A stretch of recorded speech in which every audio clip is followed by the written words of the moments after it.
how do you know that you have permission and access to the scene? I speak with the homicide lead detective to make sure that I can legally enter the scene, usually through a search warrant. And was a search warrant obtained in this case? It was, yes, ma'am. And after you receive a search warrant, do you actually photograph that to ensure that you have permission to go into this location? We do. Prior to getting the search warrant executed, were you able to take pictures of the exterior of the condominium? Yes, ma'am. When I first arrived, I arrived a little bit after 4 a.m.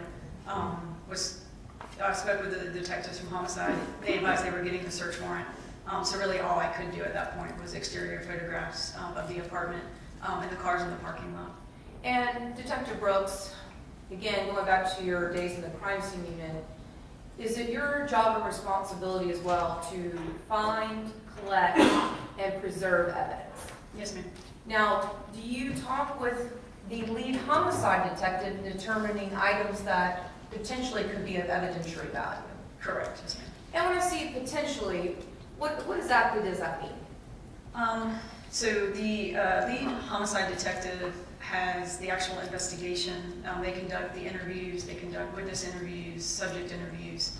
So from those interviews, they then relay the information to me that I might not deem important in a scene, whether it be a white shirt on the side of the bed.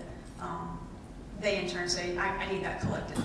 So it's just a mutual communication between the two of us. And then also, did you learn that this was involving a shooting? Correct. So are you also looking for evidence related to a firearm, casings, projectiles, things of that nature? Absolutely, yes, ma'am. Now, when you first go into your crime scene now, what is the first thing that you do? The first thing I do is overall photographs of the scene as it is. Before placards are put down, before anybody else goes in, I'm the first one in. And as is scene photographs. Now, is there, by the time that you get there, is there a perimeter set? Yes, ma'am. And are individuals at that point not allowed into your crime scene? That's correct. And do you also keep a log and notification of who enters and exits your crime scene? Yes, ma'am. Would that be members of law enforcement at that time? They're the only ones allowed to enter. Correct. Are they allowed to touch anything? No, ma'am. And what other type of precautionary measures are used by yourself as a detective there? So on scenes, we actually respond, assess the situation, and create what we call a clean zone. Majority of the time it's the front door. Sometimes it's not applicable. The clean zone would be where you put your shoe covers on, a piece of cardboard box goes down, shoe covers go on, clean gloves go on. As you exit, there's a trash can. Those are where those items are discarded. If you're going to enter again, clean gloves, clean shoes, clean shoe covers. And Detective Brooks, after you take overall photographs of your crime scene, do you then start marking items of potential value? Yes, ma'am. And how are they marked? With a placard. And do you take photographs as well with items marked by a placard? Correct. Now, how are the potential items of evidentiary value marked? So they're marked with the placards, they're numbered, and then they are whatever item they're going to be placed in for packaging. They're placed on this case would be an envelope, EV1, evidence 1 is placard 1, and that's how they're packaged again in the clean zone. And then do you start numbering as you observe items that you are going to ultimately collect?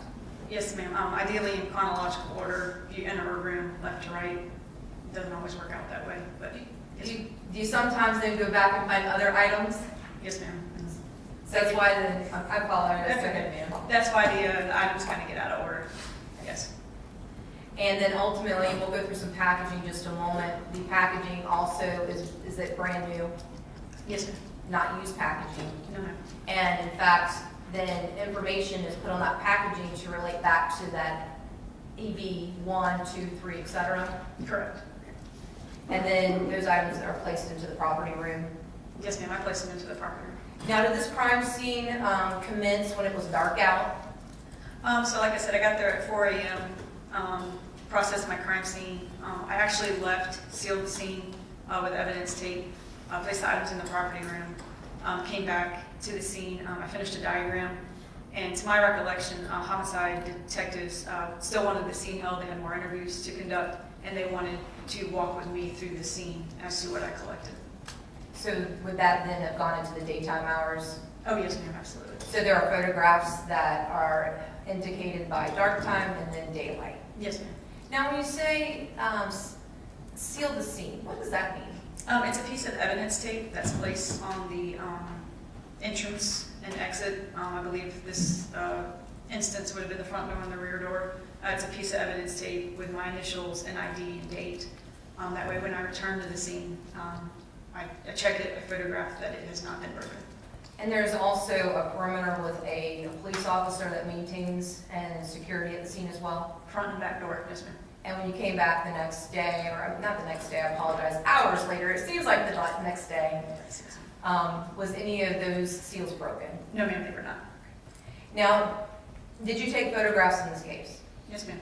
And did you collect items in this case? I did. And I think you already stated you also did a diagram. I did. What exactly does that mean? Just a diagram of the scene showing where items of evidence, potential evidence are located. In this case, the deceased victim. And then there was a separate diagram done of the layout of the condo. And then, and I think that was going to ask you, did you also seek out a diagram of the condominium? Yes, ma'am. It was the condo was a little odd, nothing floor plan wise, nothing I'd ever seen before. So we actually just stepped to the apartment complex and asked for their floor plan and layout to give a better visual.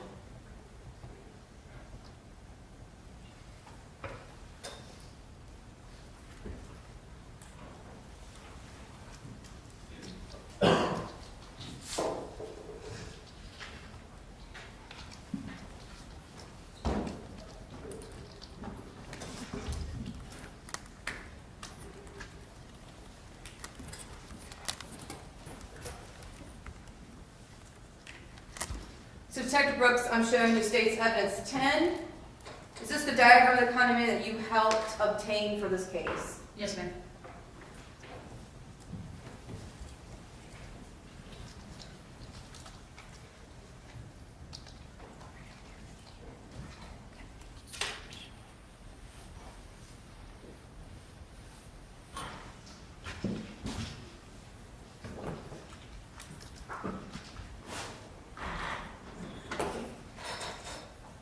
I'm showing you State's Evidence 23. Do you recognize it? Yes, ma'am. How do you recognize it? That's the diagram I drew of the living room.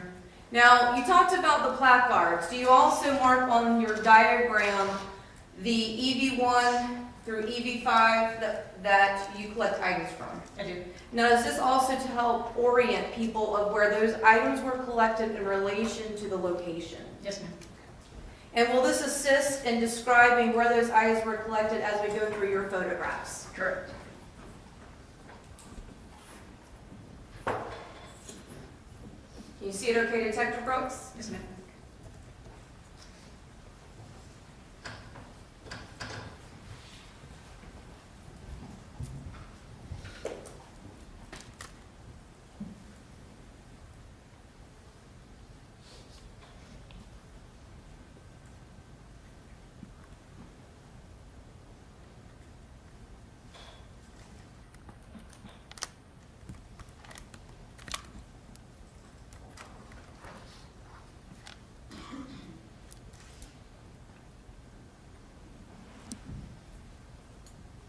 Detective Brooks, I'm showing you now State's Evidence 1A. Do you recognize it? Yes, ma'am. And now, you didn't take this photograph though, did you? No, ma'am, not to my recollection.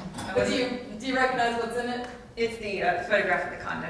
And this is a place that you were dispatched to on October 31st, 2017? Yes, ma'am, that morning. Okay. And it was, I think you indicated in State's Evidence 1B that it was 5615 San Juan Avenue? Yes, ma'am. Now, in State's Evidence 1C, are we looking at the exterior of the condominium building? Yes, ma'am, it's a photograph I took. Now, would these have been part of the photographs that you were taking while waiting for that search warrant to be executed? Yes, ma'am. And we see some police tape. Is that part of where the perimeter commenced? Yes, ma'am. And if we look behind that white SUV, is that where the gate would have been to come into the community? Yes, ma'am, the previous photograph. In State's Evidence 1D, Are we looking at the actual condominium that you were going to be processing? Yes, ma'am. And can you just indicate which one that would have been? Maybe circle, or Yes, just the please. second floor. Second floor, and that, would that have been to the left or the right? Um,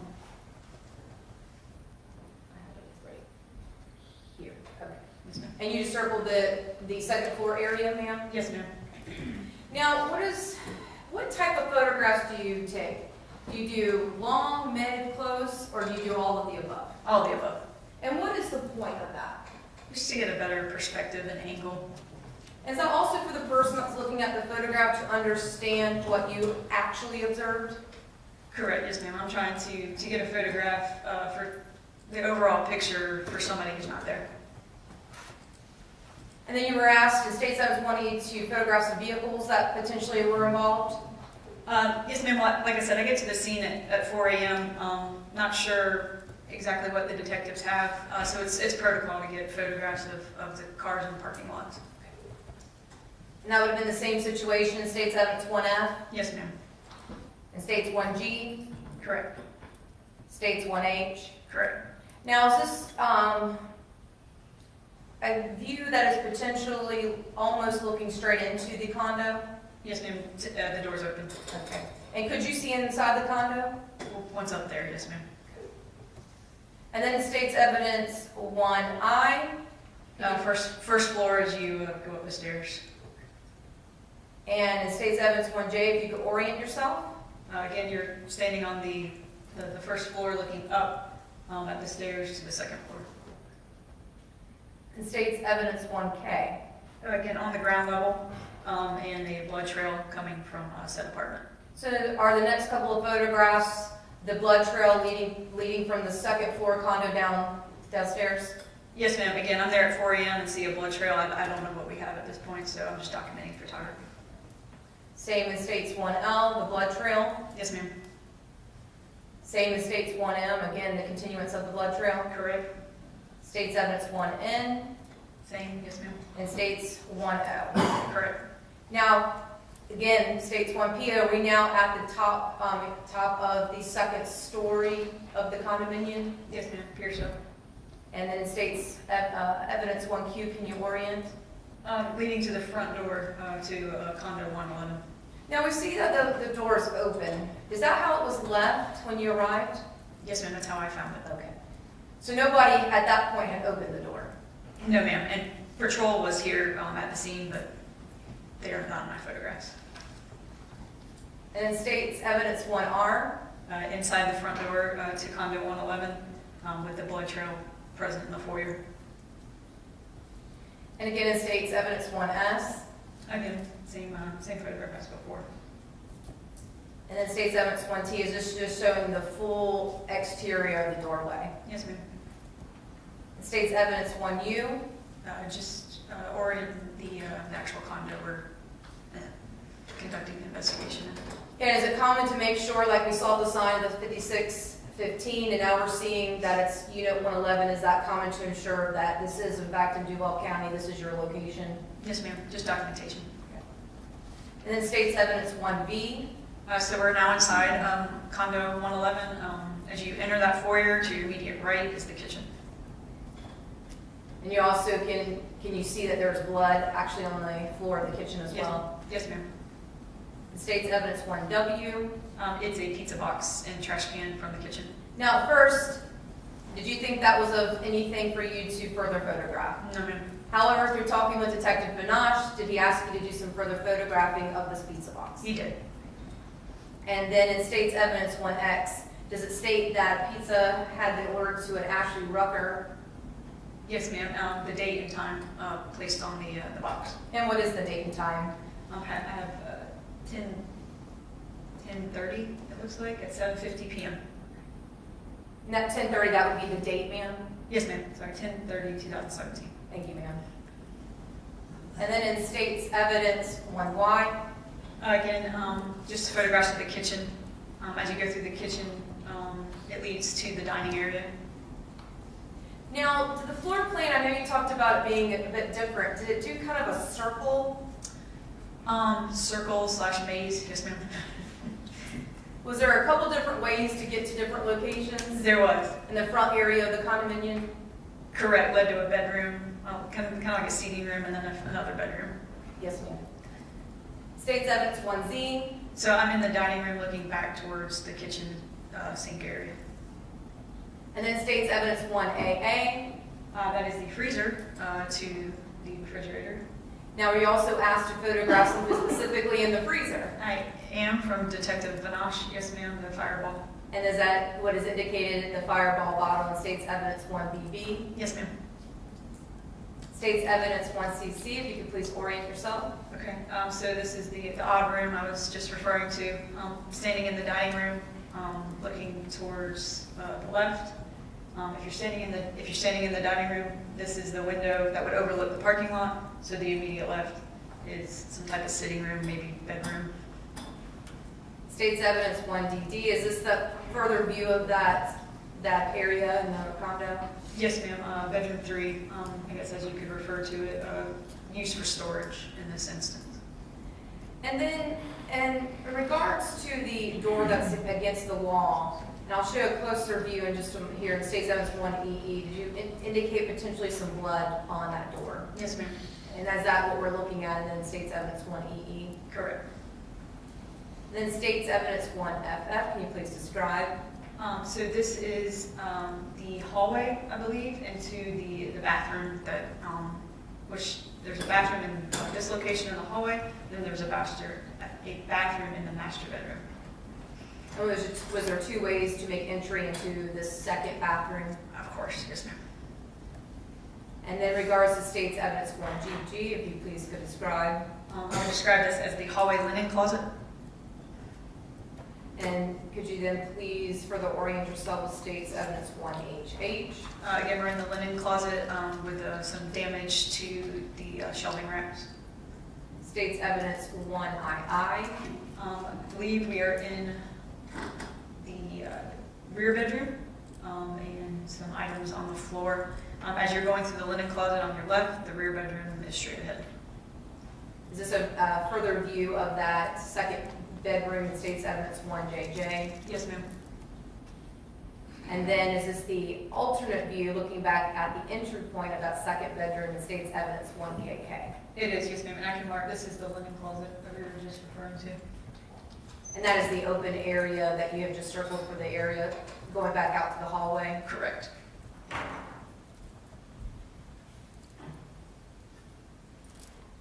And state's evidence 1LL, again, is this showing now the full picture of the bed area in the second bedroom? Correct. And again, is it difficult to capture everything in a room with your camera just with one picture? It is. So you try just to do angles. State's evidence 1MM, if you could please describe. So this is the bedroom looking out. Again, the bedroom we were just in, your linen closet's to your right, and it's a straight shot into the bar area of the kitchen. State's evidence 1NN, if you could please orient yourself. A closer photograph of the hallway. Again, the bar area is on your left, and clearly blood on the ground to your right. And you obviously, when you're there at scene wearing booties, you step around this area Yes. to not disturb it. Correct. State's evidence 100. Just showing the bar. And then is this just a closer view of the blood that you were indicating a moment ago in state's evidence 1PP? That's correct. That's the blood on the floor under the bar area. And obviously, Detective Brooks, you don't know what occurred prior to your arrival. But are you taking these, again, are these the pictures as is as you arrived? Yes, ma'am. State's evidence 1QQ. It's going to be, I am just on the side, not in the blood, that we just saw on the floor, taking a photograph of the victim on the floor. And then do you do a closer view of the deceased in state's evidence 1RR? Yes, ma'am. And then we talked about the long view, the mid-range view, and then the close view. Is that what we're looking at, state's evidence 1SS? Yes, ma'am. And then in state's evidence 1TT, is this where the indication of injury to the deceased? Yes, ma'am, injury to the left eye. Now, I didn't want to keep that picture up in TT too long, ma'am, but you're not the one that's actually touching the deceased, are you? No, ma'am. In fact, is that done by a medical examiner investigator? It is. And why is that? By law, I can't manipulate or move a body. Representative of the state has to come and do that. A medical examiner investigator is called to the scene. Usually they're indicative of the blue gloves, as they can move her around, try to find additional injuries or items on her person. And is that when we talk about injuries, is injuries, generally speaking, tried to be determined at the scene for the homicide detectives? The best we can. Obviously we can see her front, we can't see her back until the investigator gets there, should there be additional injuries there. And then sometimes we don't even know who the victim is until they get there. I can't even look for a wallet or an ID.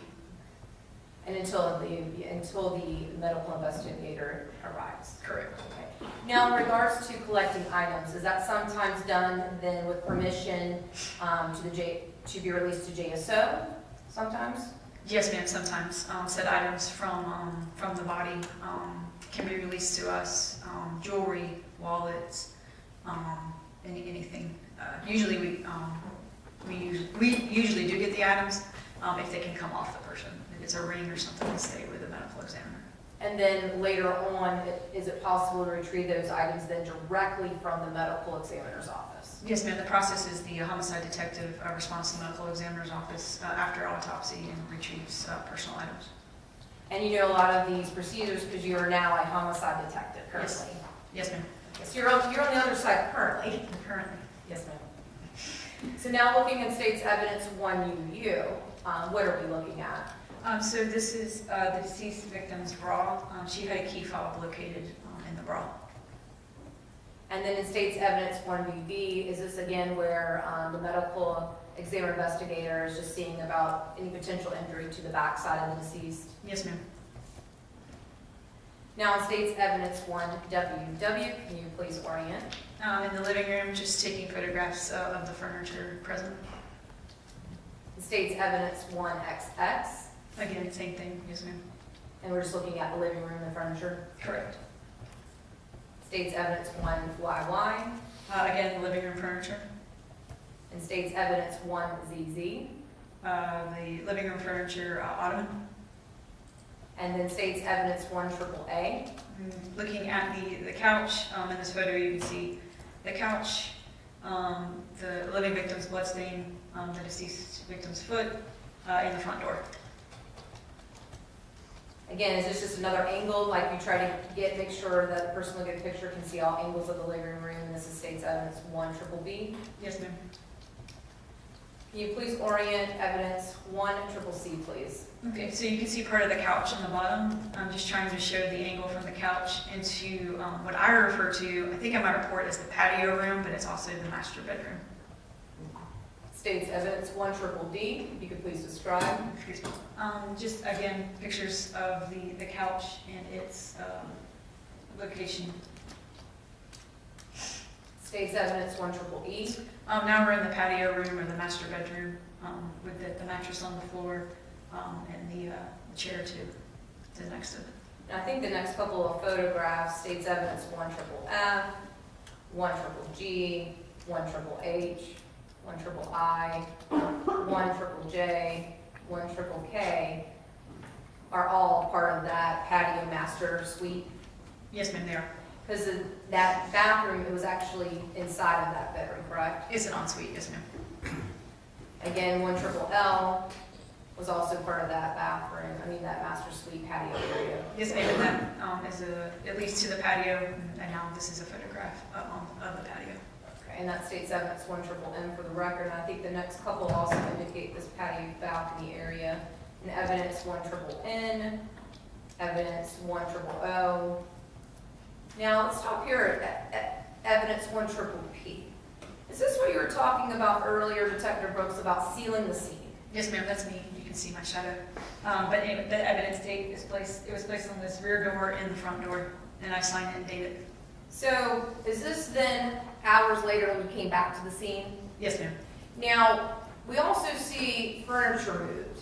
Why was furniture moved? The deceased had been moved, and the transportation had removed her from the scene.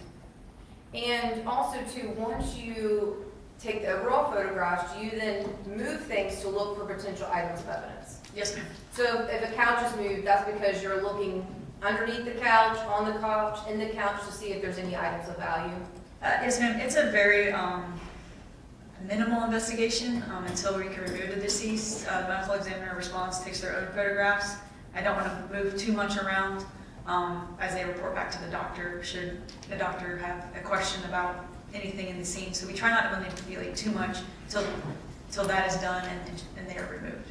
And then at that point, you're looking through various items at the residence to see if you find anything. Yes, ma'am.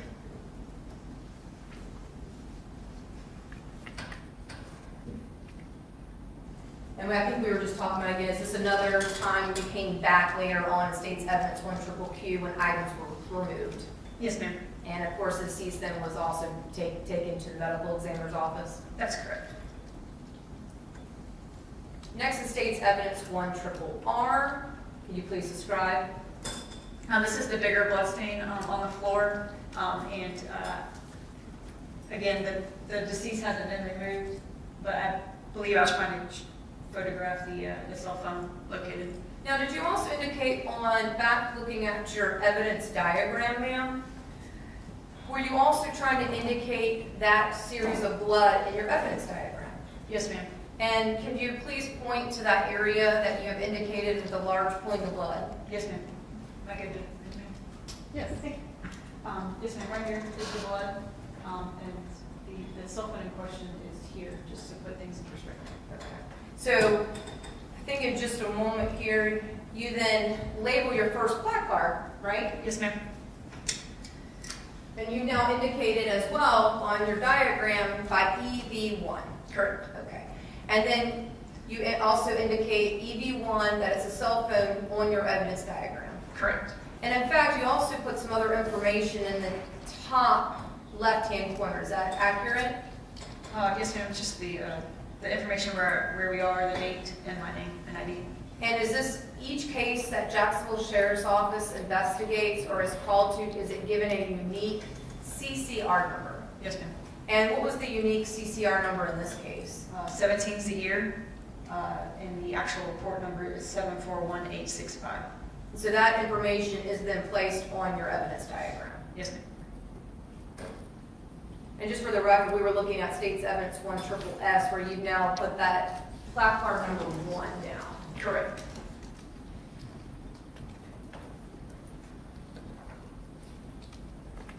Now, in State's Evidence 1TTT, did you now place down a placard number 2? I did.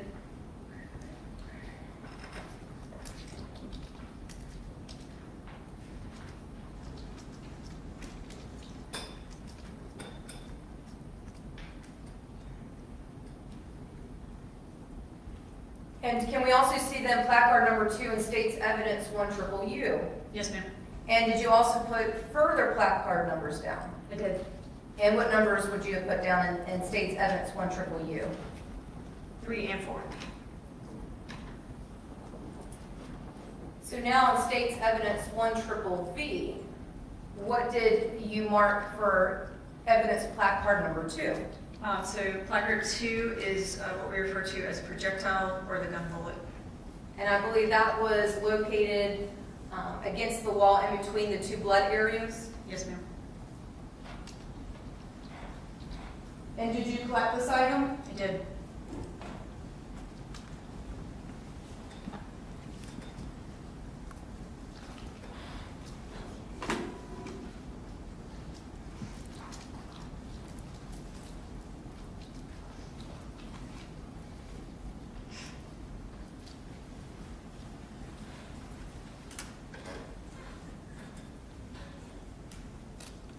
Detective Brooks, do you recognize State's Evidence 18? Yes, ma'am.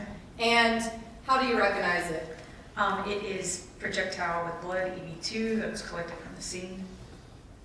Now, do you also mark and secure the items by evidence tape. Yes, ma'am. And then our initials and badge number also placed around that tape. It is.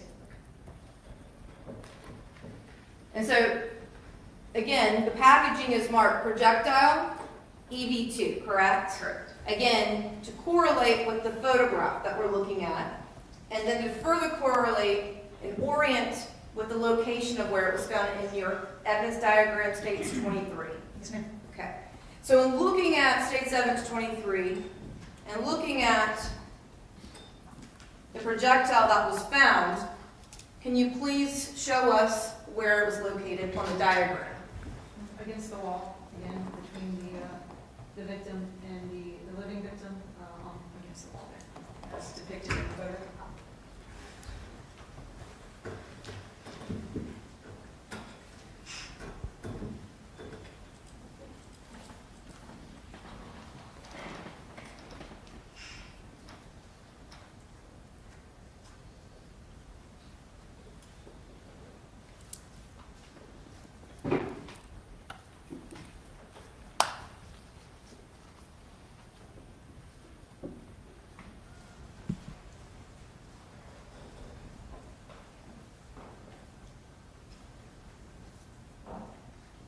Can you please orient states evidence 1 triple W, please? It's placard 3 and placard 4 near the victim's left leg. And then what did you mark for states evidence placard 3? It is marked as projectile or bullet, and this one was a little different as it had hair. So it is marked projectile with hair. So is that what we're seeing in states evidence 1 triple X is a close view of that projectile EV3 and what is coming off the projectile, that is hair? Yes, ma'am. And did you collect this item? I did.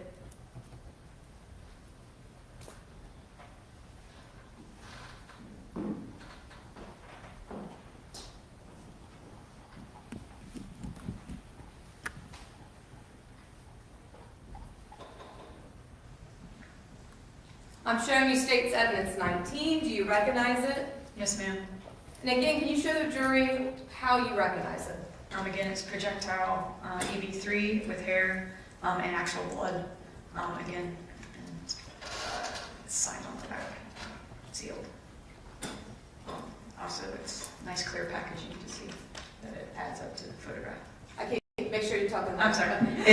It's packaged in clear so you can line it up with the photograph. And is that done for here in courtroom purposes, the actual clear packaging? Yes, ma'am. Not usually clear. Because usually would it be inside of the envelope? It would for preservation purposes, yes, ma'am. And could you please indicate EV3 on evidence diagram states 23, please? Near the victim's left knee.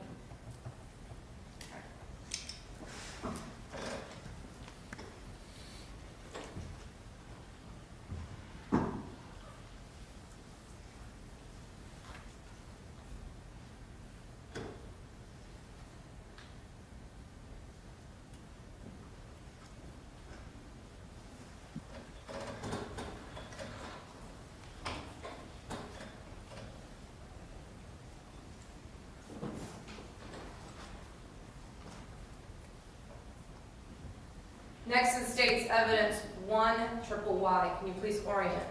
It is evidence 4.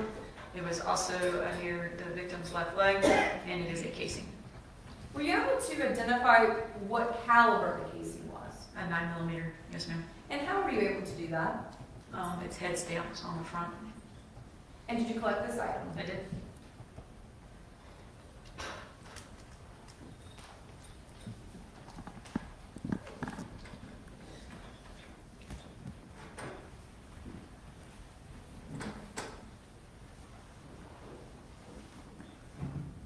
Detective Brooks, I'm showing you states evidence 20. Do you recognize it? Yes, ma'am. And could you again show the jury how you know that that is the casing that you collected before? It says EV4 on the packaging. It's notated as a 9mm casing, sealed and signed, and again, a clear packaging to note the silver casing. And could you please indicate on states evidence 23 where you located EV4, a 9mm casing? Talking EV4 near the victim's left leg.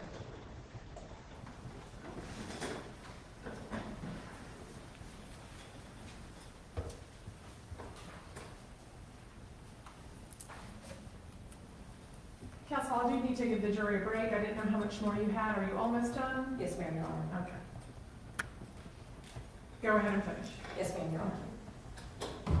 In State's Evidence 1ZZZ, do you recognize it? I do. And is this one of the items that you found a little bit later on? Yes, ma'am.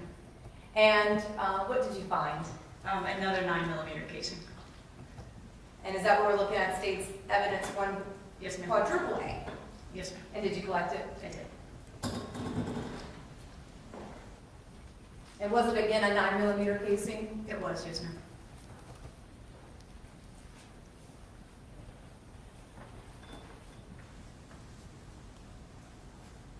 Detective Brooks, I'm showing you State's Evidence 21. If you could please describe it and show how you know that it is EB5. Yes, ma'am. Noted as a 9mm casing, EB5, signed on the back, sealed, and again in clear envelope here to show you that it's the 9mm, silver 9mm casing. And could you just then indicate where you located that on your evidence diagram 23?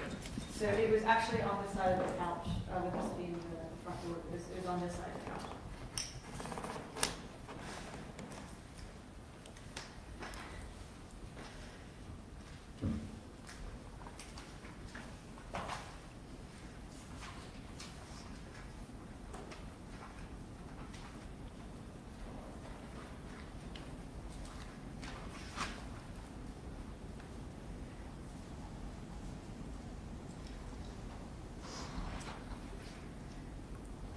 In State's Evidence quadruple B, quadruple C, quadruple D, are you indicating the blood that was located in the hallway around a linen closet? Yes, ma'am.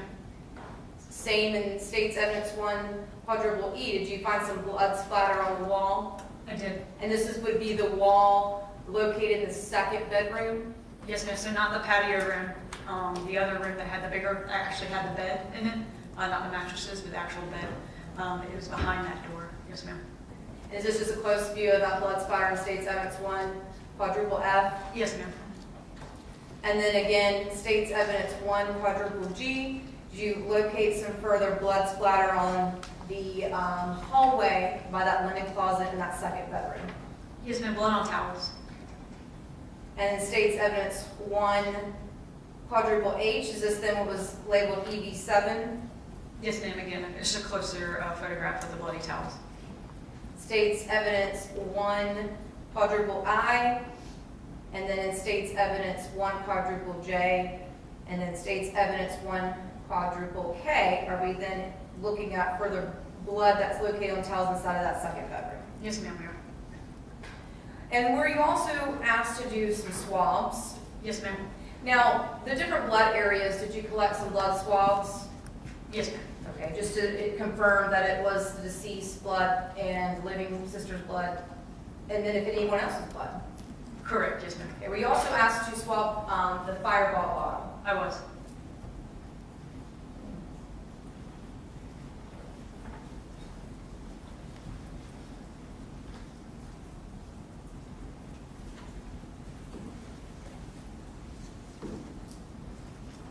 I'm showing you State's Evidence 22. Do you recognize it? I do. And again, please tell the jurors how you recognize it. It is notated on the packaging, saliva swab fire bottle. Again, initials and ID on the back. And how did you swab the Fireball bottle? So it's a drop of distilled water on the end of a cotton swab, and you just swab the rim where you would drink from.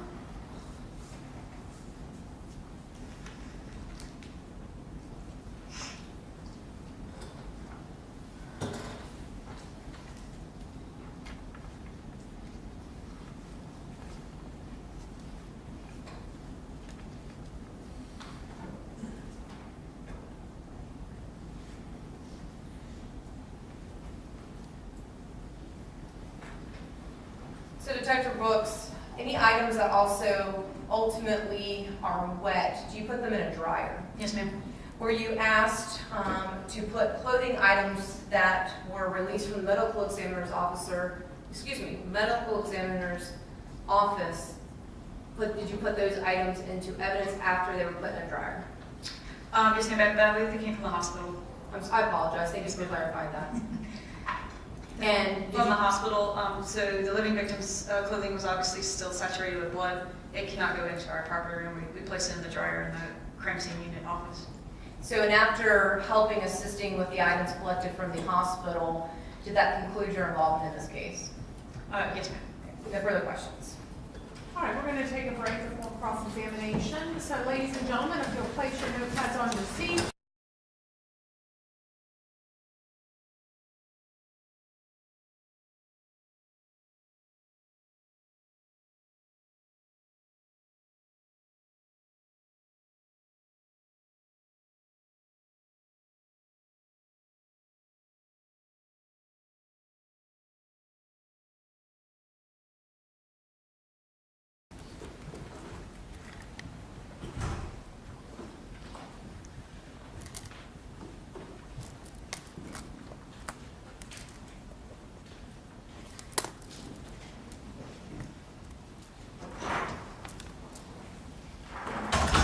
Jury's out of the courtroom. The detective, you may also step down if you need to use the facilities, but you're still technically on the stand, so you can speak to no one, including the attorney. Yes, ma'am.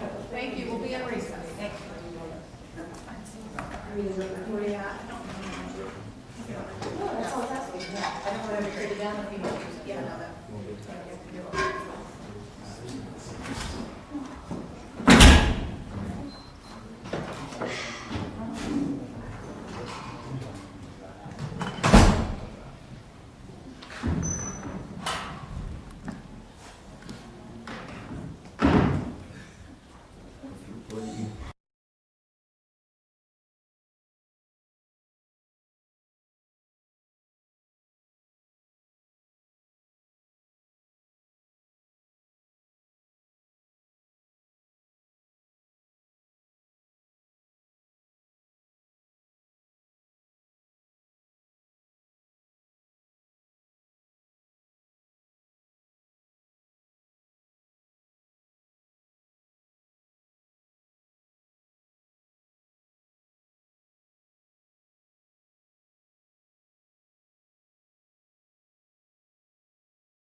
I'm hungry thinking about what we're gonna eat. I know, right? I don't think Ross is gonna be long. Do you have another witness We have 2 more. that you're gonna try to get in before lunch? 2 more before lunch. Are you kidding? We're hungry. They're both back. Wait, who's directing them? No, we're not gonna get 2 witnesses on. No. I just said no. I said nothing else. I can't talk to you. You're just trying to keep getting you in trouble. I'm just telling you things. I don't want to talk back. Like my husband. Oh, my husband could not talk back. Neither can mine, I promise you. What a talker.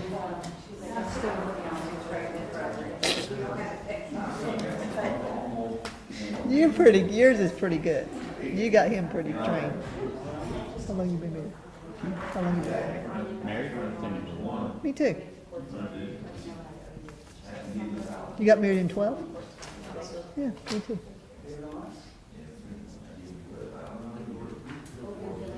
Did y'all do anything for your 10-year anniversary? We did not. We were supposed to, but no. What about y'all? We went to Bar Harbor in Maine. Yeah, It was fun. it was beautiful. I've been up there. It was like the middle of June. It was 40 degrees. Just the 2 of y'all? Oh, that was great. That's perfect. Were you able to go around your anniversary? Yeah? We left on our anniversary and came back like we were gone that week. Oh, that's perfect. And it was like right in the middle of the pilot shortage, so they couldn't fly us back home, so we got stuck in Boston for a night. So it was a good trip. Is that helpful to do over there? That I say to everybody but Harmony. Yeah. How did the meeting go last week? The one you were going upstairs for? Meeting. Just remember. Just remember. Huh.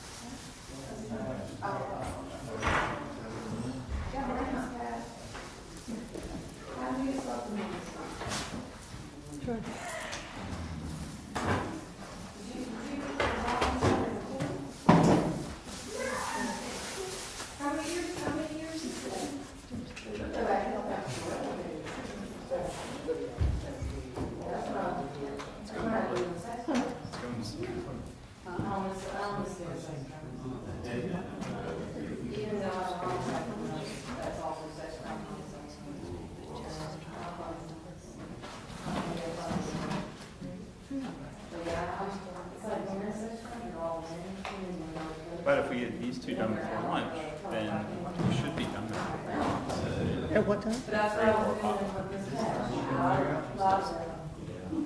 The back side, it's like run it down. Then we could- She's like, yeah.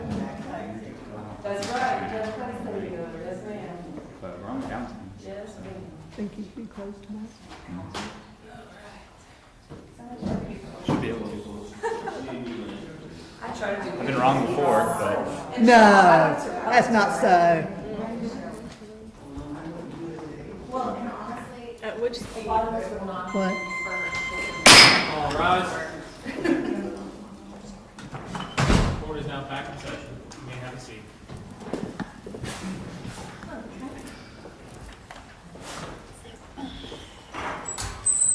All right, we're back on the record. Mr. Absher is present with his attorneys as is counsel for the state. I think the jury has had their sufficient recess. May we bring them back out and continue? Yes, sir. Thank you. Both sides ready? Yes, ma'am. Let's bring him up.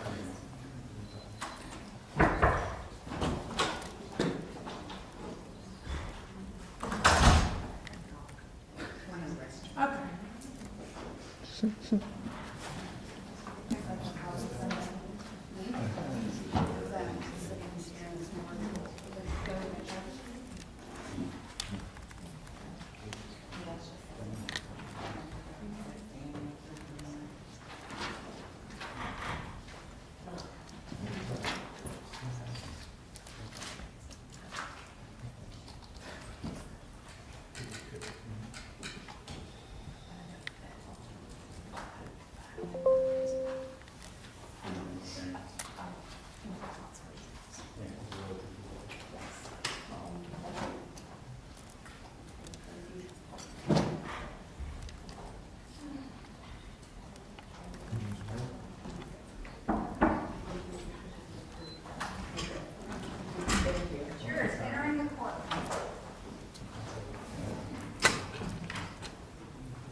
go. Good morning, ma'am. I just have a couple questions to follow up, if you don't mind. Starting just with the DNA swab. And I'm sorry if you said it, I just wanted to confirm. Where on the bottle did you swab? So on the fireball bottle, Yes, I'm sorry. it would have been the rim where you would take a sip from. Okay. And where did you swab on the Four Locos? Same place? Yes, ma'am, where you would take a sip from, so the rim. And so the projectiles in the wall that you had mentioned, the number 2 placard, you said, actually, if you don't mind, can I have a picture? Yes.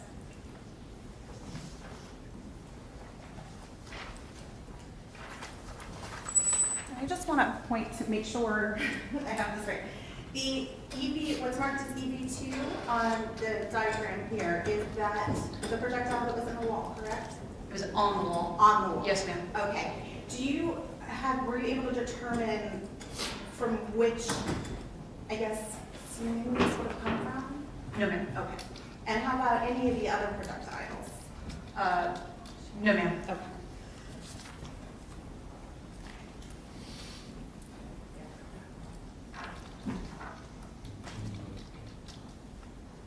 And why is it important to photograph casings that are found? It's potential evidence from the weapon that was used. And what could that signify?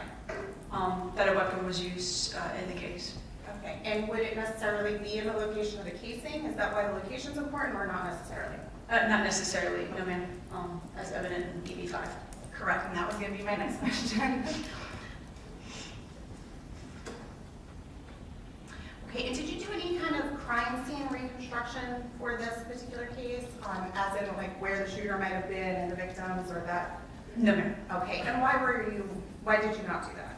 I didn't have any points of reference when you said in the wall. That would have given me a point of reference, but I have to have somewhere to start. Understood. And so at this point, you didn't have any information on where to start on where the shooter might have been, is that correct? Correct. Okay. And what about blood splatter evaluation? Has any of the blood splatter been evaluated? No, ma'am, not to my knowledge. Okay. And is that something that's typically done in your case, or is that a special? It would have been a special request. Okay. And that was not made in this case? No, ma'am. Okay. And one last question. You arrived after EMS was working with the decedent, correct? I arrived after yes, ma'am. I assume they would have looked at the deceased, and then I also arrived after they took the victim out, the living one. No, Yes, ma'am. understood, yes, no, and that's just what I'm trying to understand is that, so paramedics were there working on the deceased prior to these pictures being taken? Yes, ma'am. Okay, so things could have been kicked around potentially, or moved around, things of that nature? Absolutely. Yes, ma'am. Thank you very much, I don't have any other questions. Okay. All right, is there any redirect? No, Your Honor. All right, may this witness be excused? Yes, ma'am, Your Honor. All right, thank you, detective. You can step down and you are free to go. Thank you, ma'am.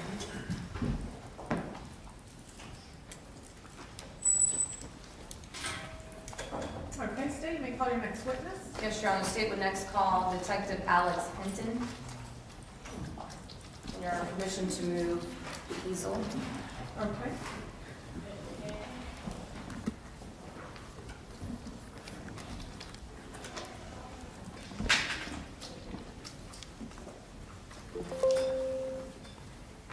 And you may also, if you're going to use some evidence with this detective, you can just go ahead and gather it and put it up here on the stand for just easier maneuvering. Yes, ma'am, Your Honor. Thank you. Thank you. Do you solemnly swear or affirm that the testimony you give will be the truth, the whole truth, nothing but the truth, so help you God? Yes, ma'am.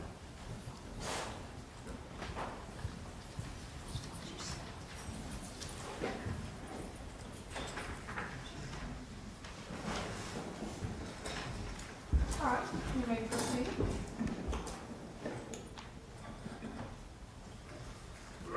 Good morning.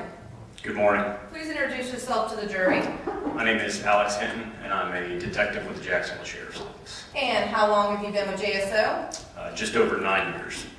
What is your current title with JSO? I'm a detective assigned to the SWAT team How long have you been a member of the SWAT team? for 6 years.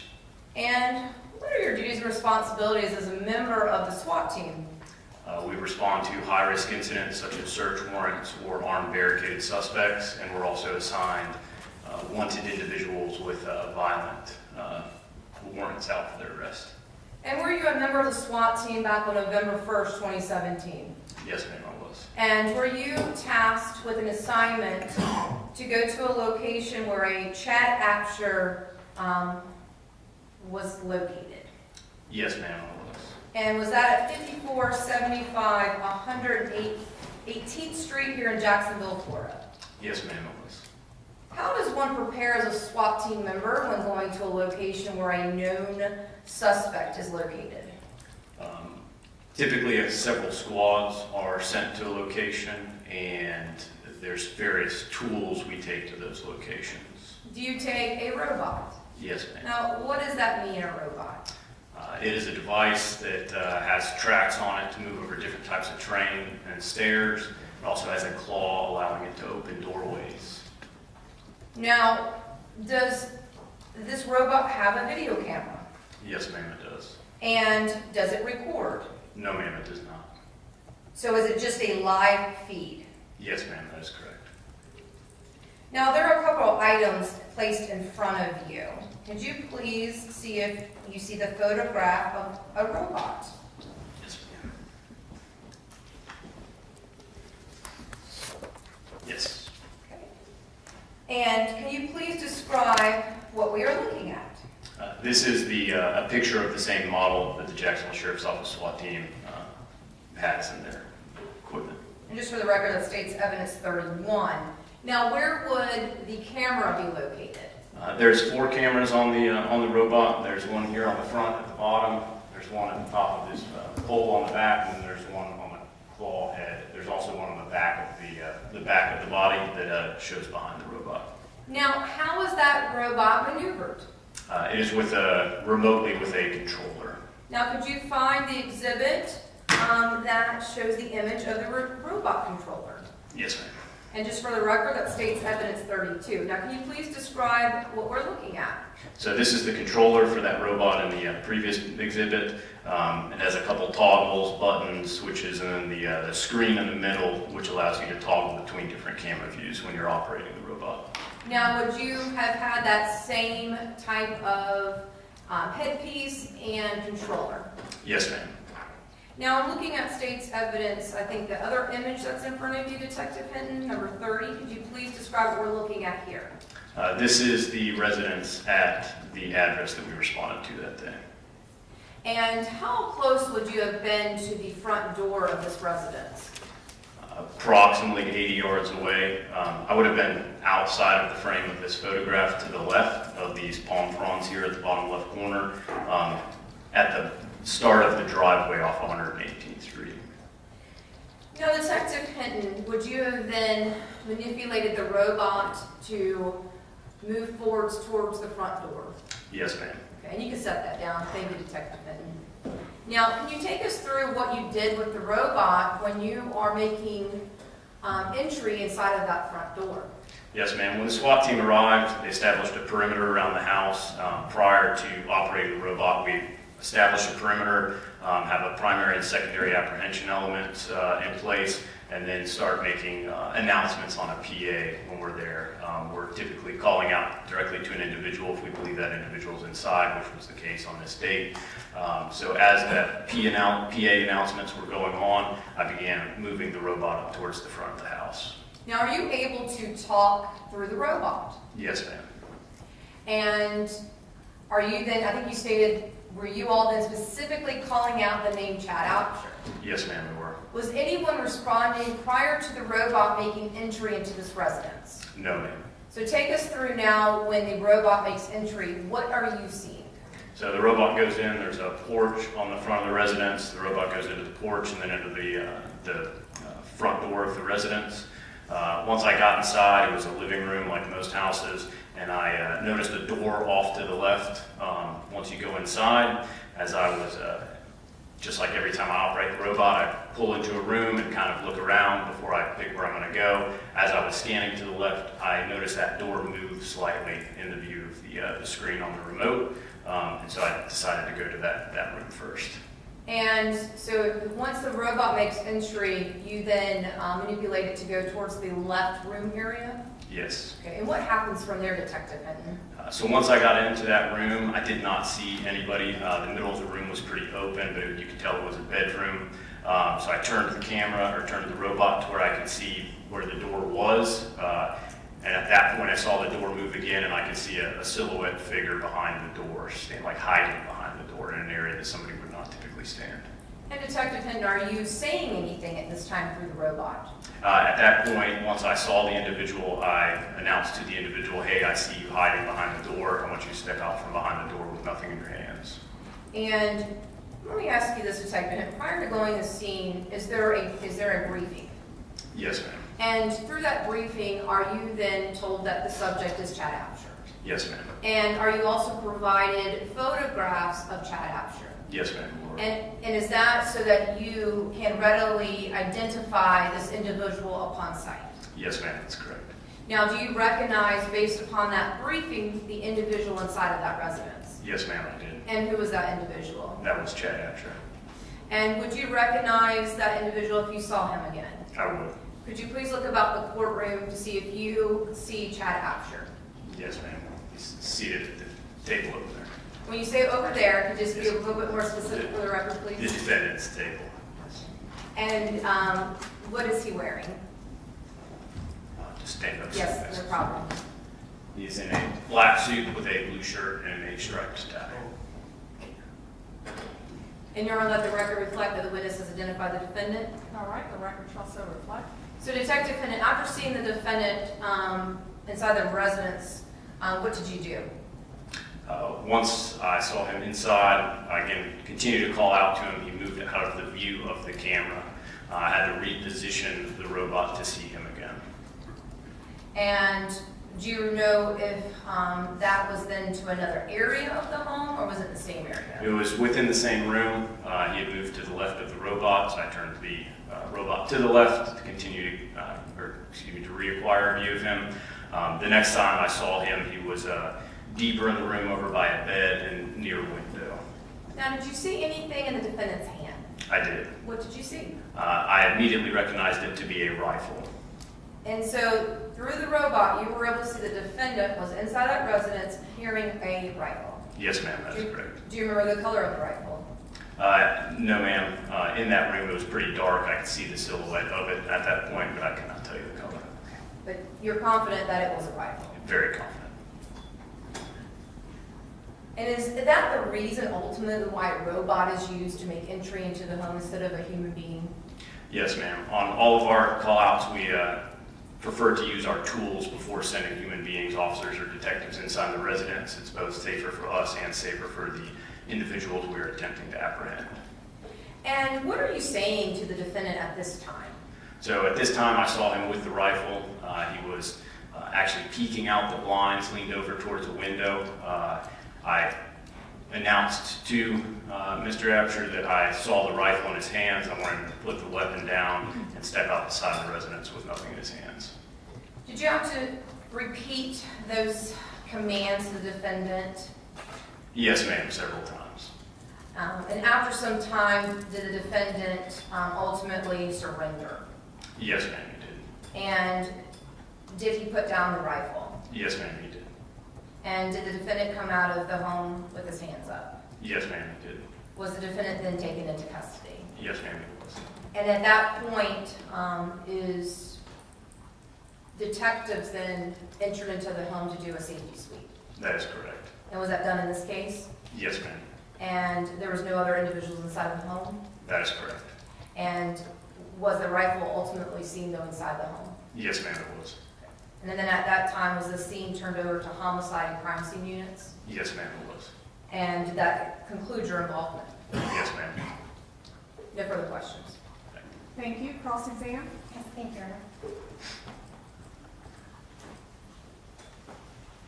Good morning, Detective Hinton. Good morning. The questions. Which date was this again? I'm sorry if I missed that. Do you remember the date of this SWAT call out where Mr. Absher was arrested? I believe it was November first. First, okay. So it wasn't the same day as the incident as far as you know, correct? That is correct. Okay. And how big is the screen, how big of a screen are you working with on your remote? I'd say, screens are measured diagonally. Typically, I'd say it's about 6 inches. Oh. And how lit was it in the home at the time that you were looking at the screen on the remote? It was daylight, so I don't recall light being on in that room, so it was just the ambient light coming in through the blinds. And once he came out and surrendered, what was his demeanor like? I was not part of the process of taking him into custody. I was still operating the robot at that time, so I can't speak to that. Understood. Were you able to ascertain his demeanor at all through the robot camera? Initially, I described it as uncooperative. When I asked him to step outside with nothing in his hands, obviously he moved out of view of the camera, then went to the window, so uncooperative would probably be it. Oh, but you didn't say anything that you can remember? Did you? I recall him asking for a cigarette or if he could smoke first. That's about it. Okay, that's all the questions I have. Thank you very much. Redirect. No further questions, Your Honor. Okay, may this witness be excused? Yes, ma'am, Your Honor. All right, thank you, Detective. You may step down. You're free to go. Thank you.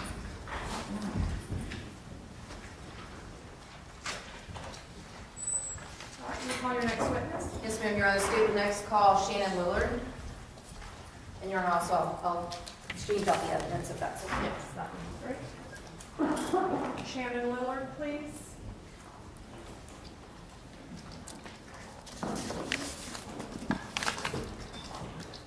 All right, ma'am, if you'll come forward and be sworn.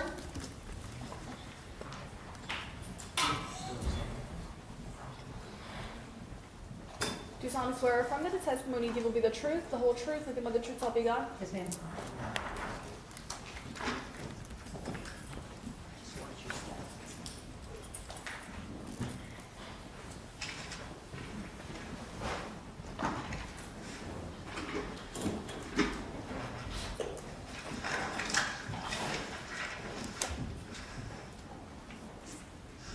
Proceed.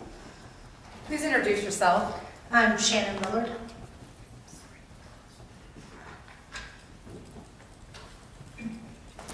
And can you please spell your last name?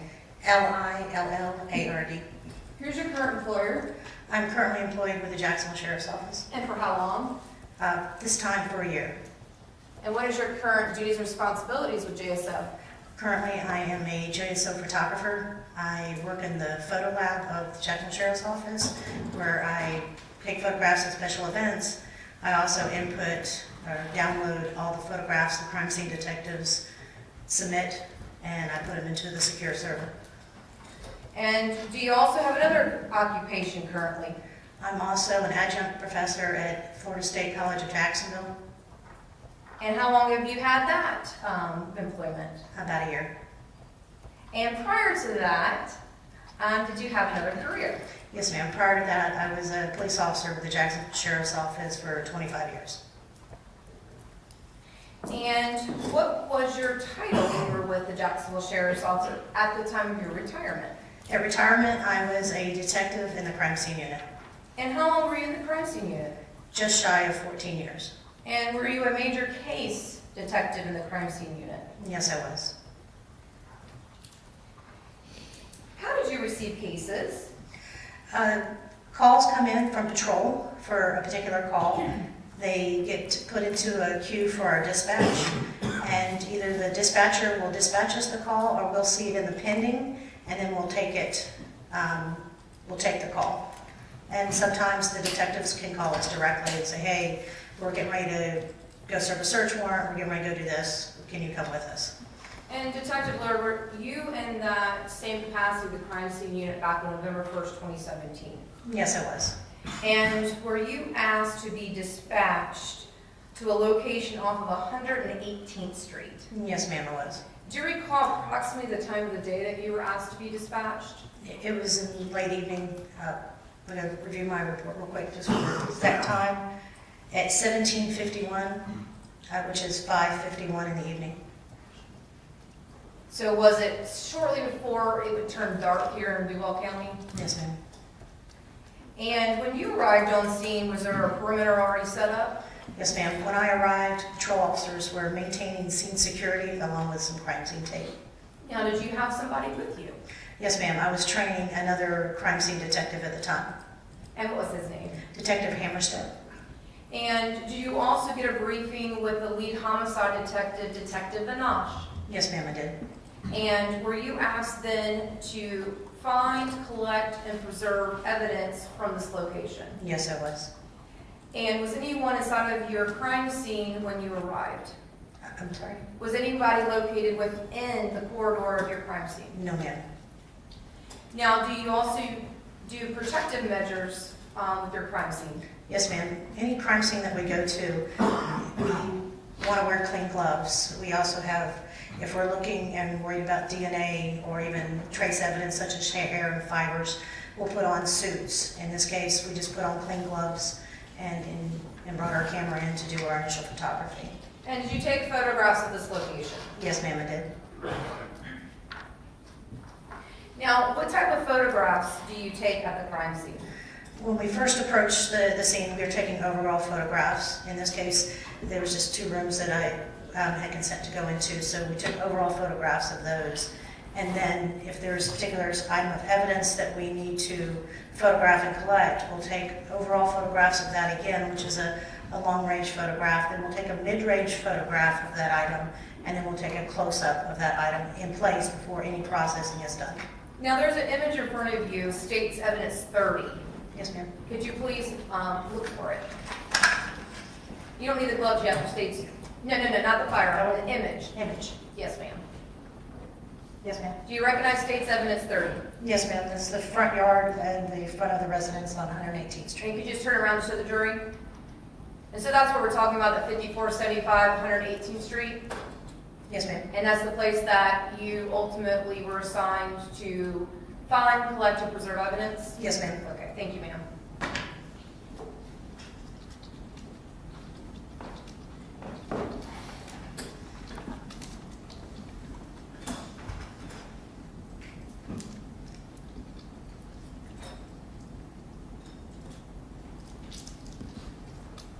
Next, I'm showing you state's evidence 4A. Do you recognize it? Yes, ma'am. It's the photograph I took of the front of the residence showing the numerical that was posted on the side of the house. Next is state's evidence 4B. Can you please describe? That's the front of the house walking into the Florida room. Is that how you ultimately made entry into the home? Yes, ma'am, it is. And then state's evidence 4C. Can you please describe? In this photograph, I'm in the Florida room, and that is the door that leads to the kitchen of the residence, and I'm photographing as I'm walking in, taking my overall photographs. And then it states evidence 4D. Do you recognize it? Yes, ma'am. This is the kitchen table inside that residence, and there's a blue jacket on the floor. And that jacket was collected, wasn't it? Yes, ma'am, it was. And I'll just briefly show you here state's evidence 38. I know you've had some moment to look at it. Is this that jacket we're looking at that you collected? Yes, ma'am. And again, that's because you previously have looked at the markings on the packaging as well? Yes, ma'am. And it's indicated blue jacket.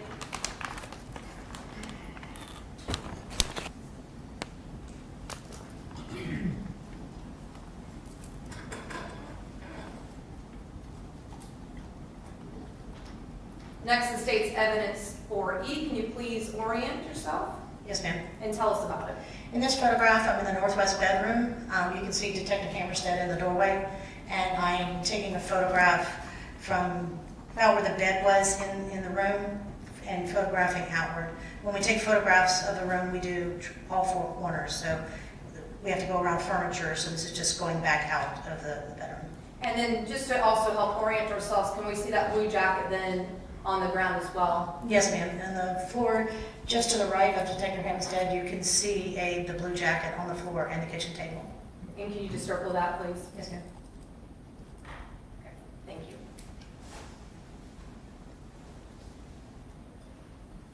Next, I'm showing you state's evidence 4F. Please describe. That is me. I am standing, or not a photograph of me. That is, I'm standing in the doorway of that bedroom, the northwest bedroom, and you can see the bed in front of me.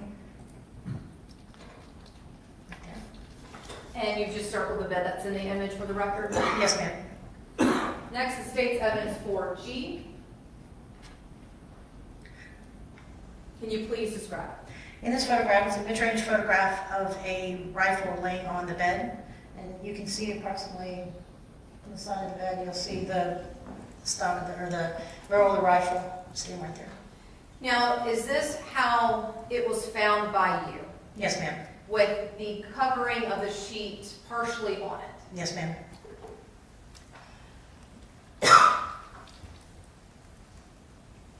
And then it states evidence for H. Is this just a closer view of how you found the rifle? Yes, ma'am. And then at some point, do you lift up the sheet? Yes, ma'am, I did. And is that it states evidence for I? Yes, ma'am. And then it states evidence for J. Can you please describe what we're looking at? In this photograph, you can see the rifle. I've ejected one 9mm live round from the chamber, and I have removed the magazine from the firearm. And you can see I'm wearing 2 pairs of gloves to protect that firearm from any DNA or latent prints that I could possibly have put on the gun without the gloves. Now, Detective Lillard, you stated that a live round was actually in the chamber. Yes, ma'am. Does that mean that the gun would have been ready to fire? Yes, it was. Did you collect that live round? Yes, ma'am, I did. Now, you've got some other items in front of you, ma'am. If you could see if you can locate that live round. Yes, ma'am. And that is State's Evidence 25 for the record. How do you know that's the live round that you collected out of the rifle in State's Evidence 4J? Each envelope and each item of evidence has a specific number for the case. We have a case number. The case number for this case is on the envelope. My handwriting is on the front. And like I told you earlier, I was training Detective Hammerstead on how to process scenes and collect evidence. Standing next to me showed him how to put his signature on the back of the evidence when we seal it prior to putting it in the property room. So it's his initials, his ID number, and the date we did this. And then in looking at State's Evidence 4K, is that live round that we've been talking about? Yes, ma'am, it is. And what are you doing in this particular picture? In this photograph, I'm showing you where the ejection port is on the rifle, and I'm also showing you the head stamp of the firearm. And if you look closely, you can see where it says it's a 9mm live round. And just for the record, you've done an arrow showing that stamp on that live round? Yes, ma'am.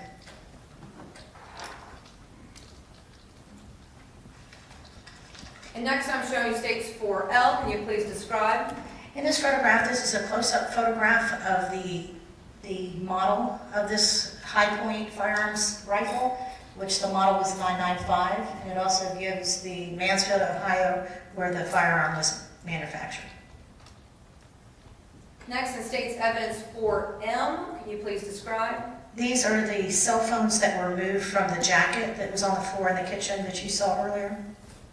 And then in States Evidence 4N, is this just a closer view of those cell phones? Yes, ma'am. Now, was the cell phone battery actually located out of the cell phone from the jacket pocket? Yes, ma'am. So you did not remove that cell phone battery? No, ma'am. And then next in States Evidence 4O, do you recognize it? That is a container that also came from the jacket pockets, and that's some toiletries and a set of keys with a remote. And is that some Colgate toothpaste and a toothbrush? Yes, ma'am. And that was found again in States Evidence 38, that blue jacket, Yes, ma'am. along with 2 cell phones and the battery out of the cell phone? Yes, ma'am. So just go back a moment to States Evidence 4I. Did you collect that firearm? Yes, ma'am, I did. Okay. And if you just put some gloves on for us, please.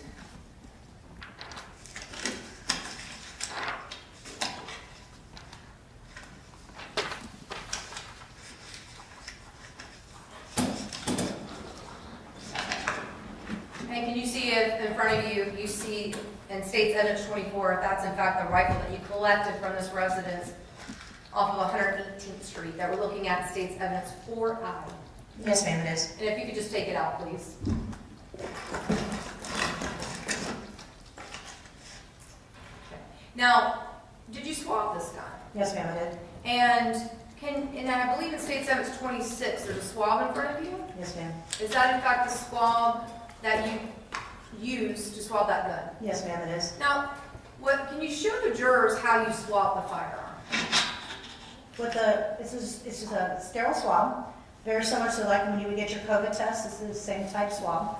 We put a drop of distilled water on the cotton end of the swab, and then we swab the barrel, we'll swab the grip, we'll swab the stock, the release, on both sides. And also the trigger guard, it's swabbed all over. Now, there are some ties around the gun, isn't there? Yes, ma'am. Is that how you found the gun with those ties around it? Not at the scene, no. You didn't add anything though to the gun, did you? No, ma'am. The sling was on it, but these actual white ties were not. The white ties, what about the black ties? The sling? No, black ties around it. Oh, this, yes. Yeah, no, was any of that added? No, ma'am, this was already on it. It's where you would put additional ammo or magazine, and it was empty. All right, thank you, ma'am. And is the magazine actually located within the box? Yes, ma'am. Okay. Thank you, ma'am. No further questions, Your Honor. All right, thank you. Cross-exam. Thank you, Your Honor.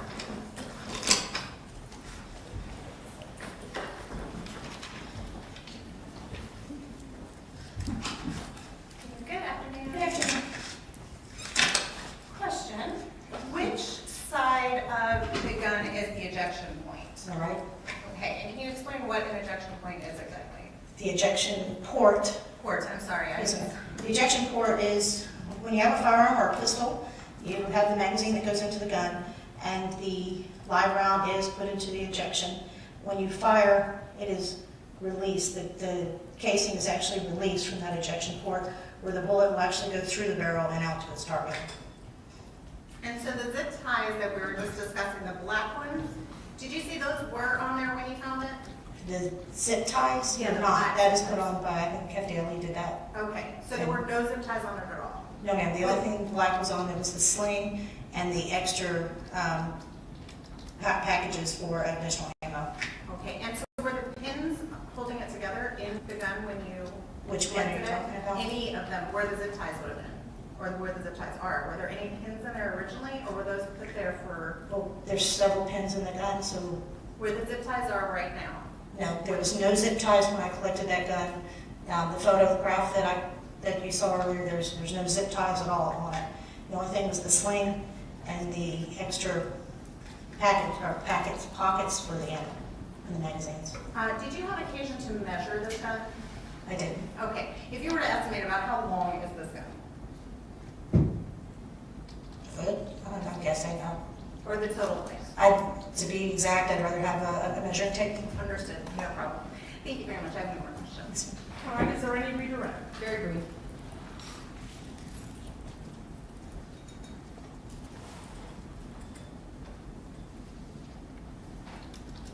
Particular, why did you swab the gun in that manner?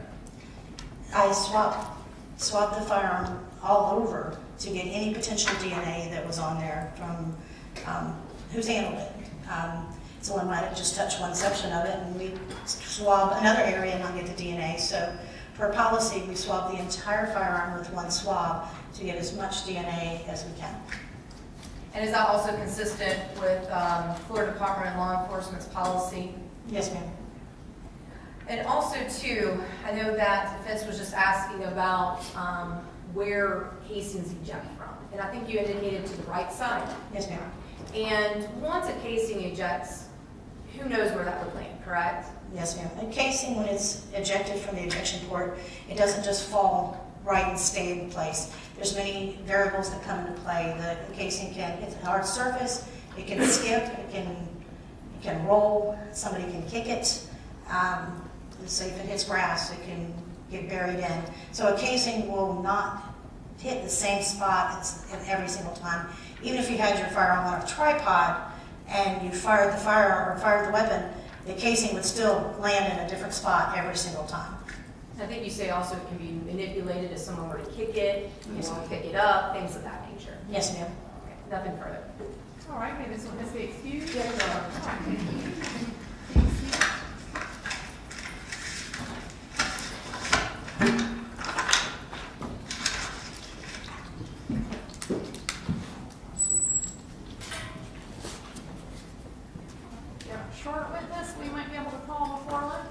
we had said 1 o'clock because we obviously finished about 10 minutes before we thought we would. Okay, then we'll go ahead and recess for lunch, ladies and gentlemen. I will ask you again to leave your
cabin, I think. I actually put it next to it because of the new sidewalk on it. We're gonna put it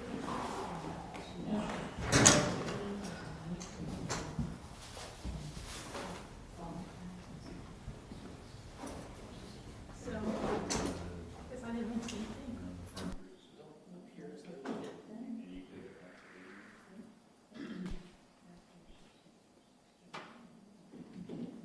We ever did that senior judgment programs?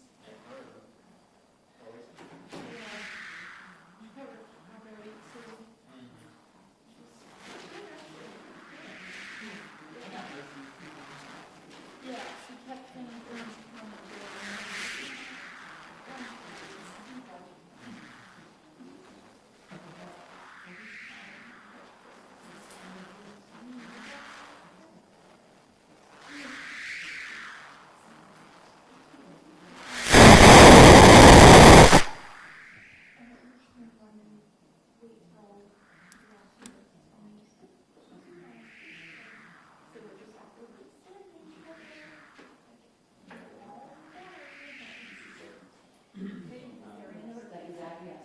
My favorite is when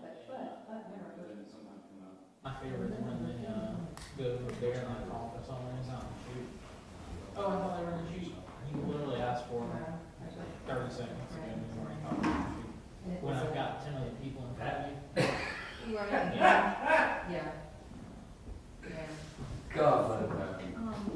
Oh, it's so beautiful. That's the story. Oh.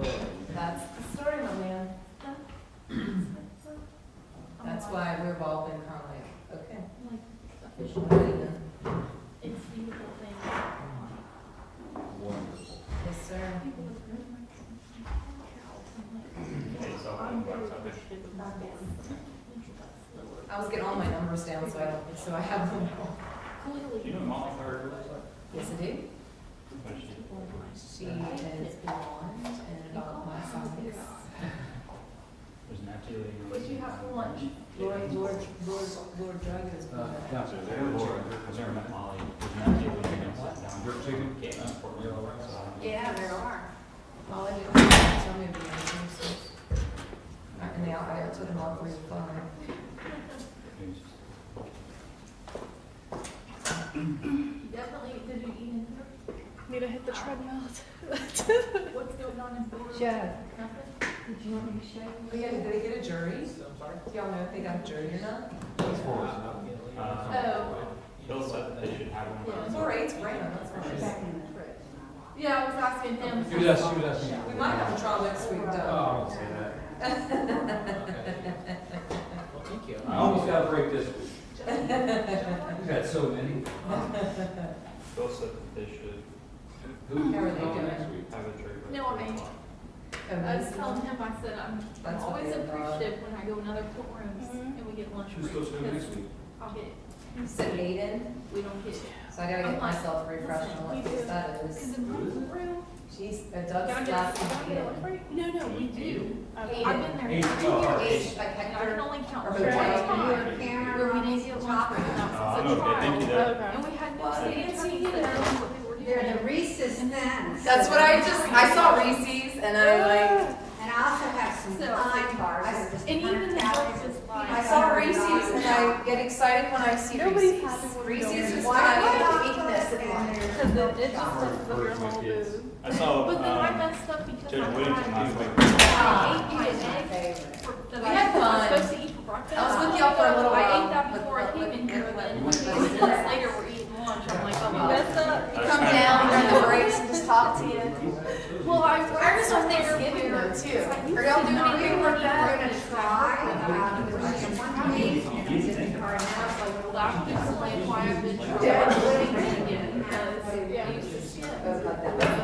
Yeah, that's very, like, it's an important step. I feel like sometimes there's a shit with that. Yeah, but they say that when you get up and you're hungry, like, they should have good, that's a sign of good, like, Reese's, I'll take it. Yeah.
Just lotion? Yeah. No, it's okay. Thank you. I was gonna ask if you wanted the lotion. She was gonna ask if you wanted lotion.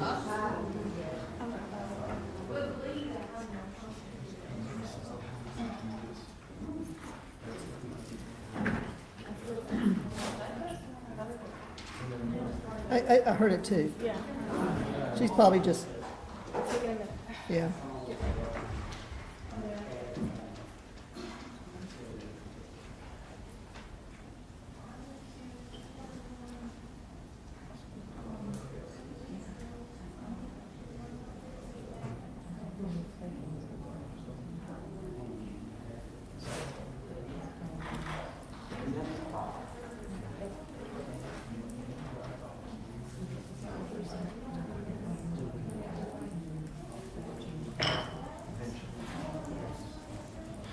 The pepper jack and the provolone combination Uh-huh. is so good. Uh-huh. Oh my god.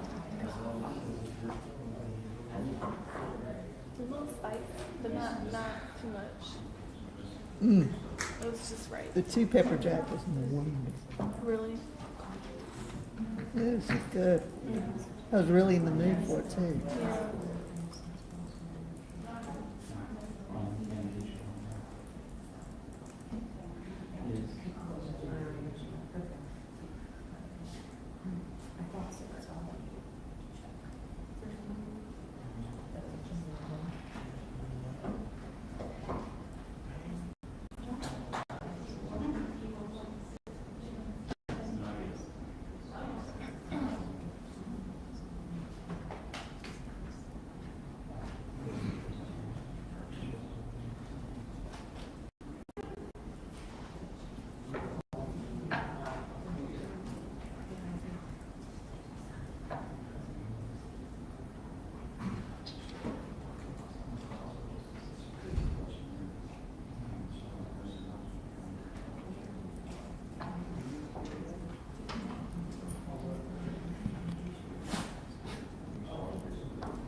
All rise.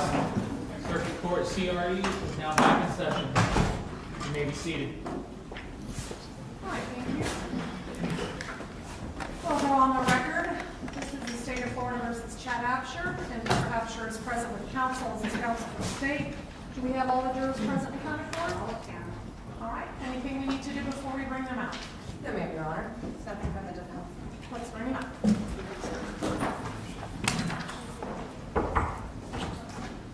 Jurors, entering the court.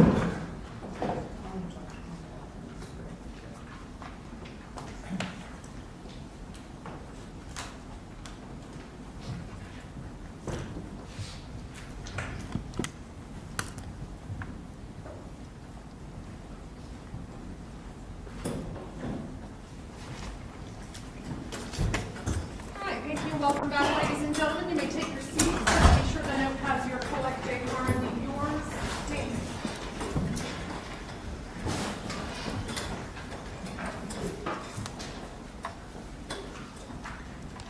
All right, we'll continue with the state's case. The state can call your next witness. Your Honor, before I do, may I set up the witness stand for use of evidence? Yes. Thank you.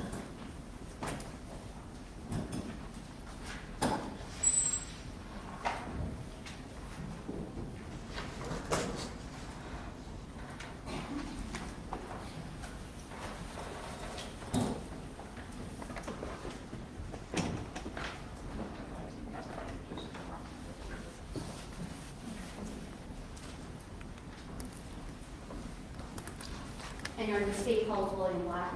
All right, Mr. Black, please.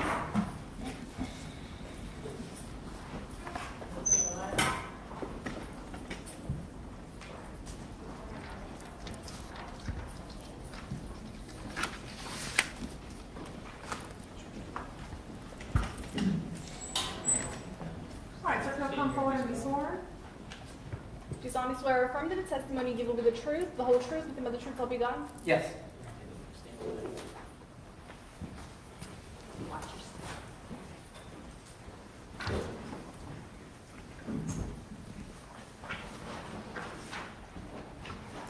Your Honor, may may I proceed? Go ahead. Good afternoon, sir. Good afternoon. Can you please tell us your name, state, and last for the record? My name is William Black. And what do you do, or spell your name, please, for the record? Sorry. William-Black. Thank you, sir. What do you do for a living? I'm a crime laboratory analyst in the firearms section at the Florida Department of Law Enforcement, Tallahassee Regional Crime Lab. And the Florida Department of Law Enforcement, is that abbreviated FDLE? Yes. And how long have you been employed with FDLE? About 10 years. And what is your current title, you said? Crime laboratory analyst. And what are the responsibilities of a crime laboratory analyst? Well, my primary duty is to microscopically compare fired ammunition components in order to determine whether or not they're fired in the same particular firearm. This field of forensic science is known as firearms identification. Other duties include serial number restoration, firearm function testing, trigger pull measurement, and looking at type and correlations. And can you tell us about your educational background? Yes, I have a bachelor's degree in physics from Florida Atlantic University. Outside of your formal education, can you describe the training process that you underwent to become a crime laboratory analyst? Yes, for my position with FDLE, I completed an 18-month training program throughout which my competency was tested. The training included visitation of several firearm manufacturing facilities and 6 months of supervised casework. How many firearms have you analyzed? Hundreds, if not thousands. Do they include all types of firearms? Yes. How does a semi-automatic firearm operate? A semi-automatic firearm requires a separate pull of the trigger for each shot fired, after which a cartridge case is automatically ejected. Have you testified in court before giving an opinion in firearm tool marks identification operability? Yes. About how many times? About 60. And in what courts? All over Florida, mostly in the north and the Panhandle. How long has the forensic laboratory at FDLE been established? Oh my goodness. I don't exactly know the answer to that question. It's been quite a while. How long has FDLE been performing firearm testing, if you know? I don't know for sure specifically, for a long time.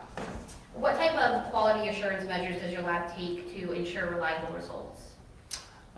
We are accredited by ANAB.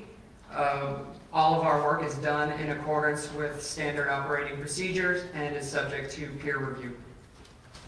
Did FDLE, the Tallahassee branch, receive evidence from the Jacksonville Sheriff's Office to analyze a case labeled with Lisa Danielle Rucker victim, Christina Ashley Rucker victim, and CCR number 2017-741865? Yes. And does FDLE assign a unique number to each case received? Yes. What is the FDLE number assigned to that case? 2017-040-7258. And tell us how evidence is received by FDLE. Evidence is received in the evidence section. It is assigned the case number and item number, FDLE case number, FDLE item number. It is stored in the evidence vault until it is time to be processed. And how is a case specifically assigned to you? That's assigned to me by my supervisor. When was the submission for this case received? This was received on March 27th, 2019. And what item did you receive?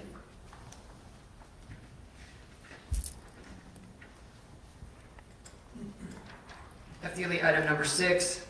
It is a high-point 9mm Luger caliber semi-automatic rifle, model 995, serial number B40578. And sir, in front of you is State's Exhibit 24. Can you please familiarize yourself with that exhibit? If you have to touch it, there are gloves available for you. Okay.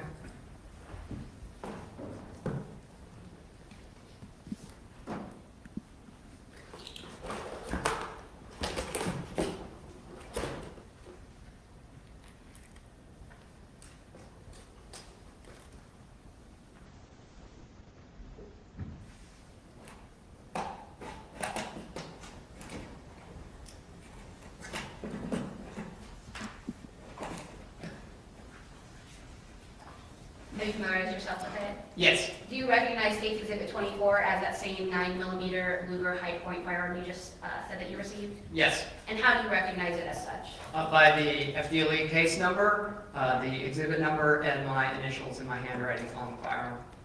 When you first received this firearm, did you do a visual inspection of it? Yes. And why do you do that? For description purposes, make, model, caliber, serial number, things like that. And for what purpose did you receive this exhibit? What were you asked to analyze? I was asked to measure this firearm's trigger pull. Why did it go to you in Tallahassee and not to the FDLE branch here in Jacksonville? The Tallahassee lab at FDLE does all the trigger pull measurements for FDLE in the state. We are the only FDLE lab that is equipped for the trigger pull measurement. And what date did you start your analysis on this firearm? On May 15th, 2019. Now you mentioned these two words, trigger pull, quite a few times. What is trigger pull? Trigger pull is the amount of force applied to the trigger of a firearm to cause it to fire. And how do you go about measuring the trigger pull? In our lab, we measure trigger pull using a digital force gauge. The gauge is mounted to a horizontal wheel-operated test stand. The firearm is held in a vise in front of the gauge, and a bar that's connected on one end to the front of the gauge is hooked around the firearm's trigger at the center of its arc. After making sure everything is aligned properly, the wheel on the test stand is turned, and that moves the gauge to the rear until the firearm dry fires. The peak tension reading from the gauge is sent to a spreadsheet, and the entire process is repeated 4 more times. And the reported trigger pull is the average of those 5 measurements rounded to the nearest tenth of a pound. And what was your result when you measured this firearm's trigger pull? This firearm's trigger pull averaged 6.8 pounds. After your analysis was complete, what is the procedure from there? The procedure from there is to write a report and seal the packaging, the evidence back up in its original packaging, and return it to the evidence section.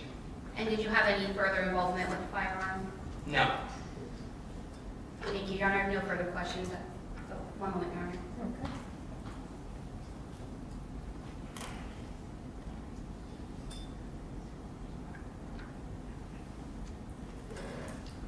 You mentioned that you did the measurement 5 different times, and the reading that you gave us, that 6.8, was the average of those? Yes. Why do you measure 5 different times? That's to account for any slight variances that could be measured. And is there a measurement given for the potential variances with the number that you ultimately receive? Not for the specific firearm. We do give a estimated measurement uncertainty, but that does not represent the range that was measured with this firearm. It represents the measurement process itself in our laboratory. And just so we all know, what is that estimated measurement of uncertainty? The estimated measurement uncertainty is plus or minus 1.2 pounds with a 99.7% confidence factor. What that means is that if this firearm's trigger pull would have been measured by another qualified analyst in my firearms section that day, there's a 99.7% chance that their result would have been within 1.2 pounds of my result. Thank you, Your Honor. At this time, I have no further questions. Okay, thank you. Cross-exam. Yes, thank you, Your Honor. Good afternoon. Good afternoon. So is the 1.2 pound average uncertainty about average when you're testing guns, or is there a particular uncertainty level you shoot for? No, that is 1.2 pounds is, we apply that EMU to every firearm that we measure in the laboratory. So, I'm sorry. I'm sorry, that doesn't represent that particular gun's range of trigger pull measurements within that 5. What it represents is the measurement process itself in our laboratory. Understood. So the average uncertainty should be the same on all of them, then, is what you're saying? Yes, every report has that plus or minus 1.2 pounds. Understood. Okay, and you said you dry fired it. What does that mean? Dry fire means making the firearm fire without it being loaded. It'll just, you cock it, and when the trigger pulls, it goes click. And did you have an opportunity to inspect this gun prior to testing it? I only inspected it for general information description. Okay, and were there any pieces, pins, or anything like that noticeably missing? Let me double check.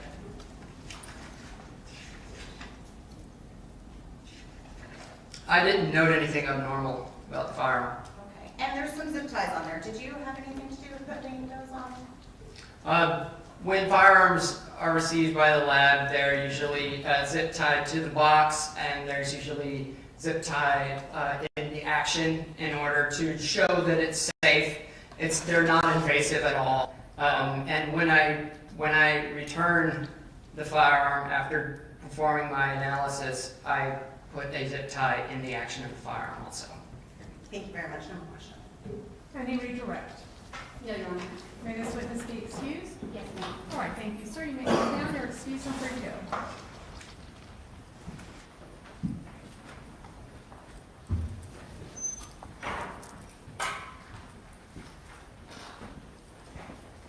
All right, State, you may call your next witness. State would next call Laura Drago.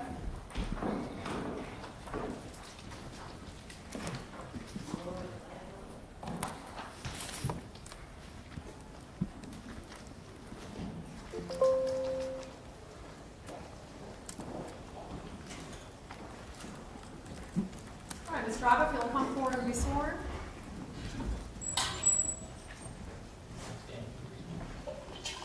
Do you solemnly swear or affirm that the testimony you give will be the truth, the whole truth, and some of the truth, so help you God? I do.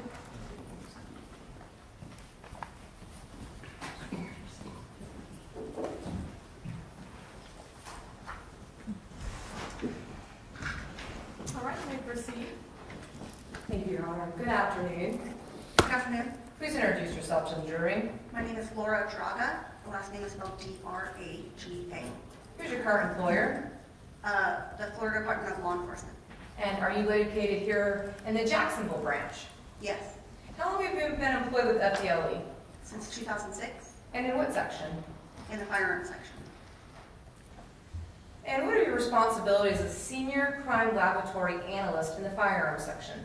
My duties are the examination of firearms for function, meaning whether or not a firearm that is submitted to the laboratory is a working firearm.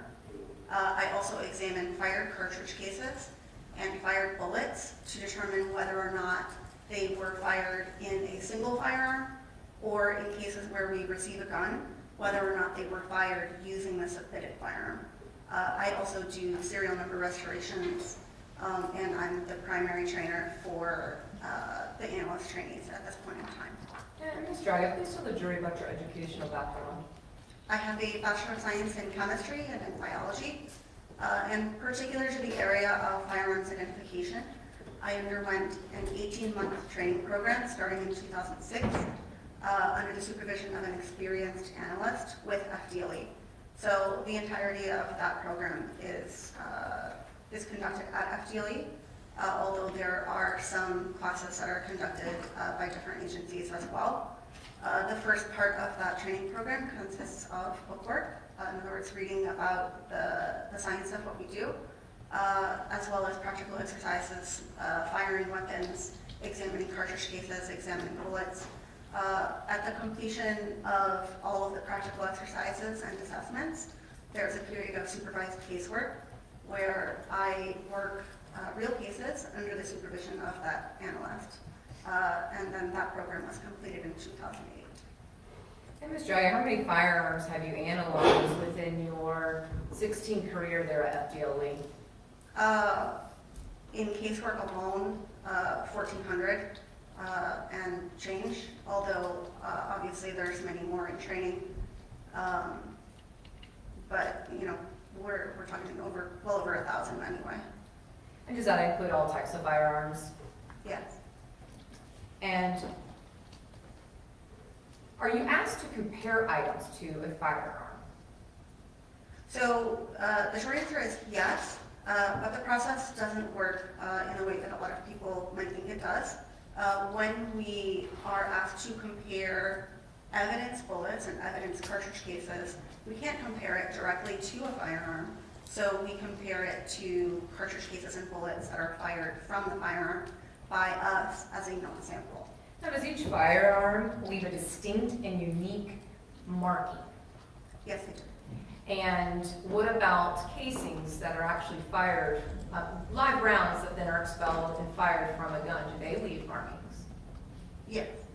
And what about bullets? Can unique markings be left on bullets? Yes. And is that all types of things that you are asked during your tenure with FDLE to analyze? Yes. And how many fired cartridge casings have you compared? Again, in casework alone, over 10,000, approximately the same number in file review for other analysts. Every firearm that's fired, we compare the cartridge cases to each other. Every firearm is fired at least twice, so you can do the math on how many guns I've examined, and additional cartridge cases in training. Have you testified in court before giving an opinion in regards to firearm tool marks, identification, and operability? Yes, I have. And how many times? 144 times in circuit court. And have you testified here in Duval County before? I have. And in fact, does the Jacksonville branch actually receive cases from multiple jurisdictions throughout Florida? Yes. And how many counties approximately? I don't recall at the moment. Pretty much all the way down to, so it stops at Volusia County. We don't do Volusia County. And all the way out to Lake City. And also, is it possible, though, you could be assisting another branch throughout Florida as well? Yes, there's 3 other labs in the FDLE system that currently analyze firearms evidence. One is in Tampa, one is in Orlando, and the other is in Tallahassee. And then some agencies have their own firearms labs. And how long has FDLE been performing firearms testing? At least since the 1960s. And what type of quality assurance measures does FDLE lab here in Jacksonville do? There are a number of different quality assurance and quality control processes in place. The main of which is that every file is technically and administratively reviewed prior to its release to the agency. That means that another qualified analyst looks over the work and ensures that it complies with our standard operating procedures, and that the conclusions that have been given are justified either through photographs or the notes. In addition, each analyst must undergo proficiency testing on an annual basis, and you must pass that proficiency test to continue performing casework. So, you do the math. I've had a proficiency test, which I've passed every year since 2008. And in this case was, as I said, technically and administratively reviewed prior to the release of the report to the agency. And did FDLE receive items from the Jacksonville Sheriff's Office back in 2017 in regards to labeling of Christina Ashley Rucker, Lisa Danielle Rucker, and Lau Scheidemann, and CCR number, which this would be the Jacksonville Sheriff's Office case number, 2017-741-865? Yes. Now, is there like a general receiving area at FDLE for items to be analyzed? So there is an evidence section with its own personnel. The evidence section is responsible for taking in evidence, storing the evidence until it's ready to be worked. They do a lot of quality control at the front end, making sure that all of the paperwork appears to match the item of evidence to the extent that they can determine that. And then once the item has been examined, or if examination is no longer necessary, all of those items are returned to the agency. FGLE does not maintain any agency evidence sort of indeterminately for forever in the lab. All of the evidence must go back. So the agencies bring the evidence to the laboratory, having entered the information about the case in a database to which they have access to. That information is transferred digitally into our database so that as the items of evidence move around the laboratory from the vault to the examiner, which would be myself, and then back again, it can be tracked in the database by scanning the barcode and entering a password. So the vault is a secure area that only the evidence section, the chief of forensics, and the special agent in charge and some of the supervisors have access to. Similarly, my room is a secure area that only I and the supervisors and some of the special agent in charge, chief of forensics, would have access to. But as I said, each time it moves around the building, the barcode is scanned and a password is needed in order to change custody. Ms. Drager, are you randomly assigned cases there at FDLE? Could you repeat the question? Oh, no problem, I apologize. Are you randomly assigned cases at FDLE? It is somewhat random. The cases are assigned based on who needs cases to work. Right now, I have about 45 cases assigned to me, and it's generally assigned based on who has the highest caseload. We try not to pile on more, but in terms of this case, nobody would ask for this case. It would just have been assigned to the person being me. Again, that didn't have as many cases or wasn't as busy right at that moment.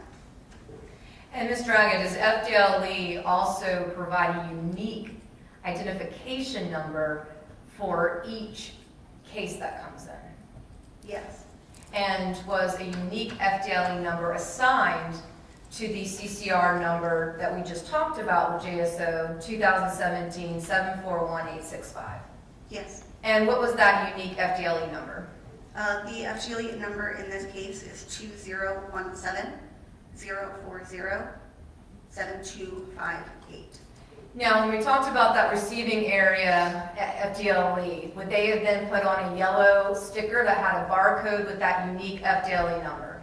Yes. So in looking at all the items we're about to discuss, the yellow sticker would indicate it's been to FDLE. Yes. And it would have that unique identification number. Yes. And then does FDLE also then give an item number for each evidence that it receives? Yes. When did you commit your involvement in this case? I guess the thing is when did you first receive your first submission? And I apologize for that convoluted question. So, do you mean when was it submitted to the laboratory or when did I receive it? Yes, if you would mind just giving both dates, please.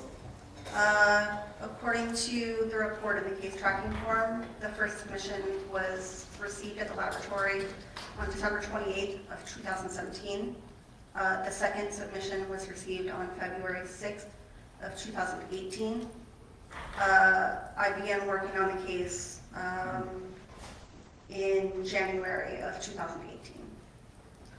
And how many items did you ultimately receive between those two submissions? I believe 8. And were there 2 items as well that needed DNA analysis? I don't recall. And if they did, would they have gone to the biology section first?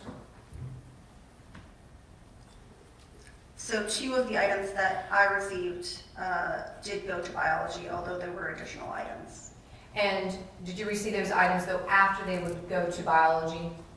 Correct. The procedure in our laboratory is that items that need analysis for DNA are not examined by us prior to being examined by the DNA section because of the potential for contamination. if they're mounted on our scope, for example, then there could be some transfer from the holder onto that item. So we don't want to contaminate those items before DNA gets it, because obviously then there might be some other material on there that wasn't there to begin with. Similarly, we don't examine items before they go to the latent section if there's a latents request. We're the last section in our laboratory for examination. And Ms. Draga, I've placed several items up in front of you, ma'am, and there's gloves there if you need them for any time. Can you see if you see states evidence 18 first, ma'am? And if that would be a reference on a blue sticker, and it would be marked EV2-2.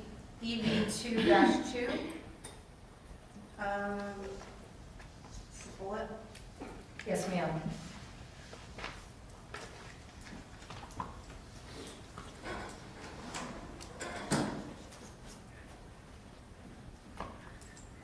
Yes, ma'am. And do you recognize states evidence 18? I do. And did you receive that item FDLE for analysis? I did. And what is that item? States Exhibit 18 is one fired metal jacketed bullet. It is jacketed hollow point in design, and it is 38 caliber class. And was that labeled FDLE item number 1? It was. And could you please show the jury that yellow sticker? And there will be a number 1 as well with that. Thank you, ma'am. And next, if you can see another projectile, states evidence 19. You can orient yourself.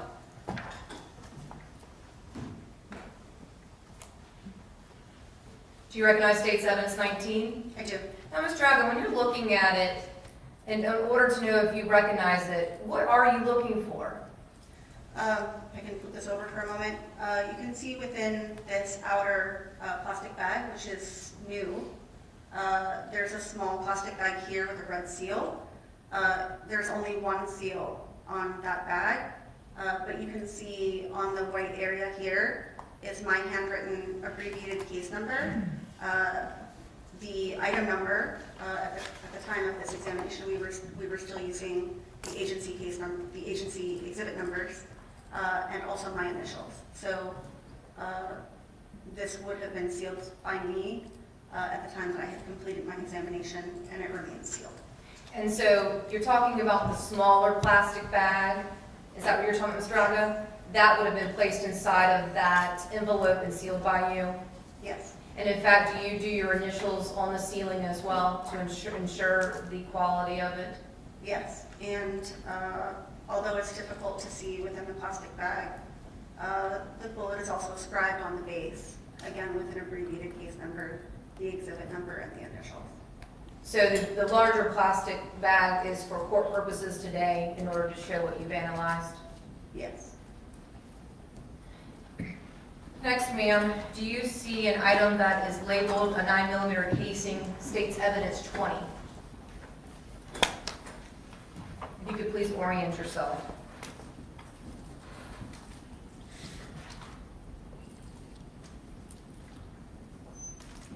Do you recognize states evidence 20? I do. And please describe what you're looking at to the jury. This item is a fired 9mm Luger caliber cartridge case, and my FDLE laboratory case number, the exhibit number, and my initials are written in marker on the side. Next, ma'am, do you see another item of the casing, states evidence 21, if you could please orient.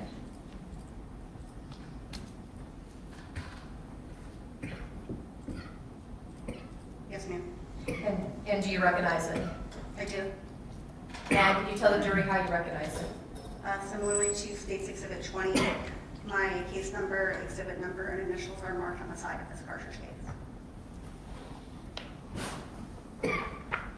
And next, ma'am, did you receive a firearm for comparison?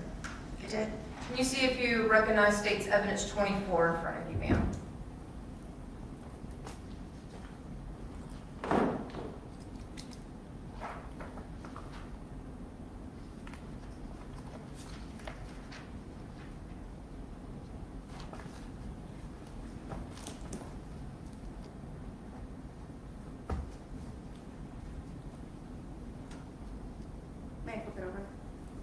And there's gloves there if you need them too.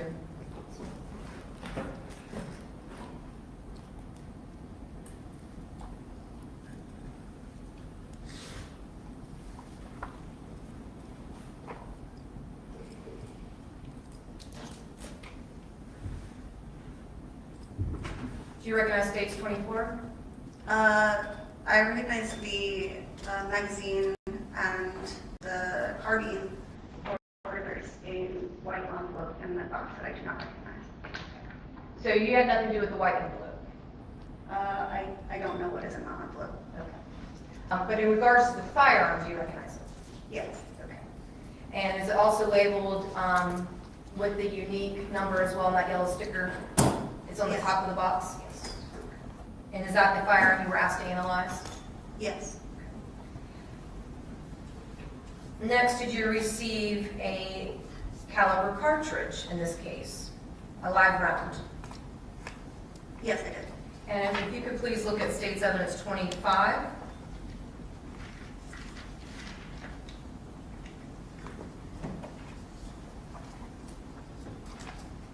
Yes, ma'am.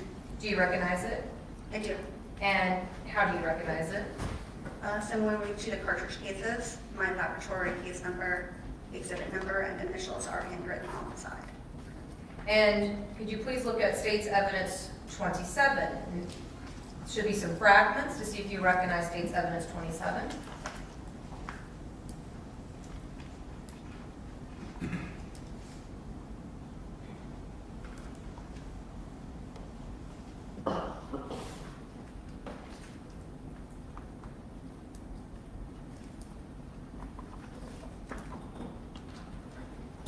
Yes, ma'am. Okay. And how do you recognize it? Similarly to States Exhibits 18 and 19, there are two small plastic bags in which I sealed the items when I was finished with my examination. There's an abbreviated case number, exhibit number, and initials, and my initials on the red seal at the top. The plastic bags still appear to be sealed. And lastly, ma'am, do you see an item up there labeled State's Evidence 36? There would be some fragments as well.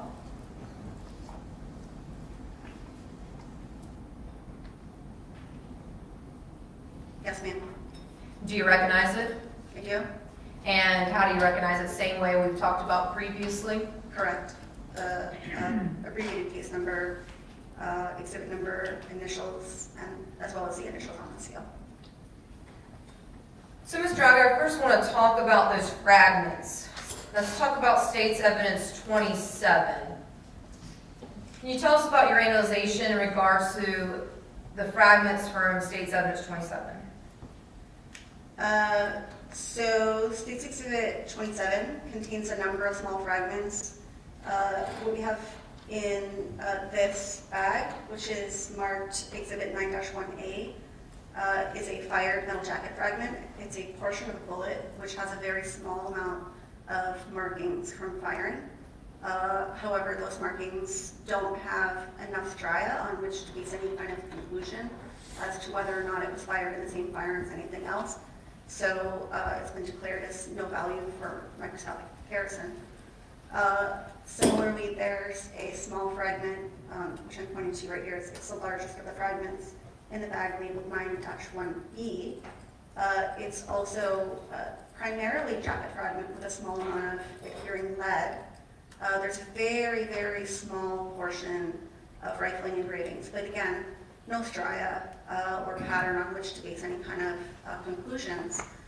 The remaining fragments are what appears to be lead and what appears to be a small bone fragment. I don't do analysis on bone, but that's just based on previous experience of seeing lots of bone attached to bullets. None of the items in either of these bags appear to be of any value for microscopic comparison. And next, ma'am, if I can turn your attention to State's Evidence 25. Can you tell us about your analysis of State's 25?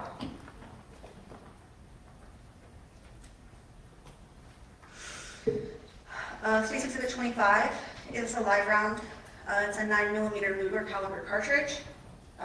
It's consistent in design and construction with respect to the cartridge cases, which were submitted in States Exhibit 20 and 21 with a similar headstand, meaning that the writing on the top portion of the cartridge case is similar, and they're nickel case with a nickel primer. Also, the bullet appears to be consistent in design and construction with a gold dot. Gold dot is just a brand name for a particular design of a bullet, and it also appears to be consistent with the bullets that are in States Exhibits 18 and 19. Next, may I want to turn your attention to State's Evidence 24, the firearm. Can you take us through your analysis of the 9mm high-point Luger firearm? So this firearm was initially evaluated for safety. All firearms that are received at the laboratory are inspected upon arrival at the laboratory to make sure that they're unloaded, but that's really a different process. Really what I'm talking about is that I examine the firearm to make sure that everything appears to be working correctly and that there are no physical defects with the firearm. And the reason for that is that if there is a problem with the firearm, logistically I could be injured. So it's really important that all of that gets done prior to loading any firearm with ammunition, that you make sure that it's safe to fire. In this case, it did appear to be safe to fire, although it's missing some relatively minor importance parts. There's 2 bolts and 2 nuts that are missing, as well as barrel shroud. They don't really affect the overall function. The screws have been replaced with zip ties, and that was as I received it. There's also an attached sling and a sleeve. Following that initial inspection, we take notes regarding the make and the model and the overall condition, and select ammunition from our reference collection based on the components that we have received to compare to it. So that was done in this case. I selected ammunition, again, speared gold dots, because that's what I had in the case to compare it to. Took the firearm and the ammunition into the range and test fired the firearm. How many times did you test fire this high-point 9mm Luger Strada? So a total of 3. The first 2 were fired into our water recovery tank. The problem with the water recovery tank is that sometimes the hollow points can expand and distort the surface of the bullet where we're trying to look at the markings. So the 3rd test was fired into a Kevlar trap, which uses Kevlar fibers to slow the bullet down. And with hollow points, we generally see that we get a very intact bullet using that trap, but it's a little bit difficult to dig through all the Kevlar fibers to find the bullet. So the preference is to use a water tank when possible, but in this case, a 3rd test was fired. And Ms. Drago, when you test fired this firearm 3 times, did you determine that the trigger pull was about 8 pounds? So the trigger pull is a separate examination from test firing. It's conducted after it is test fired so that we make sure that that we're actually getting usable tests. Occasionally during trigger pull determination, we used to see that you might get a fracture of the firing pin because you're dry firing the firearm, which means that you have no ammunition loaded into the firearm. There's nothing to slow the firing pin down except the inside part of the slide. So yes, after trigger pull, or after test fire was complete, I used armorer's weights, which is essentially a hook attached to a weight, and you rest the hook on the trigger and apply additional weight until you can hear the firing mechanism release. So in this case, the trigger pull was about 8 pounds as measured with armorer's weights. And during the pendency of this case back in 2017, did policies and procedures change that the trigger pull analysis is now done in the Tallahassee division? Yeah, it relates to the accreditation that our laboratory has, in that the accrediting body required that there be an error associated with every measurement that we do. And they were not satisfied as a plus or minus, well, let me explain a little bit more actually back. So as I said, that what we would do is we would apply additional weight until you hear that strike or release. So when we're determining that it's 8 pounds, we would have had 7 3/4 pounds hanging on the trigger, and then you lift the firearm so that it is just supporting the weight by itself on the trigger, and then it does not release. And then you add an additional 1/4 pound, and at that point it releases. So the trigger pull would be somewhere between 7 3/4 pounds. We round up. And so, by 8 pounds, it should be releasing every time. But that range that we had associated with that measurement was not satisfactory to them. So we selected as an organization a different method of performing trigger pull, which hopefully would give a better measurable error, and not just a range of somewhere between this number and that number. Hey, Ms. Dragon, did you then take, well, we already talked about state 7s, 18 and 19 are projectiles. Did you now try to compare those, and we'll start with just number 18, to the test fires that you did from state 7 as 24, that firearm? Yes. Can you please talk to us about state 7's 18 and what your analysis was? So with bullets, we initially look at the class characteristics of the bullet. So class characteristics of fired bullets are its caliber, the number of landing groove engravings, the direction of twist, and the relative dimensions of the lance to the groove. So in other words, if you have a specific number, then the combined land width and groove width is going to be constant. But you could have a land that is wider than the groove, or you could have a land that is narrower than the groove. And as you make the land narrower, then the groove has to get wider and vice versa. So all of those are class characteristics of fired bullets, and they're dependent upon the firearm that fired them. Because if a bullet is, let's just say, for example, for right with its rifling, then the firearm that fired it must also be for right. So we examine all of the fire components to determine their class characteristics, and then only compare things that have similar class characteristics. Subsequent to grouping things by class characteristics, we can look at the individual characteristics, which are the unique pattern of stria within the landing groove engravings. And those landing groove engravings result from coming in contact with the rifling, which is that set of grooves inside the barrel.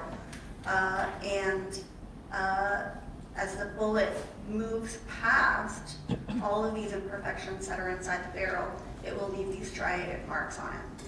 So with respect to State's Exhibit 18, it was compared microscopically with the bullets that I fired from, the firearm, which was 24. State's Exhibit 21? 24. 24. I apologize, I wasn't in the microphone. 24. Although there is some correspondence of the individual characteristics between State's Exhibit 18 and my test fires, that correspondence was not sufficient to conclude that that bullet was definitely fired from the firearm, although it could have been. And just for record purposes, I have also published State's Evidence 1BBB, which shows State's Evidence 18. So that way we have an image while you're discussing it, Ms. Draga. And Ms. Draga, did you do the same type of analysis for State's Evidence 19, the other projectile, again, that was 2-3? I did. Okay, and can you please tell us about that, please? And again, for the record, I've published State's Evidence 1XXX, so we have an image while you're describing also your analysis that you did at the lab.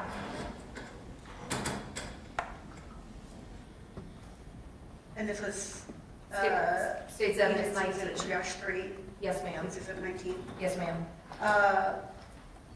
With respect to that bullet, there wasn't really any similarities or differences in the individual characteristics that were significant. So one thing about this firearm is that there's a little bit of variability in the tests. So what that means is that although it's going through the same barrel each time, the markings and the pattern which are left on the bullets in this firearm are not as consistent as they could have been. So when we observe similarities, we assign significance based on our training and experience of what that type of correspondence means. And likewise, when we see differences, we assign basically a significance of what those differences mean. So in this case, although they share similar class characteristics, there's no correspondence, but neither are there significant differences between States Exhibit 19, States Exhibit 18, nor my tests fired from States Exhibit 24.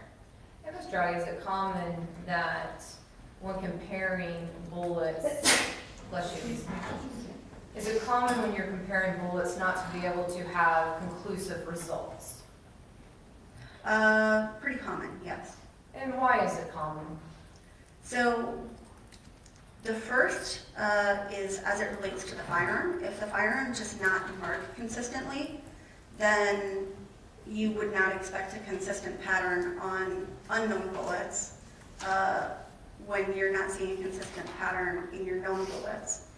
Another reason is damage. Obviously, as bullets travel through and interact with the target, they may be expanded or distorted. They may be scratched by anything harder that it's traveling through. And those scratches will be on top of the stria that I'm looking for when I'm trying to do a comparison. So in this case, we do have some damage to the bullets, but it's compounded by the fact that even the tests, which I fired knowing that they're from the same gun, they are similar to each other, but not as much as we would like. And next, Ms. Draga, did you compare the fired caliber cartridge casings to the firearm State's Evidence 24? I did. And those would have been, of course, the test fires that you did. Is that an accurate statement? Yes, because we compare bullets to bullets and cartridge cases to cartridge cases. But those would have been the actual ones you fired from the firearm? Yes. The test fires? Correct. And just to be clear, Ms. Draga, did you have any difficulty operating the State's Evidence 24, the high point Luger? No. So again, for purposes, I'm going to show you State's Evidence 1 triple Y, while we talk about State's Evidence 20, which would be 2-4, the agency exhibit number. And you could please tell the jury about your analysis of State's Evidence 20 to the test fires that you did of State's Evidence 24, that 9mm high point Luger. So similarly to bullets, we examined cartridge cases for their class characteristics prior to doing any microscopic comparison. The class characteristics of a cartridge case are its caliber, the type of breech face marks, meaning is it parallel, crosshatch, circles, something else, the shape of the firing pin, to the extent that we can determine it, the shape of the firing pin Absher, the presence or absence of extractor and ejector marks, the presence or absence of firing pin Absher shear, and firing pin drag. Those are a lot of terms. They all relate to the different parts of the firearm that the cartridge case is coming in contact with. So if a firearm has a domed nose of the firing pin, then you would expect that the impression of that would look very bowl-like. So we call that hemispherical. In this case, the class characteristics of the fired cartridge case are parallel breech face marks, hemispherical firing pin, which are similar to the test fires from the firearm. So I proceeded with microscopic comparison. Based on the microscopic comparison of the breech face marks, and additionally some correspondence noted in the chamber marks, it's my opinion that State's Exhibit 20 was fired using State's Exhibit 24. Next, in regards to your analysis of State's Evidence 21, which is also a casing, Exhibit 2-5, and I'm again during your testimony on publishing State's Evidence 1, quadruple A, if you could please describe your analysis of State's Evidence 21. Similarly to State's Exhibit 20, that cartridge case shares class characteristics with the firearm. It was microscopically compared with my test fires, and based upon that comparison and significant agreement of individual characteristics, it's my opinion that State's Exhibit 21 was also fired using State's Exhibit 24. And Ms. Draga, after you concluded your analysis of these 8 items, did you then package them back up, seal them with the tape, do your initials, and wait for, again, that receiving evidence locker area to retrieve those items? Yes. No further questions? All right, thank you. Cross-exam.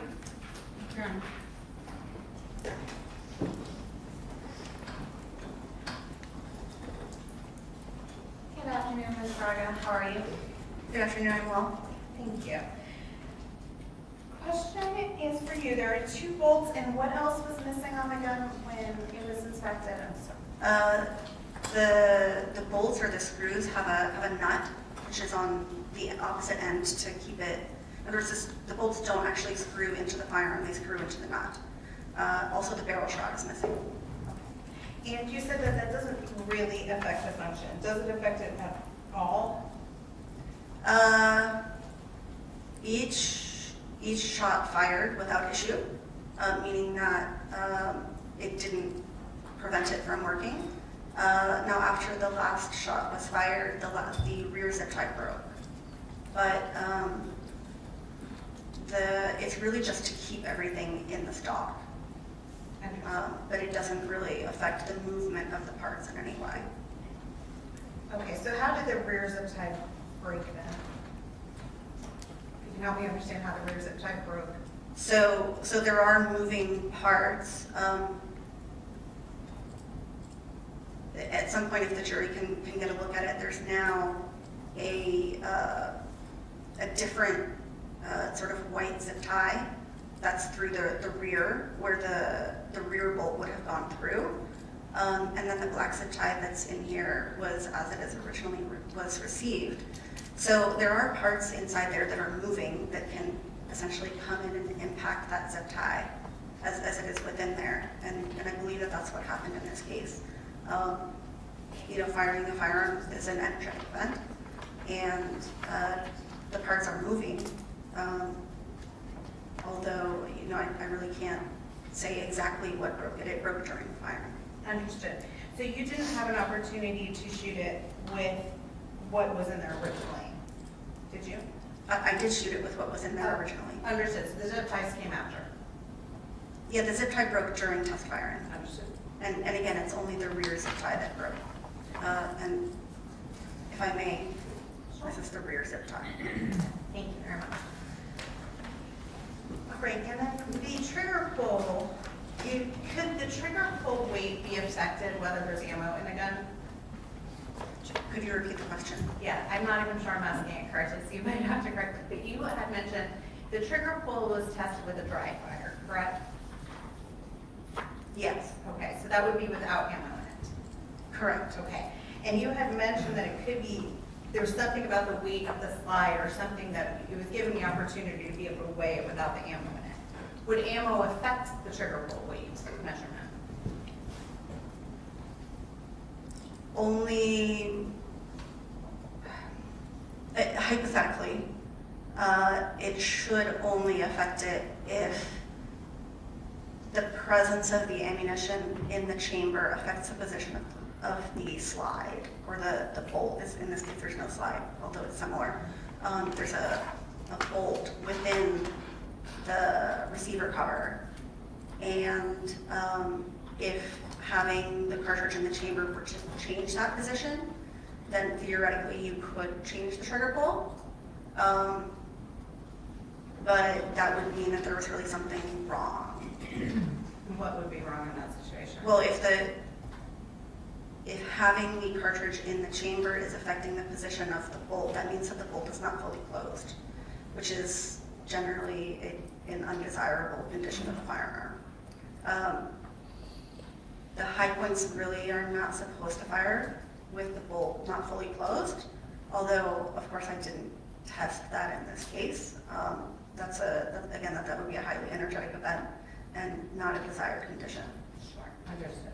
But no, just one moment here. Yes.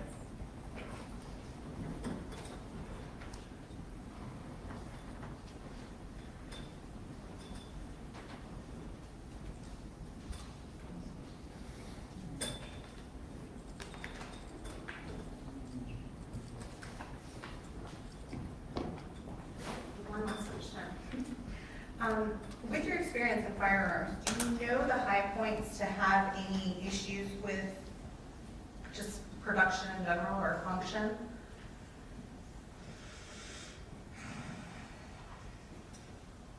No, I mean, most of the the high points that I've examined, even ones that have been in water for a really long time, they're pretty sturdy firearms.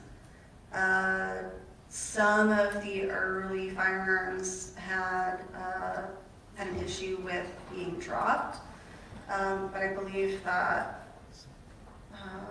if I can check my notes for a minute. Sure.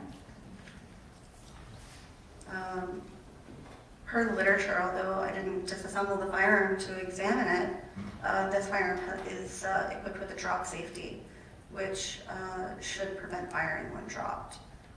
So this would be after any of those issues. I'm not aware really of any other major issues, and the 8-pound trigger pull is pretty heavy for a single action firearm. And it felt pretty consistent as I was testing it both at the bench and in the range. Again, not really that I'm aware of, except for maybe it was some of those very early firearms. Thank you very much. I have no more questions. All right, thank you. Is there any redirect? Just very brief. So just to be clear, those issues would not pertain to State's Evidence 24 that you just discussed with defense on cross-examination?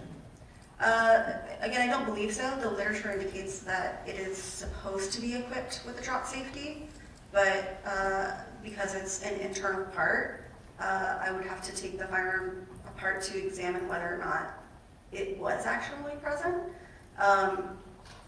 But it should have the drop safety. And you stated that this firearm is a pretty heavy single-action rifle, carbine type gun? Yeah, so 8 pounds is kind of on the high side for a single action trigger pull. And single action just means that when you press the trigger, you're not applying any additional tension to the striker. All you're doing is moving the sear out of the way so that the striker can come forward. The striker is the firing pin. That would be contrasted with something like a Glock or a double-action revolver, where pressing the trigger actually cocks the firing mechanism with additional tension so that it has additional energy when it comes forward. In this case, it's just single action. Thank you. No other questions? Okay, may this witness be excused? Yes, Your Honor. All right, thank you, Ms. Braga. You may step down and you're free to go. Thank you, Rona.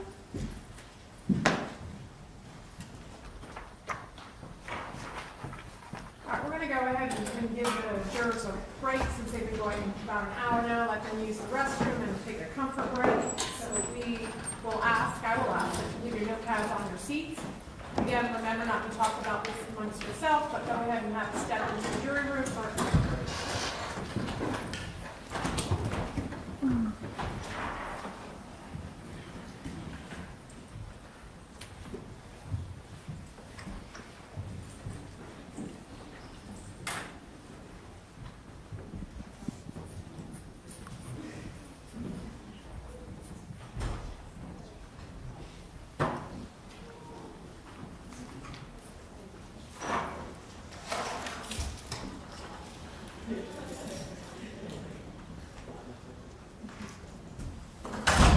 Thank you. Jury's out of the courtroom. We'll be in recess.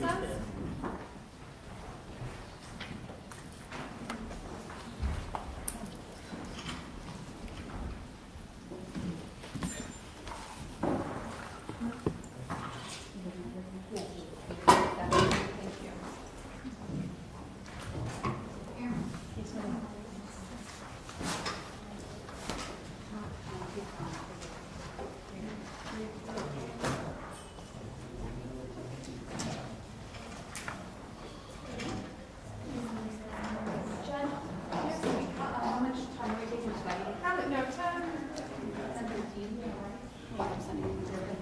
Yeah.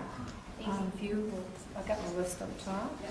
I was just putting these back together because I know Trey's gonna need these two, so I was gonna put the DNA for him together. That's Paul, you know what I mean? Okay. All right. So this is DNA.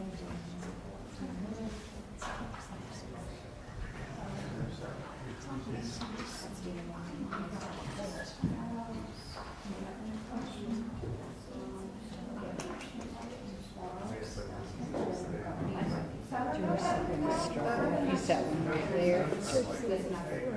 Oh, really? That's why she took recess. Yeah, she asked me, she's like, okay. I'm like, hold on.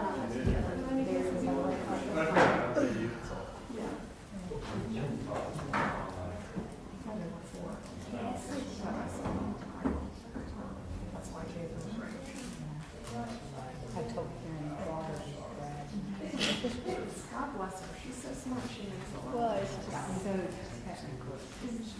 She's so big.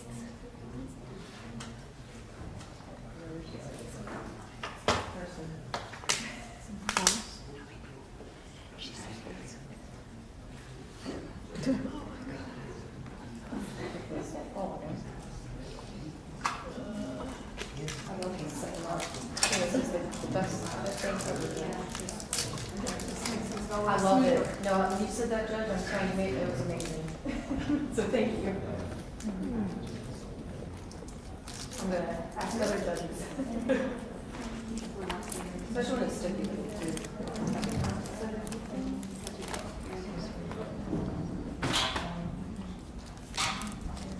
Okay, thank you. Thank you. I can show you what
You look like me earlier. It's blocked.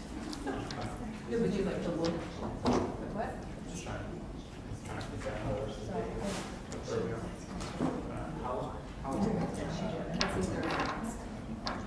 I say 30.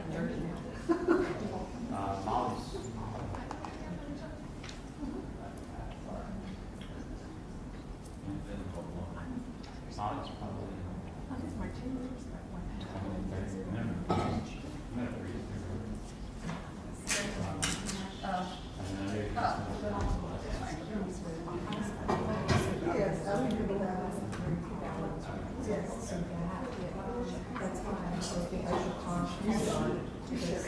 She did that. She's over had sometimes. And she said, oh, Judge, not doing your job.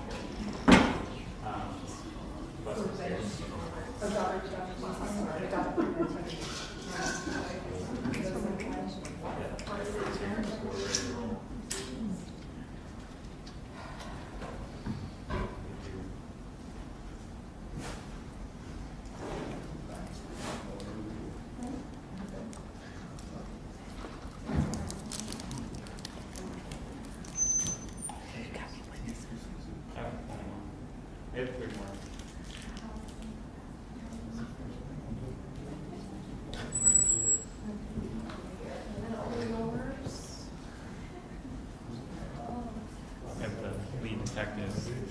biology expert and then the medical examiner. Yeah, it's Casey. Just the biology. This should skate through then. So, medical examiner may take some time just because he's important, but we should be fine.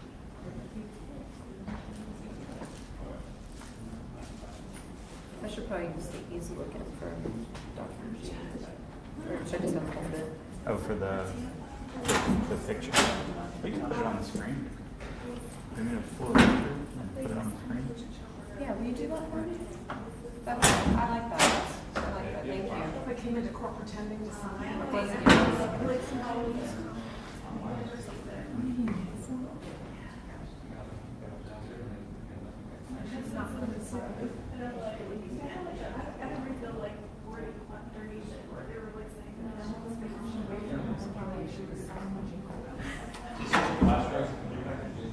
Yes.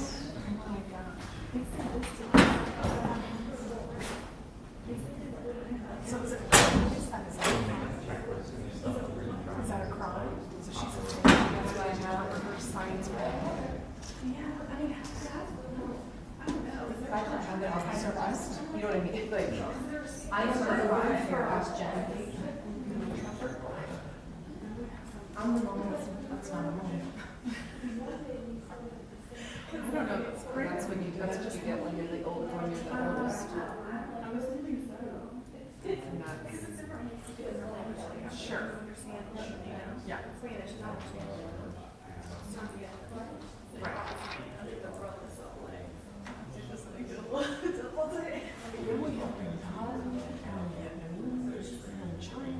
Yeah, languages that we didn't have. Yeah. Actually, Judge Adams was telling me they don't actually have a lot of introvert come to court, but they do.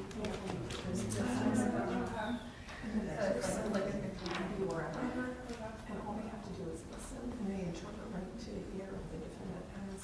Well, because there's so many more languages that they're not limited to who's in the city. We've had difficulty finding a Bengali interpreter.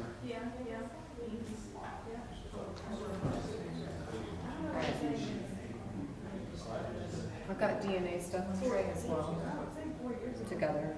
Oh, what? And they're just now realizing? Yes. This is hashtag.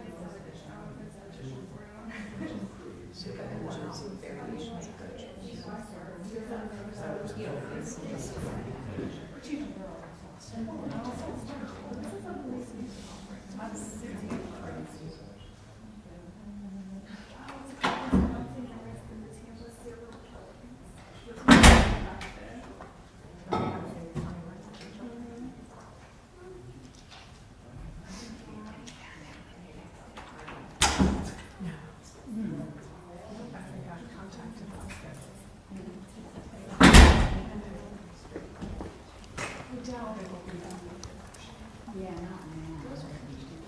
I mean, some people are going to know.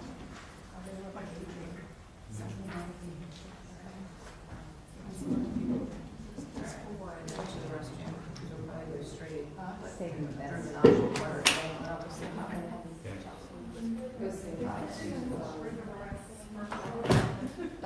Don't like me. Well, especially she got paid. Then it could be a crime. Yeah. Because she's getting paid. Carrying some type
218. 218. Mhm. You're on top of it, I'm scared. You got it. Did you have a candy? Mhm. You want more? Mm-mm. Nancy has a lot over there. I had my little healthy bar. Yeah. Yeah.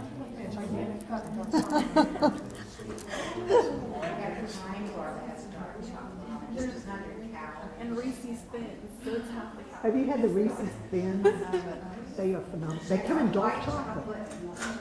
They come in dark chocolate. I'll bring you a dark chocolate tomorrow. I got some at home. I'll just bring one.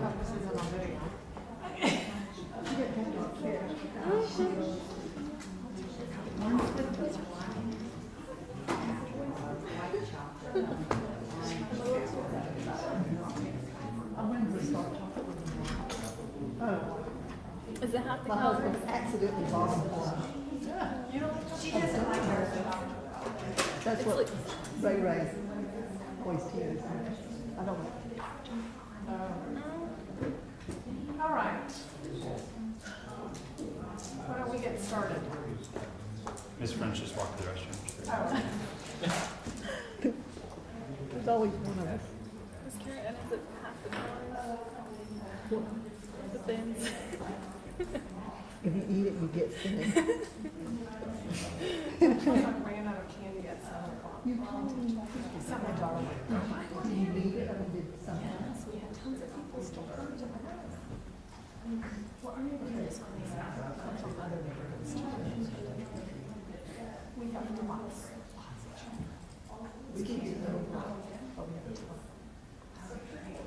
I told my wife next year we're not buying candy. We're just gonna hit like every trunk or treat the week before, build it up and get that out. Save like $50. So expensive. They said like it was like $1 billion. They said like I don't know if it's just Halloween costumes or like Halloween in general. the whole industry. Yeah, I bet the costumes too, they're Yeah. expensive. I heard that. Yeah, my daughters have 4 children, so they do homemade, they, Oh, that's good. To buy all that. yeah, it's a lot. Because they only wear it once, they can't wear it the next year. I had a friend I went to college with, Michael Mars, of the Mars family. I think I remember that. Or whatever. I was an executive. I went to college at some point.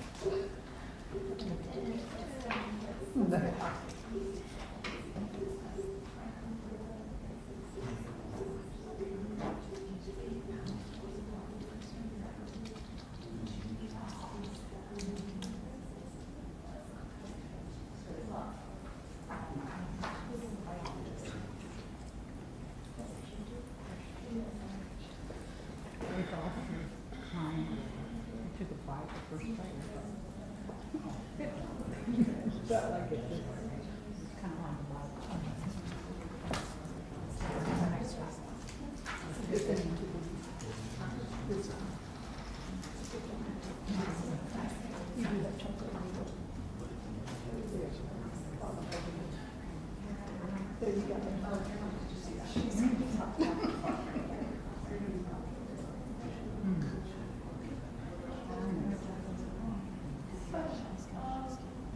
Yes.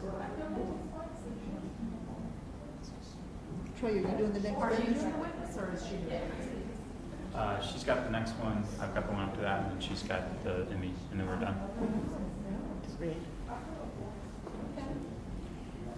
She's got the ME. She's got the Emmy and the lead detective, and I've got the FDLE biologist. So we should be hopefully done by. Is it the biologist next? No, it's the lead detective. All the swabs is the lead detective. He took all the swabs. You said we should be done by when? Hopefully by 4. Maybe we should I just. thought it was in like 3. And then we'll probably break that. We've seen recently.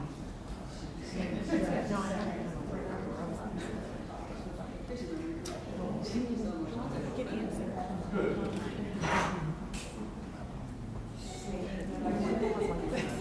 Oh, no. There's a lot of movement back there. Oh.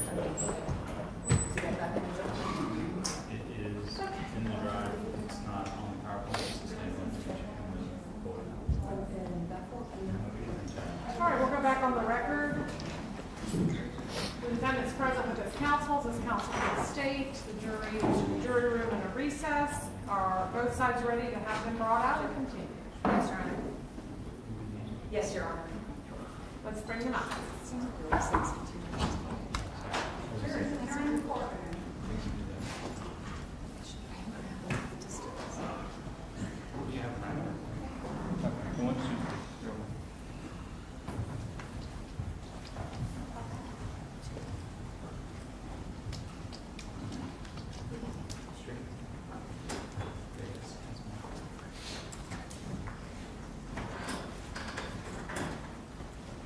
All right, thank you, ladies and gentlemen. You can resume your seats. Stage may call your next witness. You're on the stage with next call Detective John Vinosh.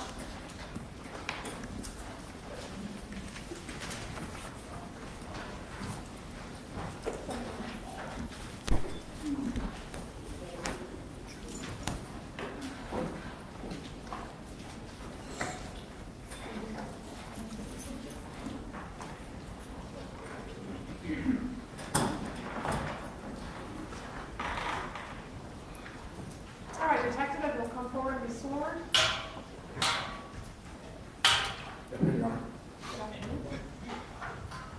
Do you solemnly swear or affirm that the testimony you give will be the truth and the whole truth, nothing but the truth, so help you God? I do.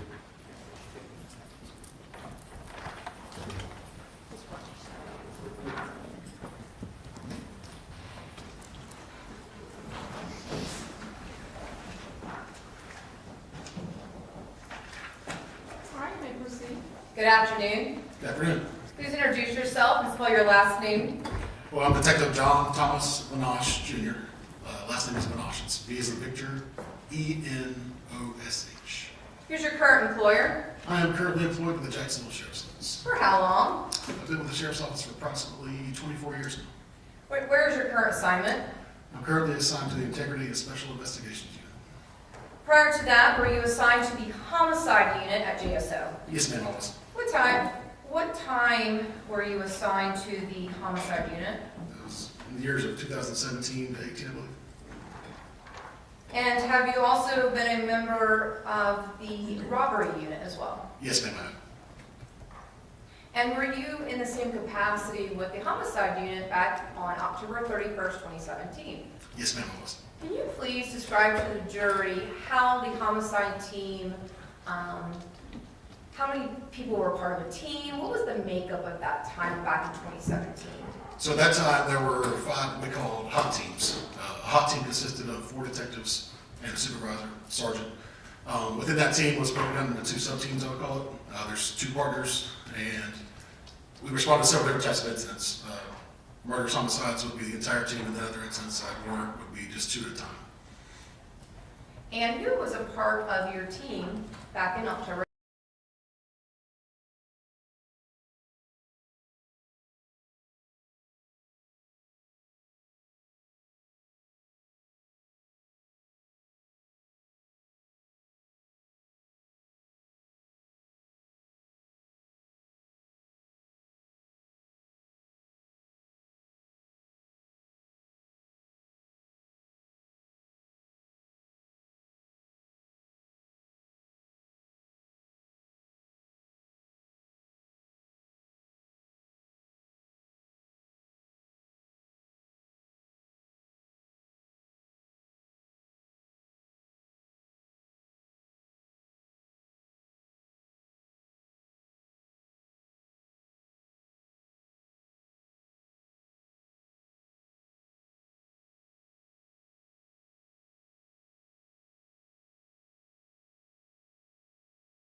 not be anywhere near the murder scene?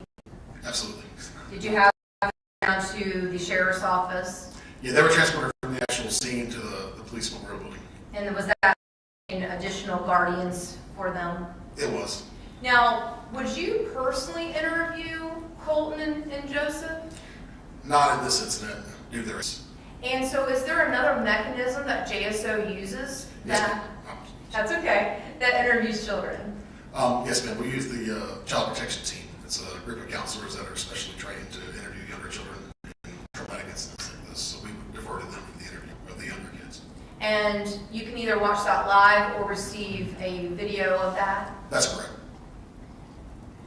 Now, did you ask for Lyle Scheidemann to be transported down to the police memorial building? I did. And we'll get to that in just a moment. Did you ultimately interview him? I did. Okay. Now, did you obtain that search warrant of the crime scene? We did obtain a search warrant for the residence. Now, were you also work in tandem with the lead crime scene unit detective? Yes, ma'am. And was that Detective Harmony Brooks in this case? Yes, it was. Did you walk your crime scene with Detective Brooks? I did. And what type of items were you looking for? We were just looking for, obviously, the overall picture of what happened inside, just the visual that was in there. And then, in addition to that, just see what evidence was available to include DNA evidence, latent brain evidence, possibly any kind of firearm evidence, anything that would lead to the investigation. And ultimately, your role is just to observe. Is that accurate? At that point, yes. Okay. It's Detective Brooks's job to actually collect and preserve that evidence. That's correct. Now, and what did you, before we get down to the police memorial building, what did you observe at the crime scene? As far as the apartment itself? Yes. At that point, there was when I entered, there was a blood trail coming in and out of the entryway. It was Christina who was laying on the floor at that point. There was other evidence on the floor. I believe there were shell casings in the apartment. There was a broken closet, I think it was. Was there a lot of blood? There was a lot of blood, yes, ma'am. And in fact, was Lyle Scheidemann covered in blood? He was. And were Colton and Joseph sadly also had blood on them? Yes, ma'am. Now, did you learn that the children were related to the two ladies, Christina Ashley Rucker and Lisa Rucker, as their children? I did. And is that why you also needed to get guardianship for them? Yes, ma'am. Now, did you learn of a potential suspect? I did. And who did you learn this information from? It was relayed to me from the sergeant on scene.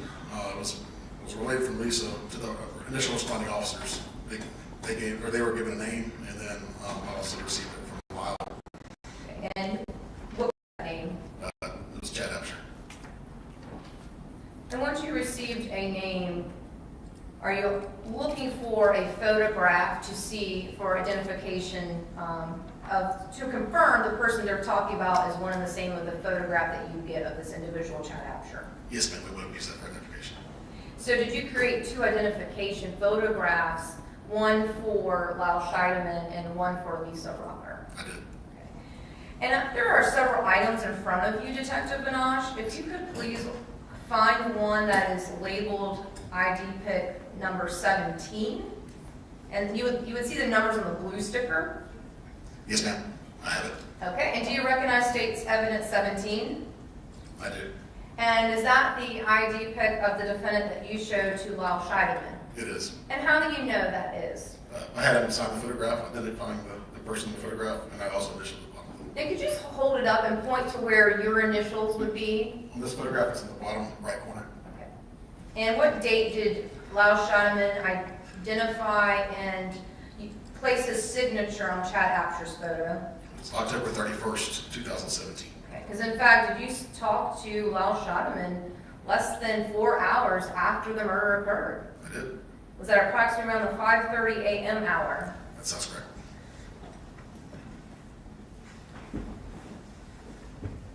And Detective Binoche, was Lyle Scheidemann credible? I mean, I'm sorry, I didn't mean to say that. That was cooperative. I apologize for that. He was cooperative.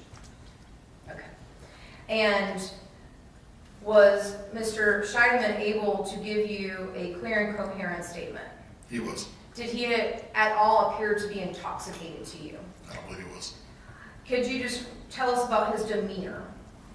He was visibly upset and visibly shaken. I mean, he would go in and out at moments of just being very upset as I was talking to him. I had to calm him down throughout the interview initially, and then he was able to provide a very clear statement. And after you spoke to Mr. Scheidemann, were you able to determine how many people earlier in the evening were located at your crime scene? Yes, ma'am. How many people were located earlier in the evening at your crime scene? It was a total of 6. And can you just tell us who you were able to identify? Yes, ma'am. Lisa Rucker was present. Christina Rucker was present. Lyle Scheidemann was present. Chad Absher was present. Joseph Rosanio was present. And Colton LeBaron was present. So a total of 6 people would have been located at your crime scene? Yes, ma'am. And it happened approximately around the 2 a.m., 2:15 a.m. time frame? Approximately, yes. And you, throughout your investigation, did you ever learn that anyone else had been present? No, ma'am. And when you went to your murder scene, was Chad Absher there? He was not. And did you see a firearm at all at your crime scene? No, ma'am.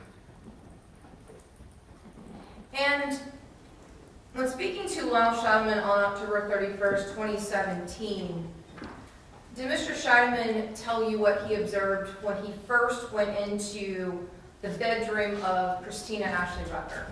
He did get that statement. And what did he tell you? When he ran in the bedroom, he saw that Chad had his arms around her neck, was strangling her in the bed. And in fact, did Lyle Scheidemann tell you that he observed the defendant on top of Ashley Rucker? He did. And that the defendant had his hands around her neck, choking her? Yes, ma'am. And he told you that just a few hours after the murder? Yes.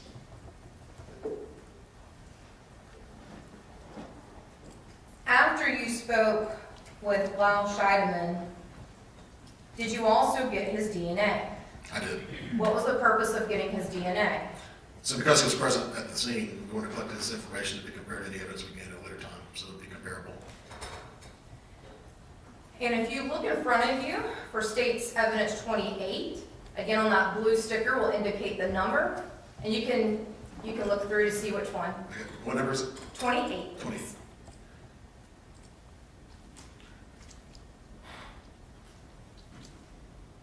Okay. And could you just please orient yourself? Yes, ma'am. Do you recognize it? I did.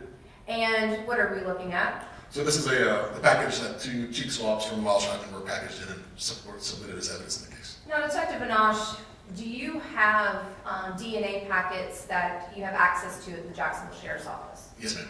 And can you please describe to the jury how you would take someone's DNA standard? Yes, ma'am. So we have a packet that includes the envelope, 2 DNA swabs, which are sterile. We have a pair of gloves that we contain in that as well. We would get consent or other permission to take the swab at that point. I would use that kit to get that. We would take the swab and basically go inside the cheek. There's 2 swabs that would collect. Once those are done, they'd be repackaged, sealed, and placed in the property room as evidence. And just to be clear too, you're wearing gloves at this time? I will swear. Okay, and all of the items are new? Yes, ma'am. There's nothing being used? Correct. I mean, things are being used, but not used product? The products are sterile. Okay, thank you. Yes, ma'am.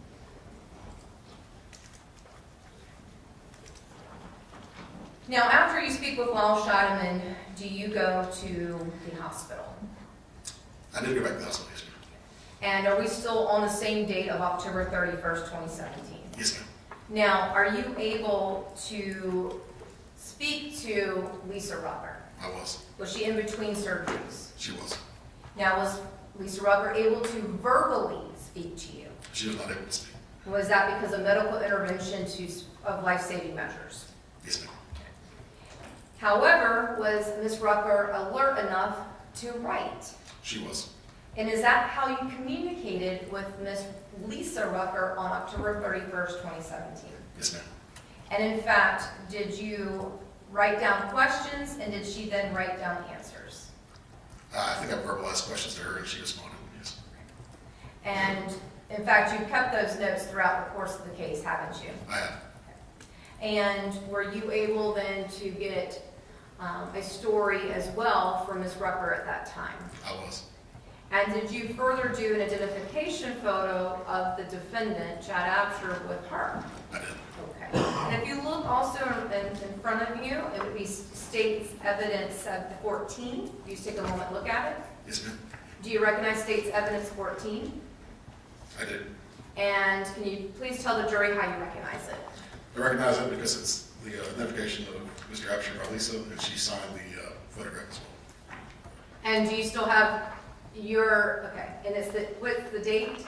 The date is October 31st, 2017. Okay, and that's what she had signed while she was in the hospital? That's correct. Now, also at some point, once Lisa Rucker is out of the hospital, were you able to get her DNA standard? I was. And if you would please look at State's Evidence 29 and orient yourself.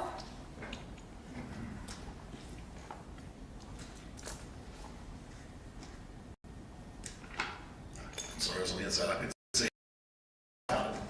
And please tell the jury you recognize State's Evidence 29.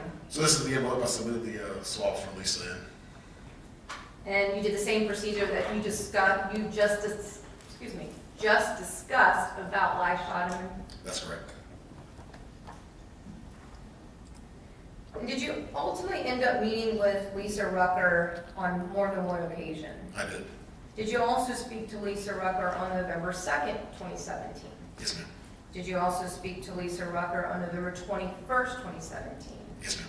And in fact, was November 21st, 2017 the first time that you were able to speak with her outside of the hospital? Yes, ma'am.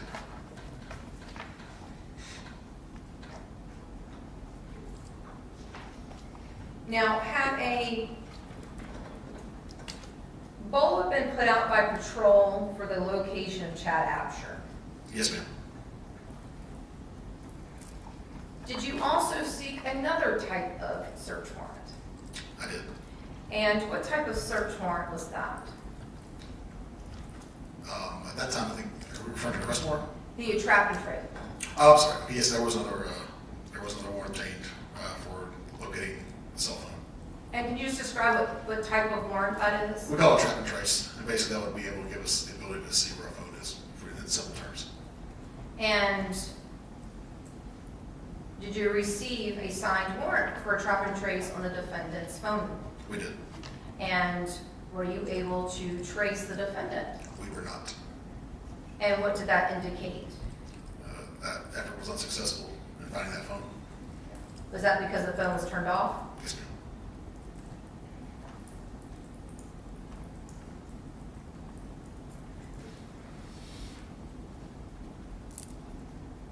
Now, after speaking with Lyle Scheidemann and speaking with Lisa Rucker, did you also review the interviews conducted by CPT of Joseph Graziano Jr.? Yes, ma'am.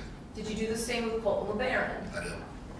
Was Colton LeBaron quite young at this time? I believe Colton was 4 at the time. And based upon those interviews and the physical evidence that you observed, did you seek an arrest warrant? I did. And did you seek an arrest warrant for the murder of Christina Ashley Rucker? Yes, ma'am. And for the attempted murder, just generally speaking, for Lisa Danielle Rucker? Yes, ma'am. And after receiving that arrest warrant, was the manhunt still on for the defendant, Chad Absher? It was. At some point, after the 40th hour of the murder, was the defendant located? He was. And where was he located? He was looking at a residence off of 118th Street. And did SWAT become involved? They did become involved, yes, ma'am. And ultimately, was the defendant placed under arrest for the murder of Christina Ashley Rucker, the attempted murder of Lisa Danielle Rucker? Yes, ma'am. Did you go to that scene? I did. And did you do the same thing like your murder scene? Did you go and review and see if there was items of evidentiary value? I did. And was Detective Shannon, it was Pfister at the time, now Lillard, was she assigned to process that scene? She was. And did you walk that scene with her? I did. And did you all recover a rifle firearm from that location? We did. And was the defendant taken down to the police station to be booked on his warrant? He was. Now, in the process of doing a booking of the arrest of the defendant, did you get his height and weight? I did. That's a question we asked. And what was his height? His height was 6'1", And what was his weight? 200 pounds. Now, also at some point during your investigation, did you get the defendant's DNA? I did. And that was in regards to a court order? That's correct. And do you see State's Evidence 33? Yes, ma'am. Do you recognize State's Evidence 33? I did. And is that the DNA standard of the defendant? It is. And did you do the same procedure as you previously discussed in regards to Lyle Scheidemann and Lisa Rucker? Yes, ma'am, I did. Now, when the defendant was taken into custody, did the defendant have injuries to his person? He did. Because previously, did you learn that the defendant had been in a physical altercation with Lyle Scheidemann? I did learn that. And was that also then in relation to the damage you had talked about inside of the condominium, I believe the linen closet? Yes, ma'am. And did you have photographs taken of the defendant? I did.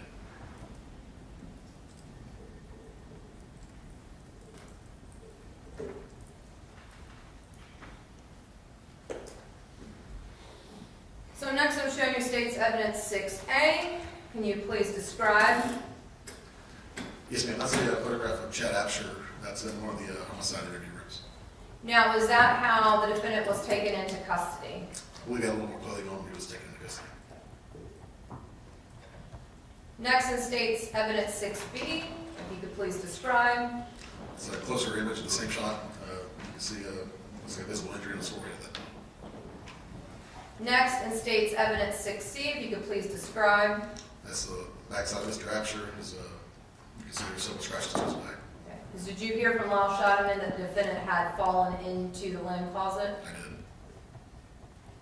Next in State's Evidence 6D, if you could please describe. That's a close-up shot of Mr. Absher's face. You can see that he's missing a tooth. And did you learn that that was in relation to the physical altercation between the defendant and Lyle Scheidemann? Yes.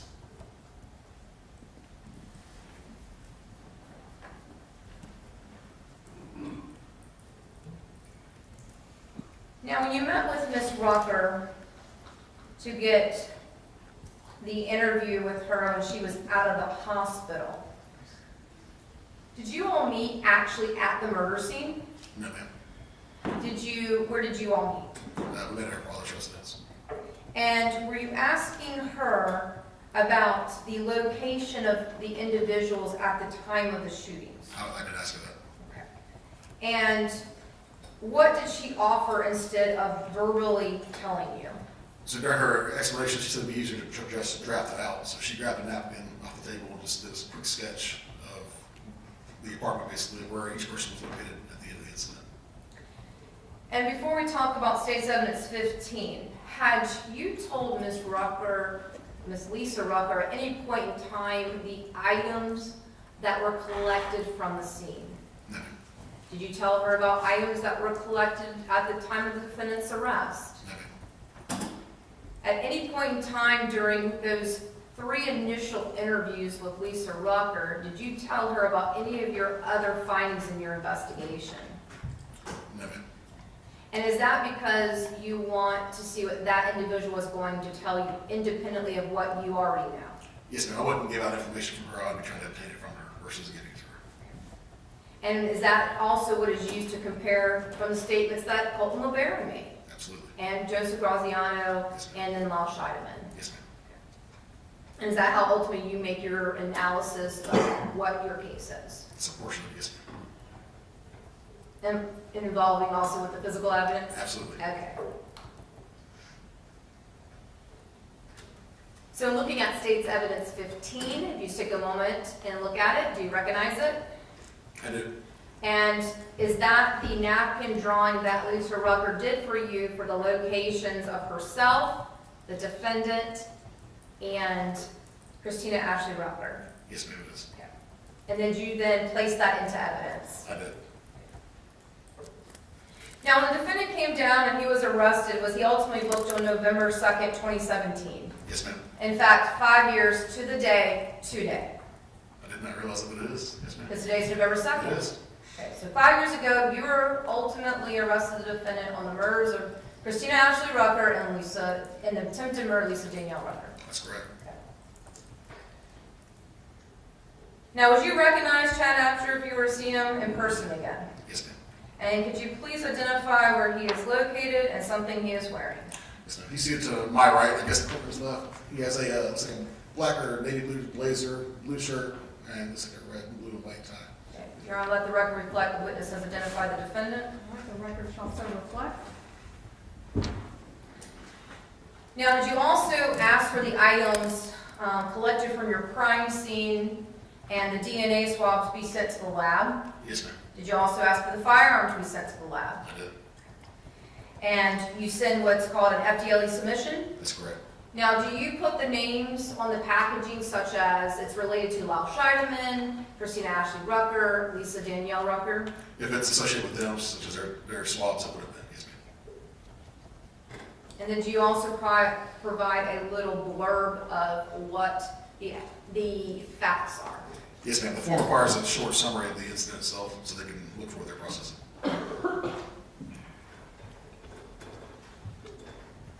You guys have one moment, Your Honor. Okay.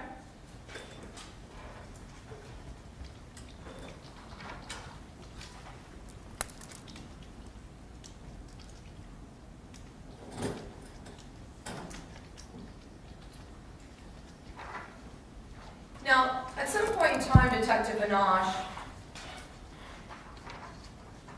do you come down to the state attorney's office along with the assigned prosecutor, which was me at the time, it's still me, and meet with the family? Yes, ma'am. And is that to give a briefing of the procedure of how the criminal case may or may not go? Yes, ma'am. Okay. And did you do that in this case with me? We did. And in fact, was that involving multiple family members of the Rucker family? It was. And did you learn something about Lisa Rucker? I did. What did you learn? We learned that she had an active arrest warrant. And did Lisa Rucker come for this initial family meeting at the state attorney's office? She did. And what was your obligation? At that point, knowing that she had an active arrest warrant, we had to take action. So we had to arrest her that night. And was that close in time to her being shot? It was still fairly close, yes. And has she just been released from the hospital? I believe so. And did you have some concern about her recovery? Absolutely. And what was your concern? Obviously, her wounds were very extensive. The healing was important to us. That was a big concern with her being arrested at that point. And did she also have further surgeries that she needed to do? She did have, from my understanding, further surgery scheduled as well. And so you're concerned about her status as she was in the Duval County Jail? Absolutely. Her recovery was her priority. Did you call a patrol officer from the Jacksonville Sheriff's Office? I did. Is that standard protocol when someone's being arrested? Yes, ma'am. And did you, though, also go down to the police memorial building for this arrest? I did. And ultimately, did you help secure what's called an ROR? Yes, ma'am. And what does that mean? Basically, that she'll be charged with a warrant, but she'd be basically walked through the jail, released from her recognizance to return to the court at a later time. So you allowed that she would not have to be held on a bond? That's correct. And did that take several hours? It did. Is that a moment, Your Honor? Yes. And Detective Minash, did you then ultimately receive findings back to FDLE? I did. And did you then update the status of those findings and also talk with the various people involved in the case? We did. Okay. And do you just maintain availability if needed throughout the pendency of the case? Yes, ma'am. As such today testifying? Yes, ma'am. No further questions. All right, thank you, Charles Exam.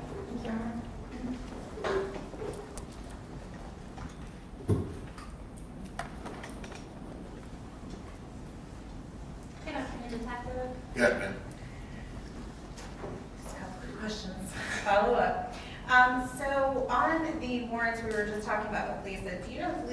was aware of the warrants before she was arrested, or did you tell her at that time that she had a warrant? That she had a warrant? Mhm. I don't know that she was aware of that one. Okay, so it's your understanding that when she came in, that's when she learned about it? I correct? believe so. Okay. And did you inform her, or do you know if there was someone else that did? I believe it was me. Okay. And after that, were you asked to go talk to a judge about her charges? I don't recall. I was asked or how that process worked. Okay. Did you talk to a judge about her charges? I honestly don't remember if it was me. But she didn't have a bone for that. She didn't have to spend a night in jail, correct? That's correct. Ultimately, correct. Thank you, excuse me. And then in addition to that, you also told the arresting officer that she wouldn't need to be interviewed by detectives on the charges. Correct. That's true? Okay. And who told you to tell the officer that? I don't recall. I know we just want to get her in and out for that. It would be addressed later on. Okay. It wasn't your decision, then? I don't recall that. And those cases of leases were not something you would handle, right? No. Okay, those would be handled by economic crimes or something along those lines, okay. And did you consult with anyone about handling those cases before you told the officer not to question Lisa? I mean, we were in the meeting prior to that, but other than that, no. If I can have just one moment, sure. Okay.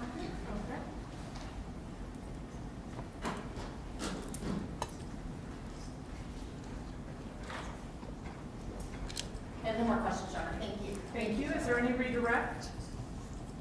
No, Your Honor. May this witness be excused? For now.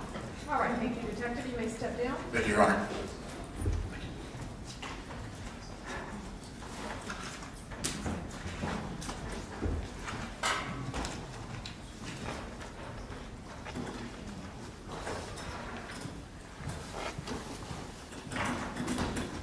All right, State, they call your next witness. Yes, ma'am. David Palmali Carter.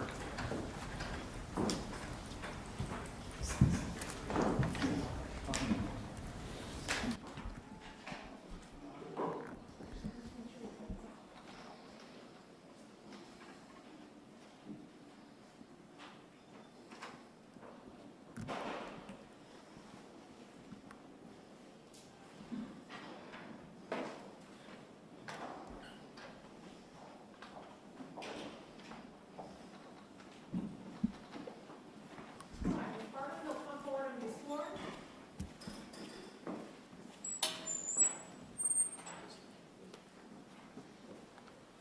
You solemnly swear or affirm that the testimony you will give the truth, the whole truth, and nothing but the truth, so help you God? Yes, I do.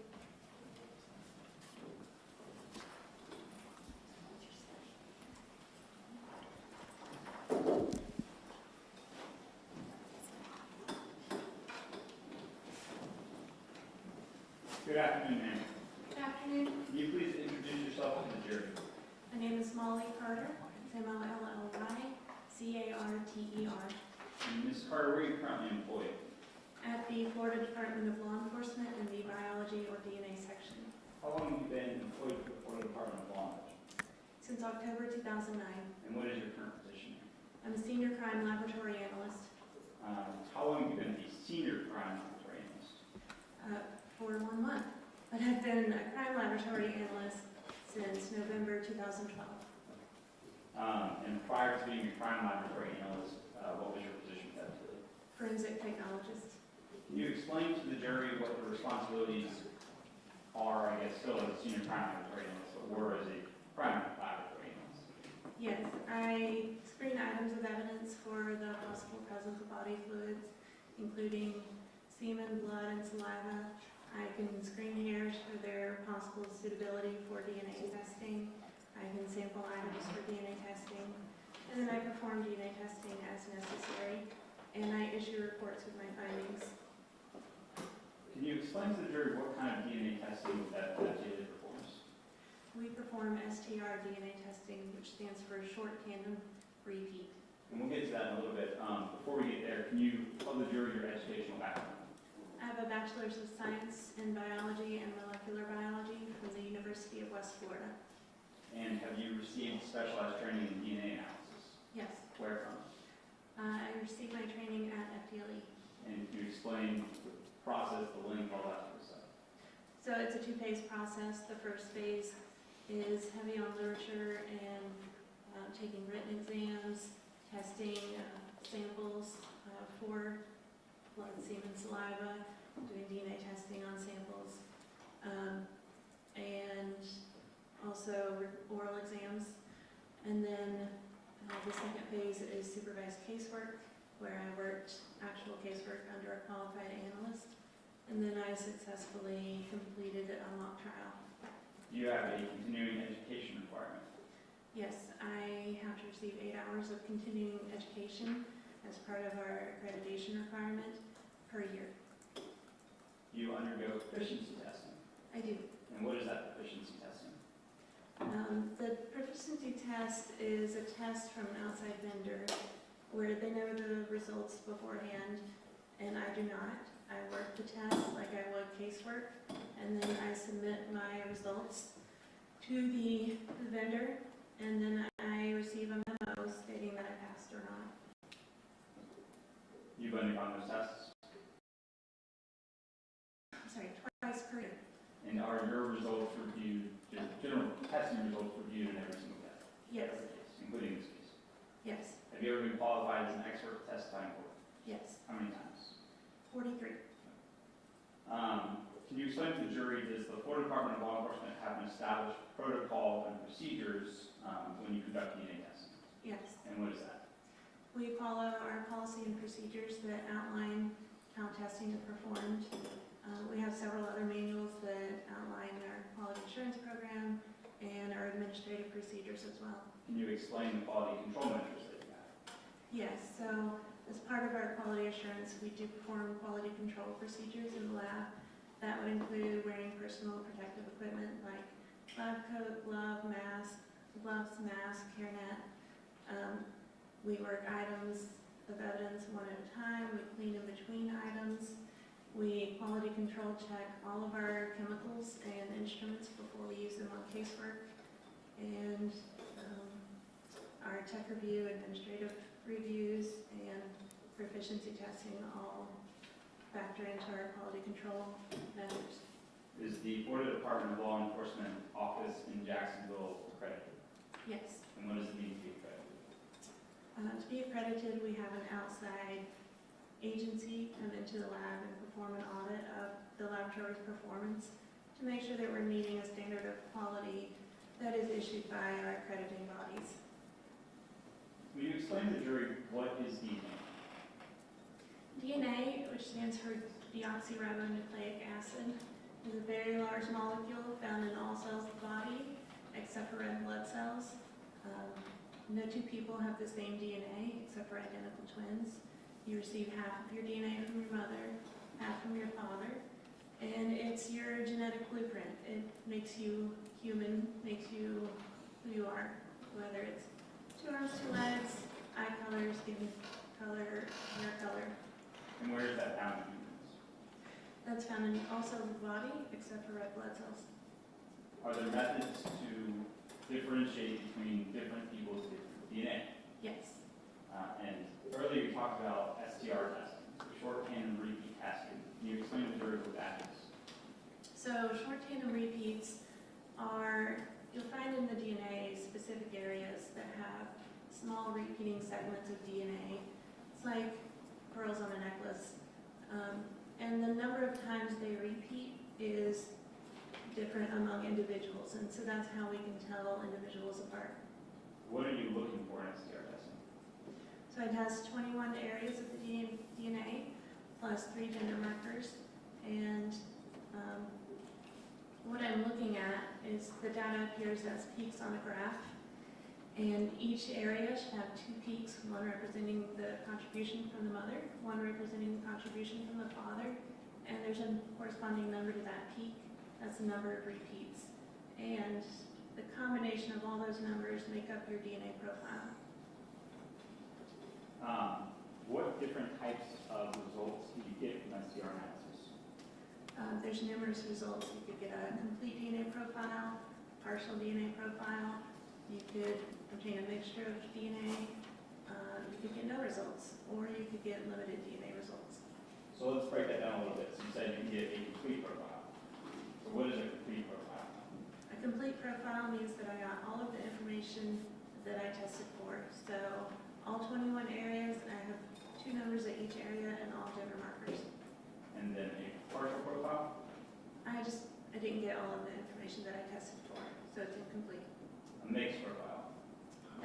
that more than one person contributed their DNA to a sample. And finding no results just means Just no results, fair enough. no DNA. And so you talked about mixed profile.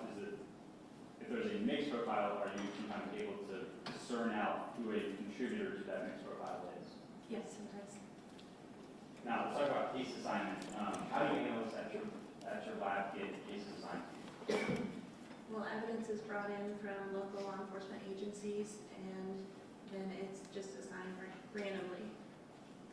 Were you assigned in this case, FDLE case number 2017-0407-258? Yes.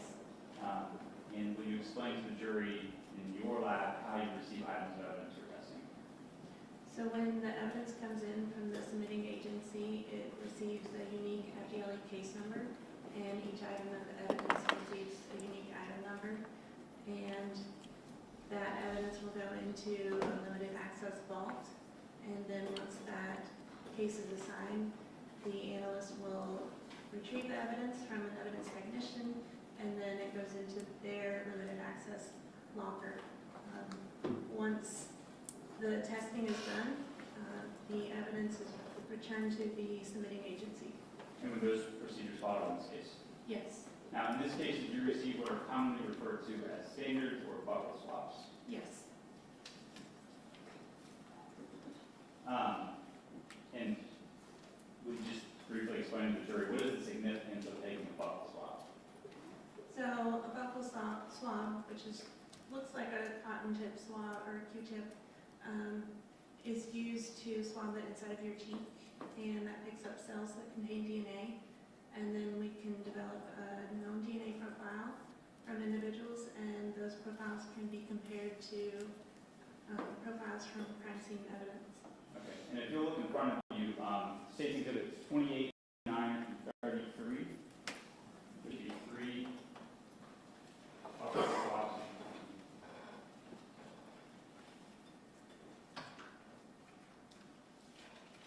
So here, this is 29. Here is 33 and 28. And if you look at each of these items, can you tell me if you recognize these items? Yes, so Exhibit 29 I recognize as cheek swabs from Lisa Rucker, and you can see I've tagged the item with the case number, item number, and my initials, as well as my initials here on the seal that I replaced.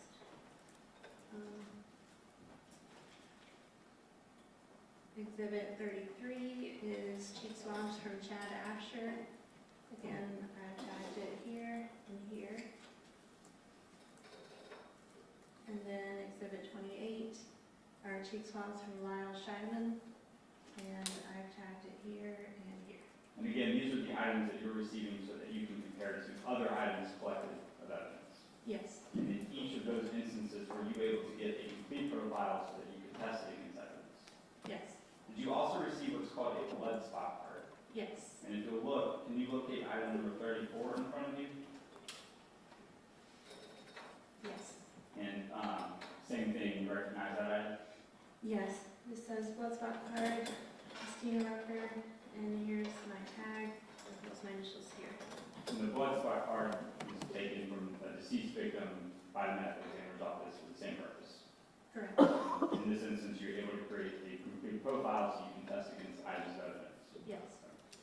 Now moving on, first, so ultimately you receive 5 items for comparison. So you receive 2 projectiles, a swab from a firearm, a fireball bottle, a firearm itself, and then a swab taken from the firearm. So let's try to break that down a little bit. So first, if you look for State's Exhibit 18,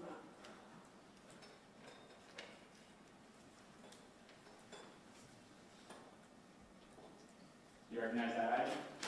I do. And what is that item? This is a projectile, represented as a projectile with blood. Okay. And were you able to do testing on that projectile?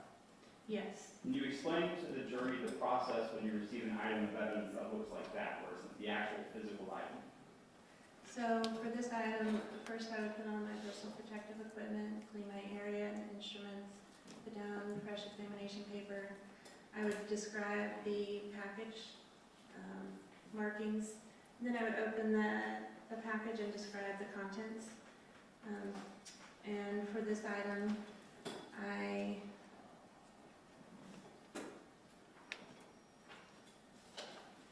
did note reddish brown staining, so I took a small sample from that to test for the possible presence of blood, which was positive. And then I swabbed the entire surface that I could reach, as well as in the crevices. And then I performed DNA testing on that, which I cut the swab, I put it in a tube, I add chemicals and then heat and agitation. That breaks open any cells that were present and then releasing DNA into solution. So then I can perform a step called quantitation. That tells me how much DNA is in the sample. Then it goes through an amplification process where it gets copied. The areas that I'm testing, the 21 areas, get copied millions of times. And then it's put on a genetic analyzer, and that gives me that graph that I talked about. It shows me the DNA profile as those peaks on a graph. And in this instance, were you able to obtain results from that hypothetical? Yes, I obtained a complete DNA profile consistent with a female individual, and that matched the DNA profile from Christina Rucker. I'm moving on to State's Exhibit 19. Do you see that item in front of you? Yes. Okay. And what is that item? This is represented as a projectile with hair and blood. And same thing, your initials are on there, FDLE logo, all that. Yes, Yep. I tagged it here, and then here. And since this is the same kind of item, another projectile, you underwent the same process that you had just previously described. Yes, And as the State's Exhibit 19, were you able to obtain results? I was. First of all, I did do serological testing for the possible presence of blood, and it was positive. And then I performed DNA testing on that, on a swab that I took from the item, and I obtained a complete DNA profile consistent with a female individual, and that profile matched the profile from Lisa Rucker. Moving on, do you see State's Exhibit 22 in front of you? Yes. And is that a swab from a fireball bottle? Yes. When you receive a swab as opposed to the actual item of evidence, can you explain to the jury how, if at all, the process changes? The only difference is that I cut the swab and go. I'll still describe any staining I see, and if it's warranted to do serological testing, I will. But this was represented as a saliva swab from fireball bottle, and I cut it straight for DNA testing. And were you able to obtain results? Yes. What were the results? So I obtained the presence of a mixture consistent with 3 donors, including at least 1 male contributor. Lisa Rucker, Lyle Scheidemann, and Chad Absher were included as possible contributors to that mixture. And in instances where you have a mixture, is there a program that you can help to try to resolve the mixture? Yes. And sorry, I can't say the word. Do you utilize a software program in order to do that? Yes. Is that called StarMix? Yes. Can you explain to the jury what StarMix is?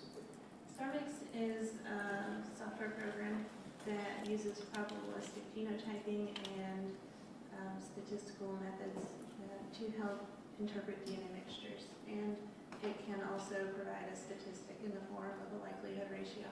Can you explain what probabilistic genotyping is? Probabilistic genotyping, it employs the use of biological modeling, computer algorithms, and mathematical formulas to best explain the contributors to a mixture.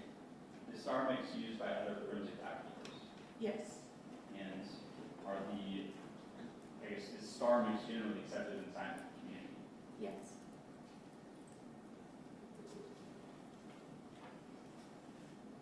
In this instance, utilizing StarMix, were you able to get results that would show you the Yes. Now, before we say the contribution levels, let me ask you this. When we're talking about saliva mixtures, does the contribution level indicate how much, I guess, how much, so here's the point.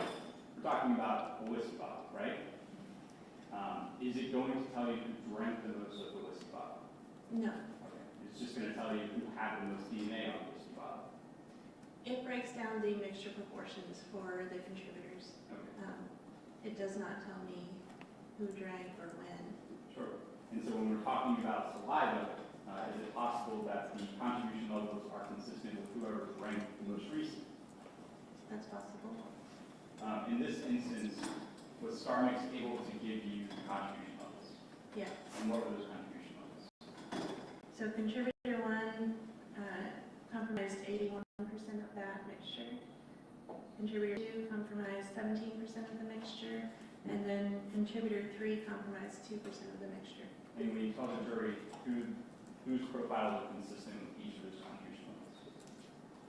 So for contributor 1, complete profile was resolved by StarMix, and that profile was consistent with the profile from Lyle Scheidemann. Contributor 2, StarMix resolved a partial profile, and that profile was consistent with the profile from Chad Absher. Contributor 3, StarMix only resolved around 6 DNA types. Those were consistent with the profile from Lisa Rucker. And obviously, when we're talking about the saliva swab around the mouth of a bottle, if somebody were to pour it into a cup, you're not going to get those results. Correct. Finally, did you receive swabs from a firearm and then the firearm itself passed? Yes. For the record, I am showing you what has been introduced into evidence as State's Exhibit 24.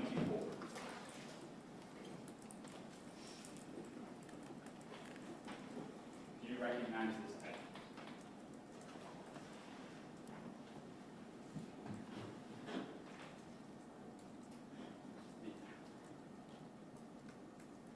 Yes, I do. Okay. And is this the firearm that you did forensic testing on? Yes. In this instance, you received the firearm after it has already been swabbed by the crime scene detective. Correct. Are you asked to review the firearm itself for indications of blood? Yes. How do you do that? So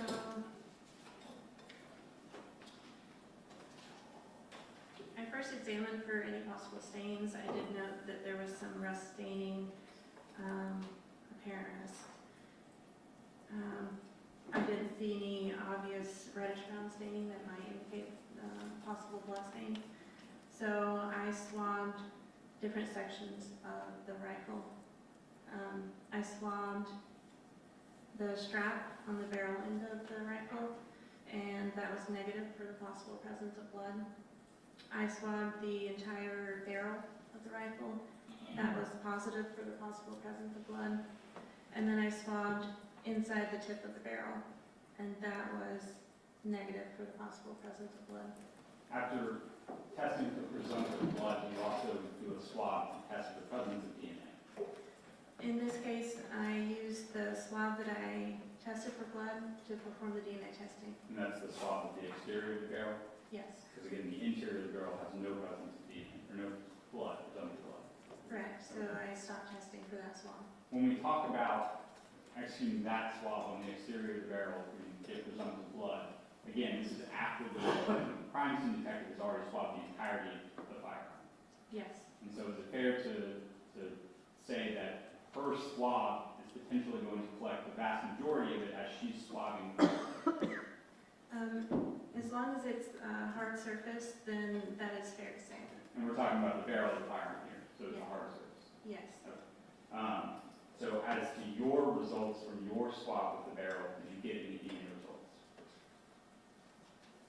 So I did not actually test it past the quantitation step that I mentioned earlier, because the sample failed to demonstrate a sufficient amount of DNA to complete the testing process. So you have to have a certain amount of DNA before you can even reach the next step. Correct. And here you didn't have that number. Yes. Did you then move on to test the active swab of the firearm that was taken by the crime scene detective? Well, I technically tested the swab at an earlier date. Okay, fair enough. Were you able to obtain results from the swab of the firearm? Yes, I was. And what were the results of that? So this item demonstrated the presence of a mixture consistent with 2 donors, including at least 1 male contributor. Christina Rucker and Chad Absher were included as possible contributors to that mixed DNA profile.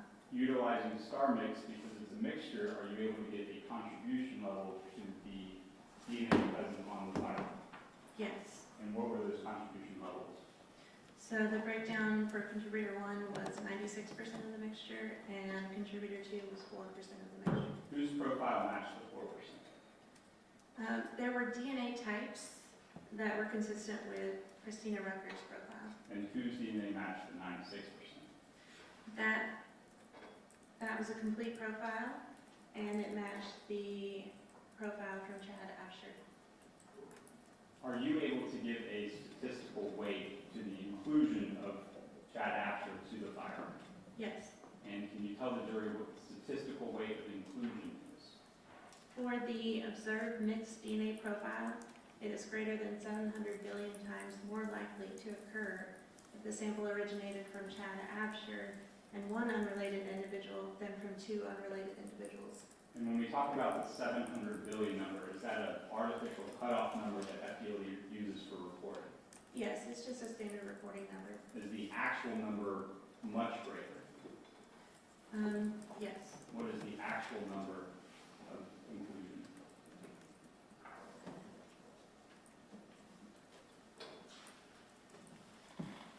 The actual statistic for this item for comparison of Chad Absher to the profile was 620 septillion.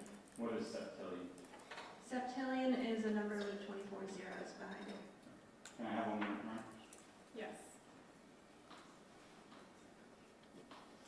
Fair to say that there's only about 7.5 billion people on the face of the planet?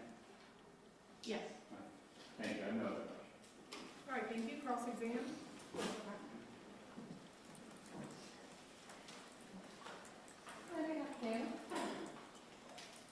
So we know that a Ford Locos can was also swabbed. Did you receive the swab for comparison from the Ford Locos can? I did not. Did you know if that was sent anywhere to FDLE? I'm sorry, could you? Do you know if that was sent to anywhere else at FDLE?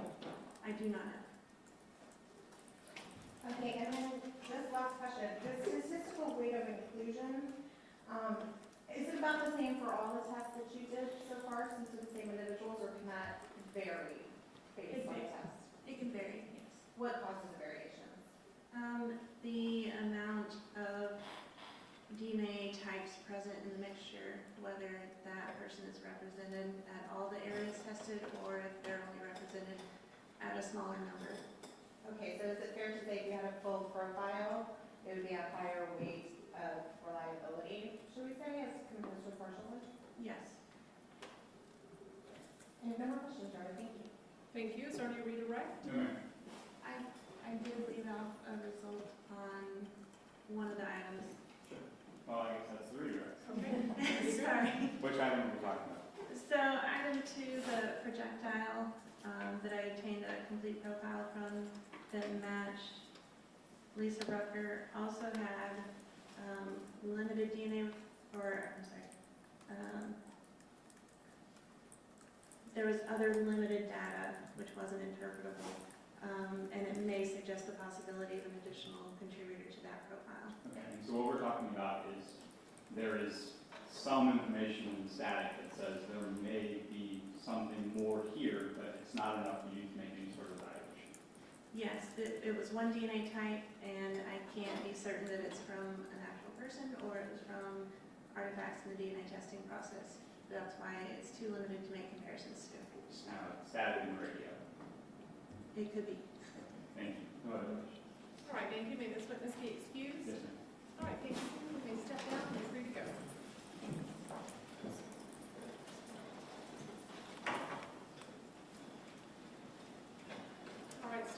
your next witness. Dr. Peter Gillespie.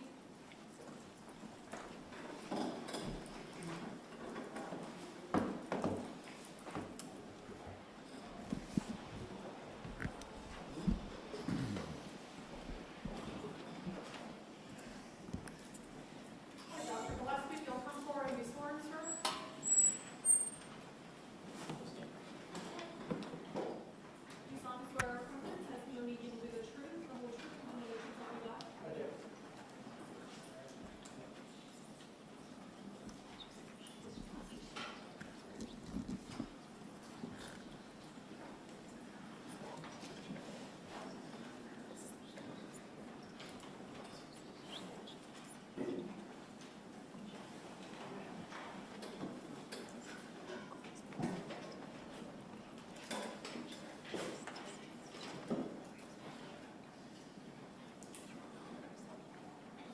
Good afternoon, doctor. Good afternoon. Please introduce yourself to the jury.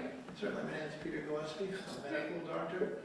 I'm employed as an associate medical examiner here in Jacksonville at the District 4 Medical Examiner's Office How long, Dr. Gillespie? since July 1st, 2014. And where did you work prior to July 2014? Prior to 2014, I worked in the Florida Keys doing similar things, medical examiner work, as well as the Miami-Dade County Medical Examiner's Office, the Rhode Island State Medical Examiner's Office, and the Palm Beach County Medical Examiner's Office. What does it mean to be an associate medical examiner? I guess it means I'm not the guy in charge. I'm the guy who does a lot of the casework. But it just means that I'm a medical doctor. I have some advanced training in general pathology, which I did up in Dartmouth. That's in 5 years. And I have specialized training in forensic pathology. I did that down in Fort Lauderdale. So it's a doctor with specialized forensic training. Now, Dr. Gillespie, you just told us a little bit about your educational background. Do you mind telling us some more, please? Sure. I have a Bachelor of Science degree in biology that I got in 1989 from UMass Boston, followed by a medical degree that I got at Hahnemann University in Philadelphia, graduated in 1995. After that, as I said, I did a 5-year residency training program in all kinds of different pathology. That finished around 2000, and then I did a single year in specialized forensic pathology training at the Broward County Medical Examiner's Office in Fort Lauderdale. And what does it mean, forensic pathology? Forensic pathology is the application of sort of medical legal concepts to the study of pathology, which is the study of disease. We're a little different than typical pathologists because we really concentrate on things like trauma, accidents, things like that, although we have a fair amount of natural disease cases, but we have many cases like homicides, suicides, car crashes, drug overdoses, those kinds of cases. And I think you've already kind of touched upon it, Dr. Gillespie, but as part of being a forensic pathologist, you determine causes of death. That is our primary job, is to determine the cause and the manner of death.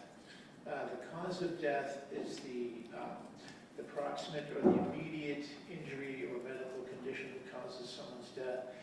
And the manner of death is more a general description of the type of death. For instance, it could be a suicide or an accident, or it might be a natural death or a homicide, or rarely, you can't figure it all out, and a small percentage are classified as undetermined.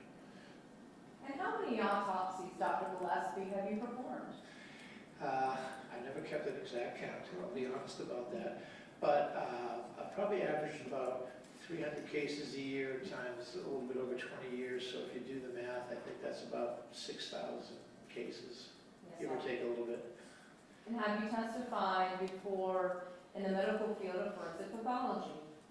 I have testified many times, a few times here in Duval County, occasionally in the Keys and the other jurisdictions I worked at, including the state of Rhode Island. So testified quite a few times. And how does the medical examiner's office here in the District 4 area assign cases? Well, at the time, we did it a little bit differently than we do now. Now we have a very, I guess you would say, much more organized cutting schedule on any given day. But even back then, if you were on the schedule, you just got randomly assigned. It might be a homicide or a car crash or a suicide. And in relation to this case, I was just the guy who was next up for a homicide, so that's how I got assigned the case. So were you then on duty and present on October 31st, 2017? Yes, I was. And is each patient designated a unique medical examiner number? Yes, we have to do that to keep everything straight.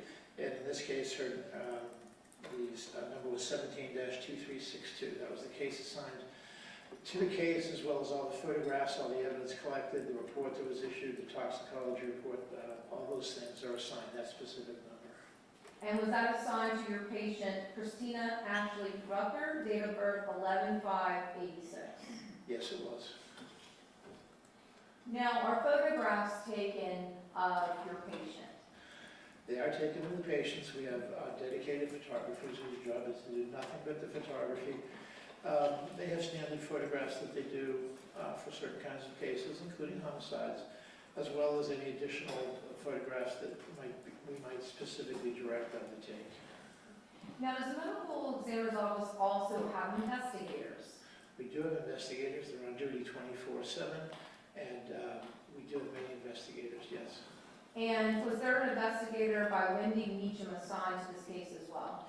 Yes, there was. Wendy was the assigned investigator, and she did go to the scene as well as take scene photographs while she was there. And does she also prepare a report based upon her observation of your patient at the scene? Yes, she does. And is that information and photographs provided to you prior to doing your autopsy? Yes, it is. And does that help to orient yourself regarding how you're going to conduct your autopsy? Well, it gives you some idea of what's going on. You'd like to see and have some idea of what the circumstances may or may not have been. So you do like to see those photographs because oftentimes by the time we see people, they look different. The scene is different, and so it's nice to have the scene photographs to get an idea or to get a feel for the case. But ultimately, whatever you discover during your autopsy is still independent of those observations. Yes, it is. And in regards to the photographs that we've just talked about, Dr. Gillespie, does a identification photograph get completed? Yes, actually, we usually do several kinds of identification photographs, including full-face photographs if we can. Occasionally, if people have traumatic injuries, we're only able to take nice photographs of one side of the face or the other.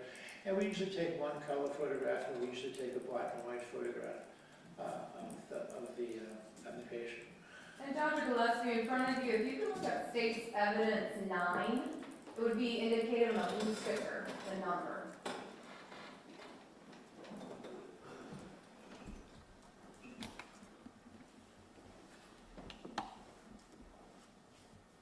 It's the other item. Okay. Do you recognize it?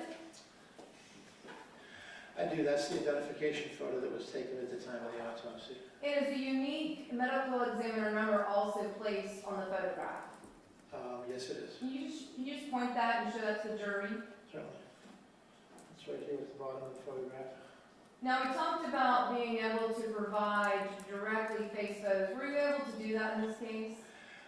Well, we could have. However, because of the injury she had suffered, we try not to do that, especially because sometimes identification photographs have to be shown to next of kin or friends of the deceased.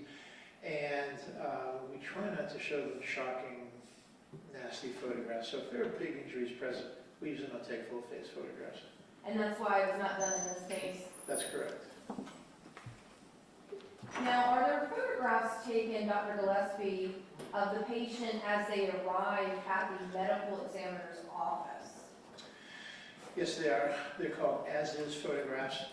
So exactly as the patient is received in our office, whether they're clothed or unclothed, or have shoes on or hats or jewelry, things like that. We always do that, and they're not even cleaned up yet. So often they're bloody and they show injuries and things like that. But yes, we do as-is photographs on all cases. And that would have been done in this case? It was. Next I'm showing you state's evidence 5A. Is this one of those as-is photographs?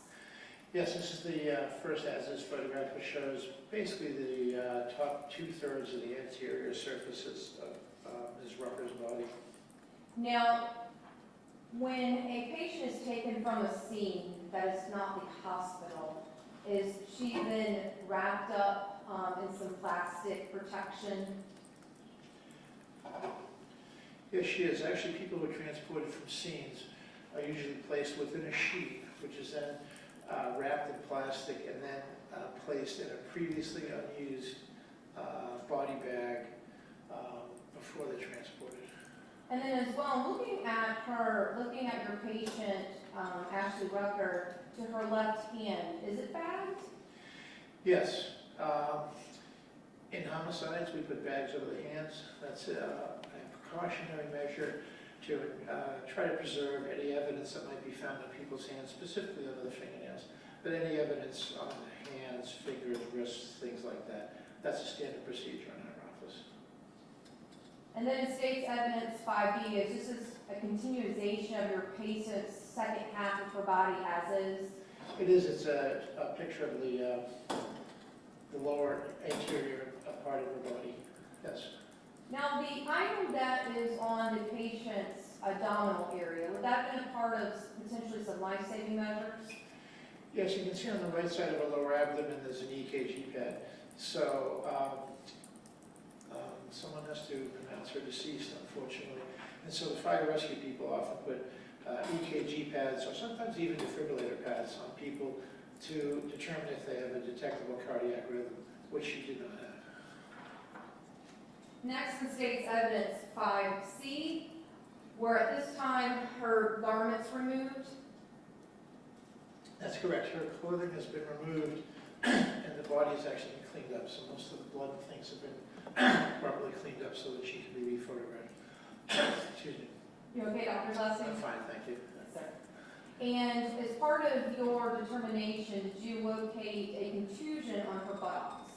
I did. On her right buttock, there was a very small contusion. It was a tan brown colored contusion, which is characteristic of an older injury. So that was not an acute injury that happened at the time of the shooting. And just to be clear, does acute mean contemporaneous at the time of her passing? Yes, ma'am. And could you just circle where you had located that contusion? Sorry? Do you mind circling where you found the contusion, Dr. Gillespie? Thank you, sir. Now, in looking at your patient, could you describe that purplish coloring? Yes. You're probably referring to this color here that you see on the lower back and places like the legs. That's called livor mortis. That's a postmortem change due merely to the gravitational pooling of blood due to position. So if someone's on their back, you would expect to see it on their back. If they were on their front or their side, you'd expect it on the front or the side. That's a passive process that happens to all of us after we pass away.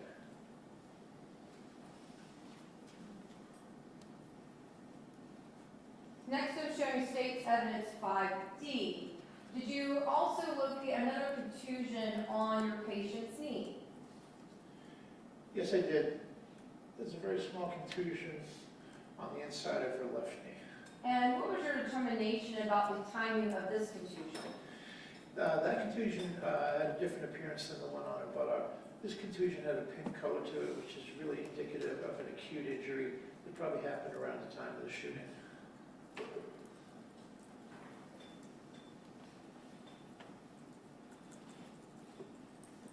Next, I'm showing you state's evidence 5E. If you could orient yourself. Certainly, this is an as-is picture of her left hand. And after the bags are removed, we take pictures of the four sides of the hand, which would be the palmar side, the dorsal side, and both edges of the hand. And then the tips of the fingernails are clipped off and retained as evidence, and only then are the hands actually cleaned up properly. And Dr. Gillespie, again, in each photograph, do we see that unique medical examiner ID? Correct, it's right here on the wrist. And is that how you know you're talking about the same patient? Yes, ma'am. Because obviously we don't see her face, do we? That's correct, we do not.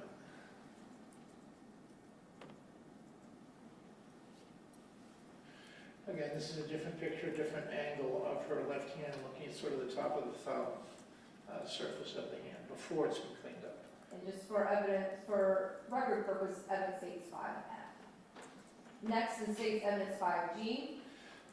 This is the dorsal surface or the back surface of the left hand prior to being cleaned up. And Dr. Gillespie, after cleaning up the left hand of your patient, Ms. Rucker, did she have any injury on her left hand? May I refer to my report, Your Honor? Yes, 2 minutes. Thank you.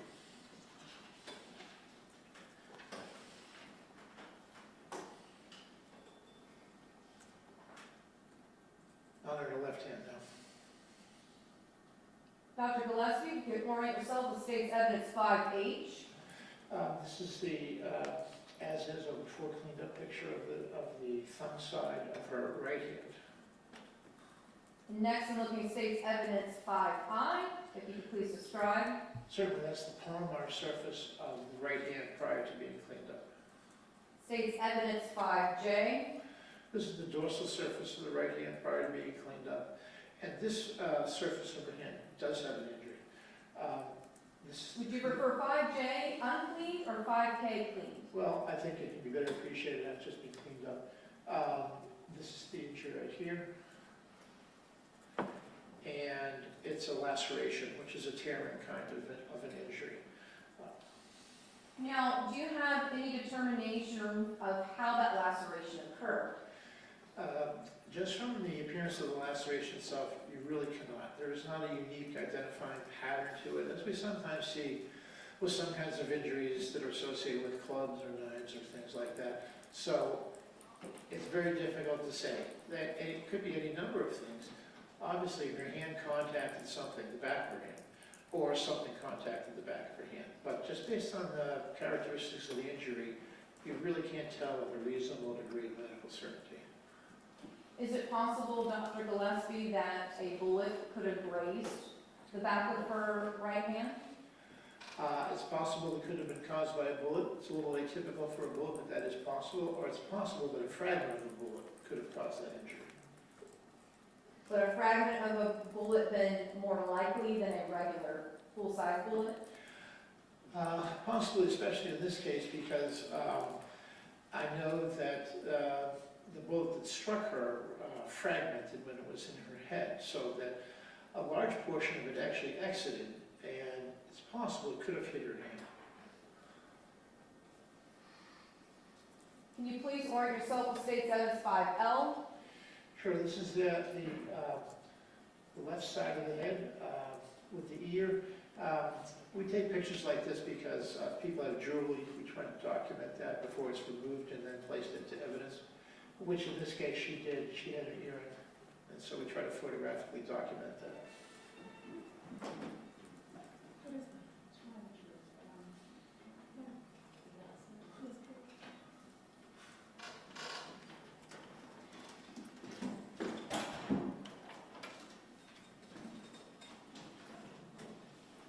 I won't ask who the guilty party is.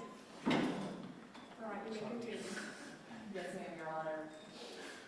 And Dr. Gillespie, before we get through any other photographs, do you also obtain a DNA sample from your patient?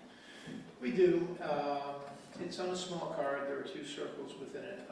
So we actually try to create 2 samples on 1 card, and in homicides, we specifically create a separate card just for the police department, which I did in this case. And if you could take a moment, look at what's been marked as state's evidence 34. I believe it's to your right, Dr. Gillespie. 34. Oh. Oh, your left. I apologize. My right. My bad.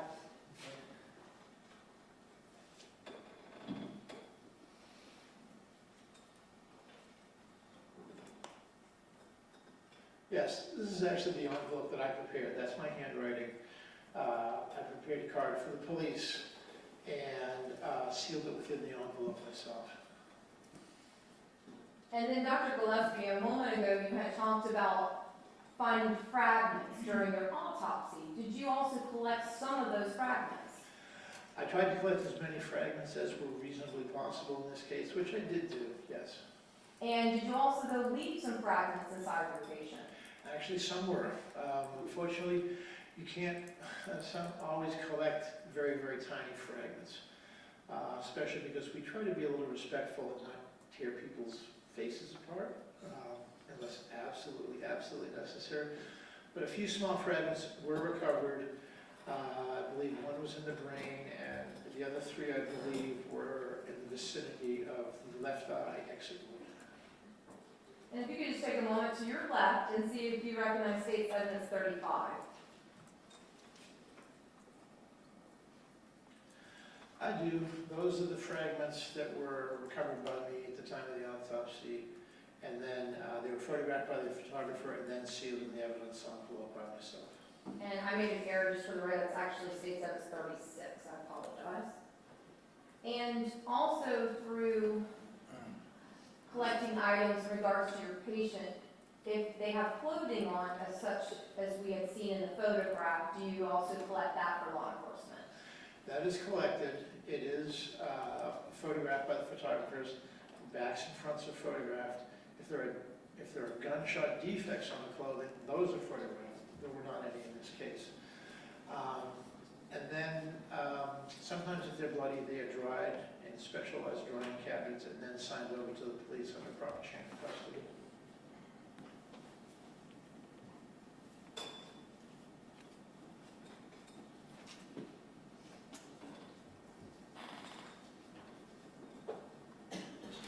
So in regards to State's Evidence 35, do you recognize it? Actually, that's a bag that was sealed up by the investigator, not by myself, so that was probably after the completion of the autopsy. But that is the shirt, I believe. This is a shirt that we just saw amongst your photographs that were taken? Yes, ma'am. Okay. And it was removed, obviously, as we've seen during the photographs as well? That's correct. And then bagged up by your assistant? By one of the investigators, I believe, back then. Okay. As in fact, the yellow sticker, is that part of what is used at the medical examiner's office? It is. We steal all the larger bags of like clothing and large personal effects with that kind of thing. And does it also have the unique medical examiner ID number? Yes, it does. And does it indicate Christina Ashley Rucker as your patient? Yes, ma'am, it does.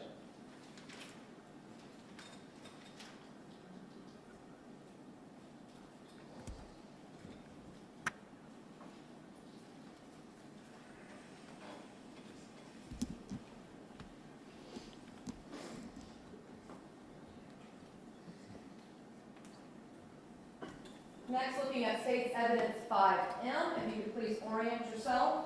Certainly, this is an as-is picture of the left ear demonstrating that there was an earring present in the earlobe. Next, looking at State's Evidence 5N, could you please describe? Yes, this is the as-is photograph, the back of the decedent's head of the gunshot wound before anything had been cleaned up. And also, I'm sorry, go ahead, doctor. This is the gunshot wound right there. Now, Dr. Gillespie as well, is part of the analysis that's done with your team, is the patient weighed and measured. Yes, their height and weight is measured as they're received in our office. And could you please tell us Christina Ashley Rucker's height? She was measured as being 63 inches tall. Would that be approximately 5'3"? 5 feet 3 inches tall, yes, ma'am. And approximate height, Dr. Gillespie. I'm sorry, weight. 139 pounds, that's what they're clothing on.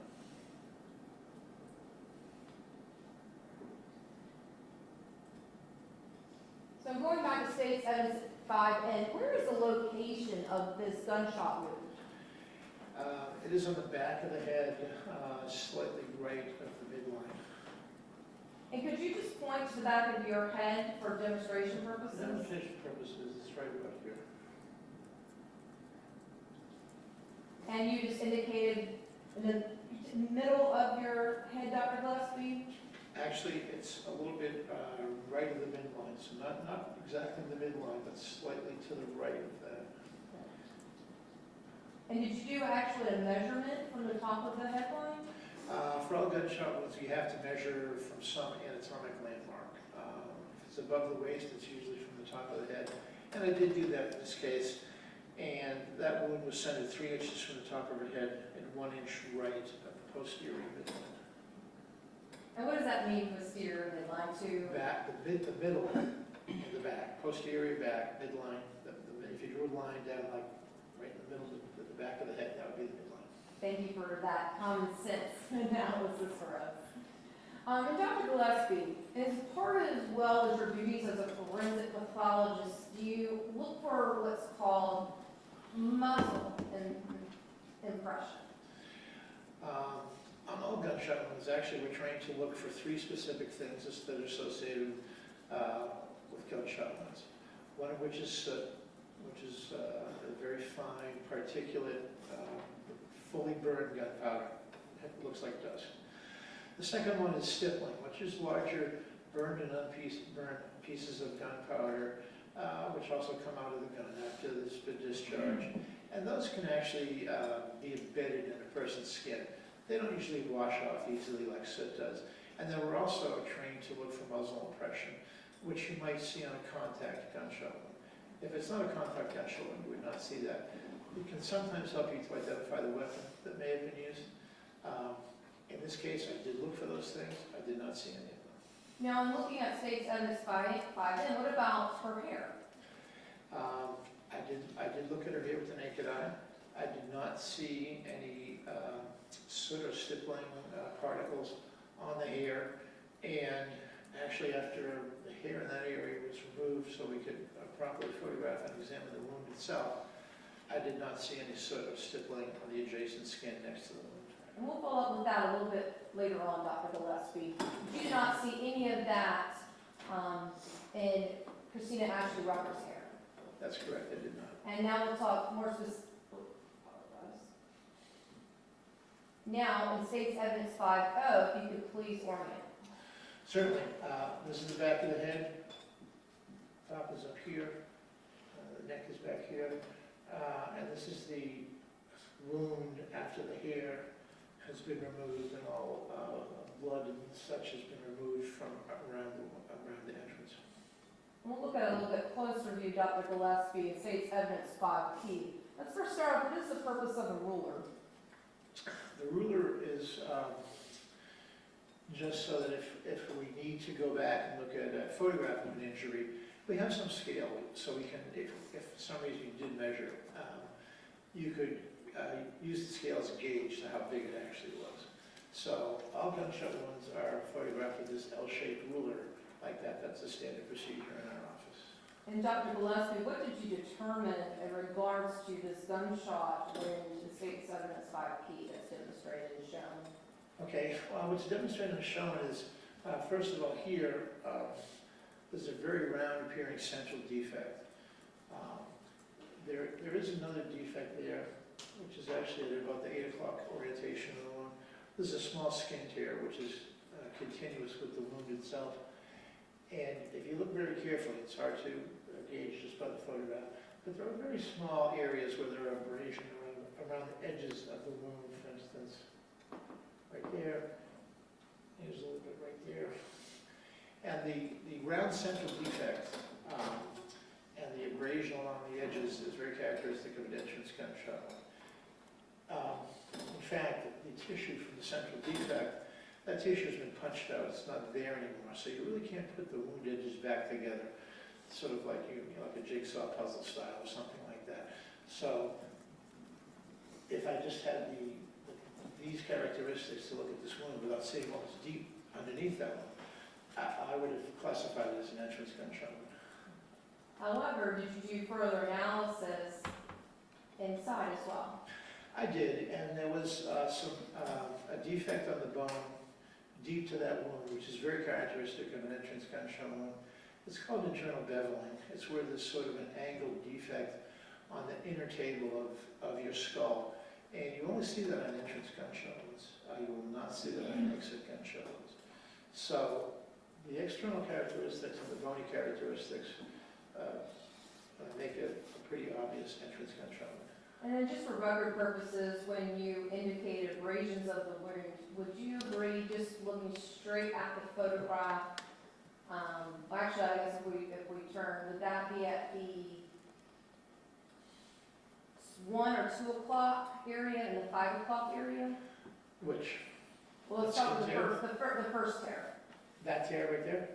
That? Let me circle just so we're talking about the same thing. So the first tear that you had talked about, because you said this was skin tearing, and then you referred to the one towards the right of the brain. And I should just orient it for everyone. Okay. Here, let's start over.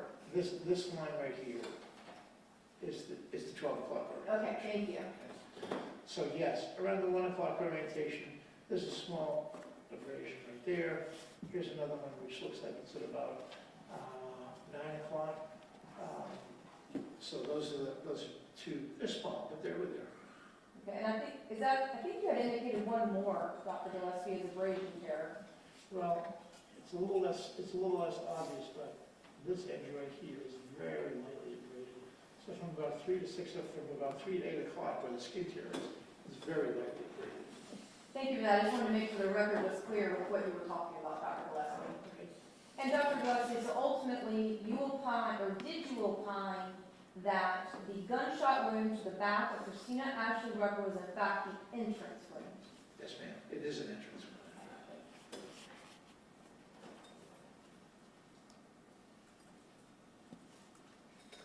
Now, you talked about also the muzzle impression. Do we see any type of muzzle impression on State's Evidence 5P? No, ma'am. There's no muzzle impression there.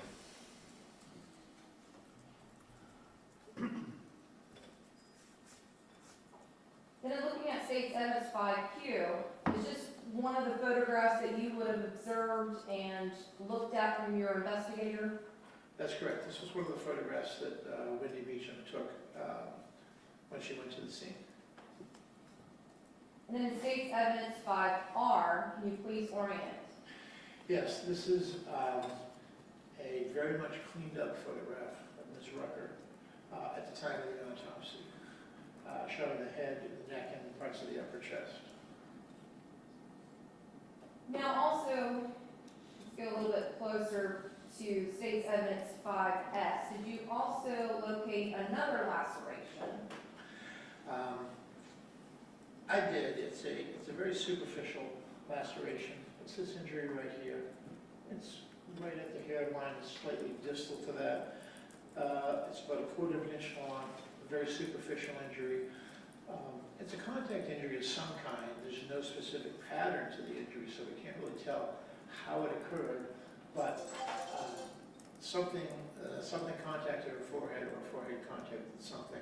But it's a very superficial injury. And did you make any determination about whether it was acute or not? It did look acute. If you look at it, and at the time I saw it on the day of the autopsy, it did look hemorrhagic. It had a reddish color to it. It didn't show signs of healing, so it appeared to be contemporaneous with the shooting.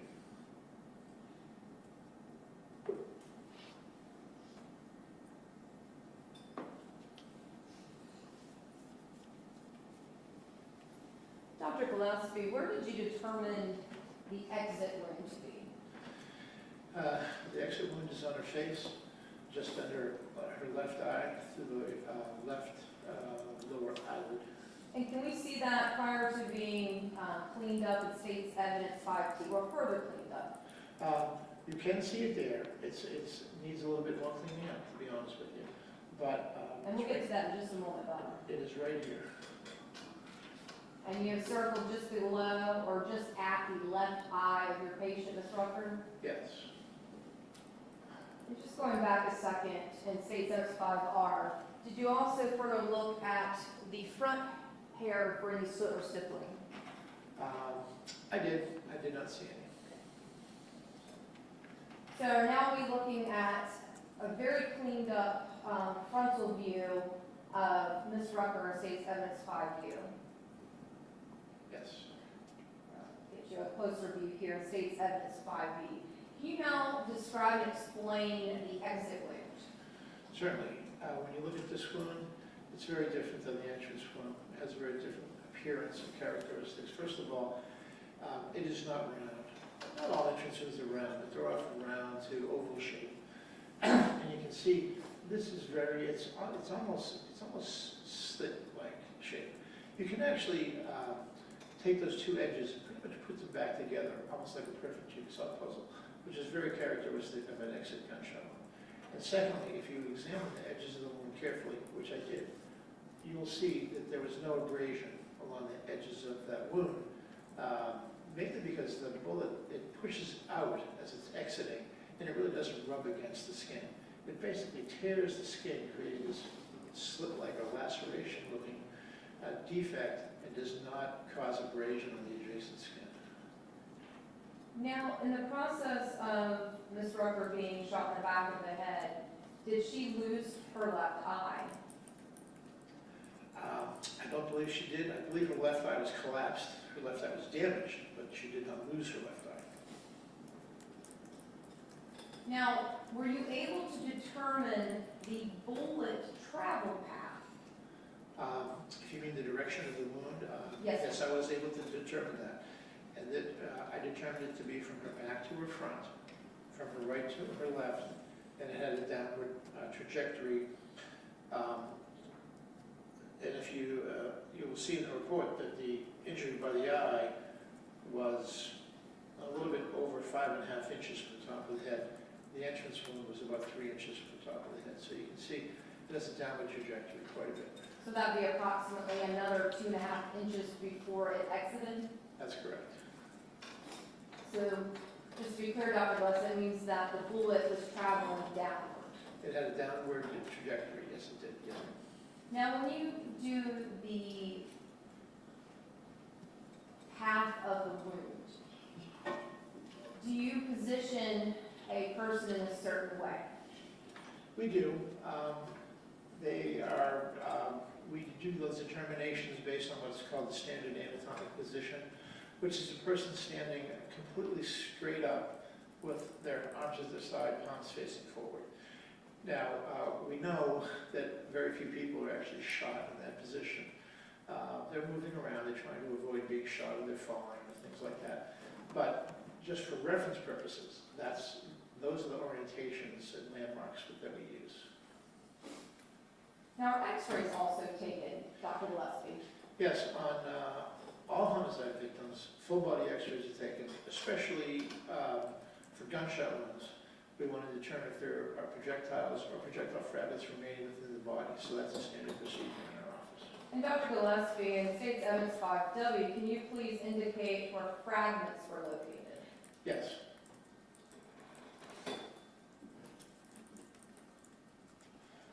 The majority of the fragments were actually located very close to the left eye. There were some fragments, very small fragments, as you can see back here, located in the brain. I was able to recover one of those, but the majority were by the exit.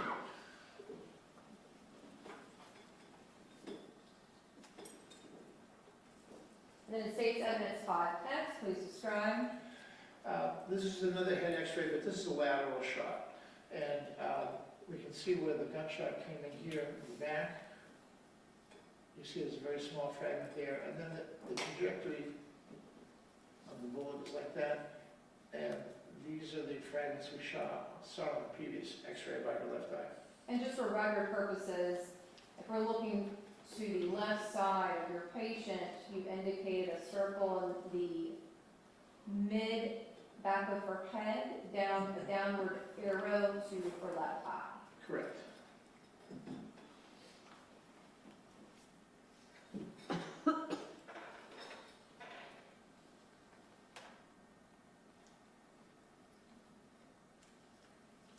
So I'm going back to States 5O.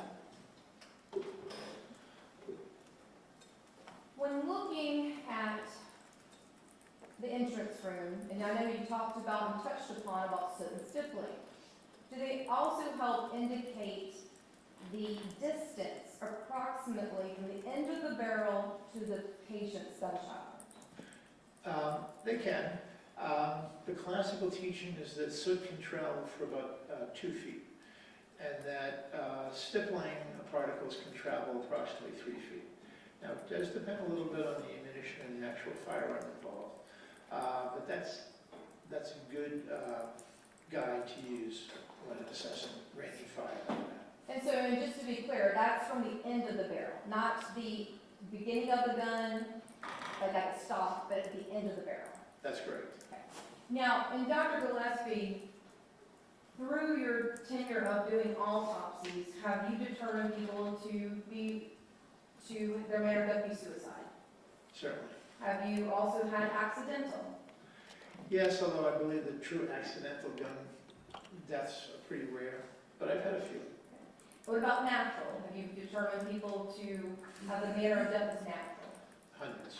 And yeah, I think you said undetermined was really rare. It is rare. We're technically allowed a very small percentage of undetermineds. I believe it's about 1% of our cases. So if you do the math, we're kind of allowed about maybe 3 a year. I try to avoid it. It's contrary to my training. And so it's very rare. It does happen. And you also do manner of death as homicide. I have, unfortunately, hundreds of homicides. And Dr. Gillespie, so when indicating that you did not see soot or stippling, would that generally mean approximately the barrel was at least 3 feet away from the time that this worker was shot in the back of the head? Yes. Okay. And Dr. Gillespie, I'm looking at State's Evidence 37, and it's right in front of you.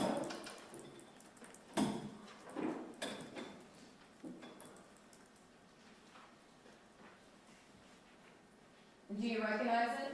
I do. And so just to help out, I'm going to pull up the State's Evidence 37 on the screen.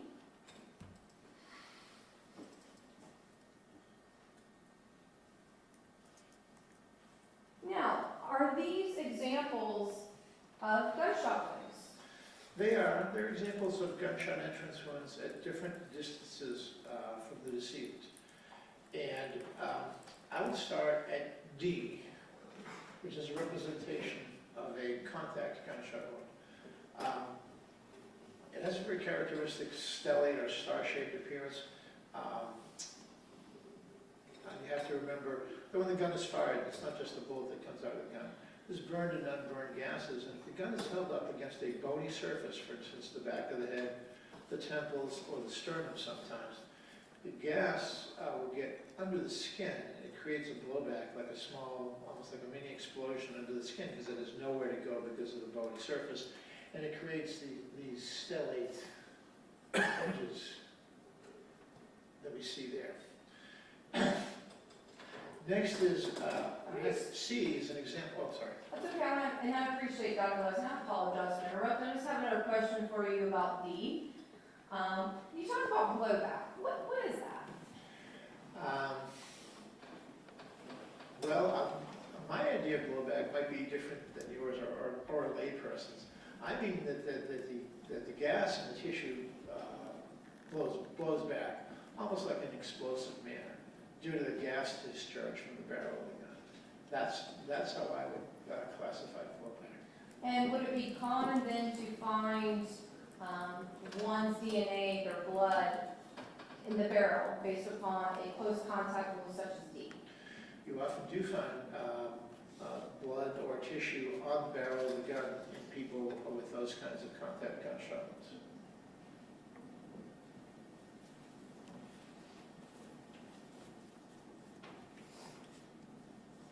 Now, Dr. Gillespie, I'm going to give you a red pen. And when you're describing A, B, C, and D, could you please indicate under each one what type of wound it is? So under D, would you put close contact wound? On here? Yes, please. Okay.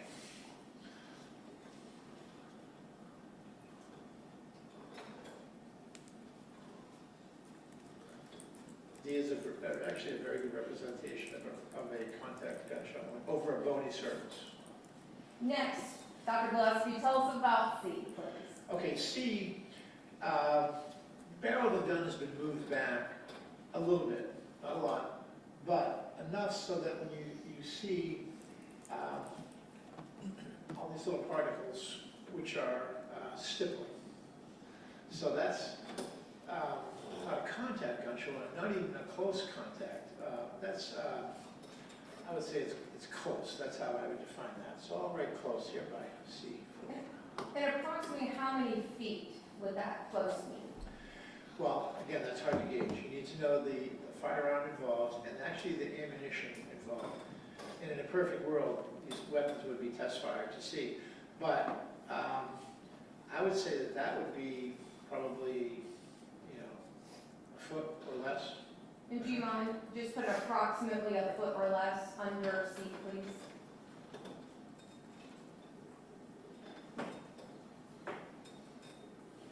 And then next, if you could, Dr. Gillespie, tell us about B as in boy. Certainly, B is another gunshot wound that shows stippling deposition, but you see that the spacing pattern has started to spread out quite a bit. So it's further away than C, but still close enough to deposit stippling on the skin. So probably 2 feet, maybe 3 feet. And do you mind indicating such on State's Evidence 37? Next, in regards to A. A is a wound that is further than 3 feet away. There's no soot there, there's no stippling there. You can't determine exactly how far away it is once you get past that range. It could be 3 feet, or it could be 10 feet, or 30 feet.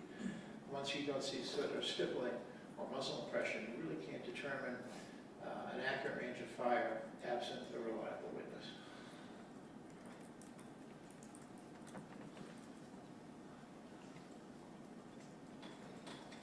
So then, Dr. Gillespie, drawing you back to that image in 5O, out of A, B, C, and D, what would you describe as Ms. Rucker's entrance wound to be? I would describe that as similar to wound A, which I would classify as a distant gunshot wound.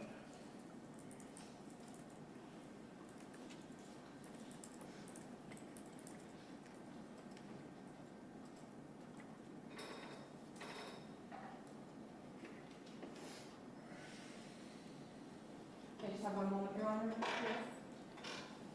Now, Dr. Gillespie, did you then determine the cause of death of Christina Ashley Rucker? I did. And what was that cause? The cause of death was determined to be perforated gunshot wound to the head. And Dr. Gillespie, did you then determine the manner of death of Christina Ashley Rucker? I did. Her death was classified as a homicide. No further questions. All right, thank you. Is your cross going to be long or short? I need to give you a break. Probably going to be Okay, then why don't we go ahead and take a recess now? Ladies and gentlemen, you'll leave your notepads on the seat, step into the jury room for another comfort break, and we'll bring you out momentarily. With a reminder that you're not to talk about this case among yourselves during this recess. Thank you.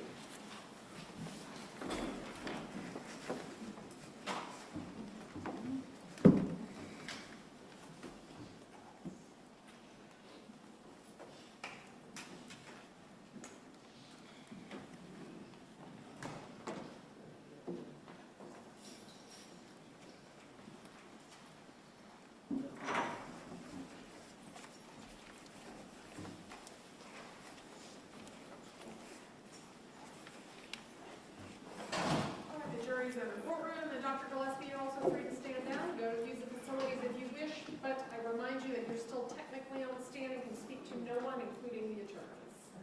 Okay, thank you very much. We'll be in recess for about 10, 15 minutes.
Do you know where you got this? I think he had it like up there, kind of like behind that computer. Oh, he does. I'm not sure. I couldn't. I want to put it in the wrong place for it. They found the right spot for it.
I was just gonna say your guesstimation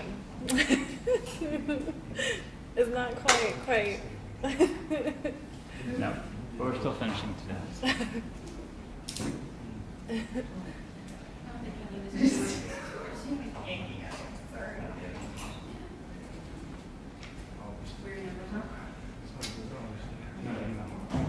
I didn't know how Stacy's structured it.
Yeah.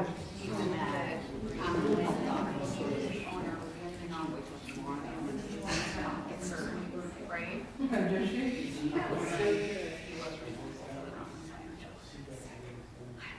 Aren't you glad it's a good Right. But you're saying you own the property, but it's actually your person, why you So, if something right place where you have an agreement, you're selling a property, and the buyer's being subject to, and you're responsible for any non-compliance. If you didn't take care of it, then the court would know it's first, and then they take it from that. How many houses we bought?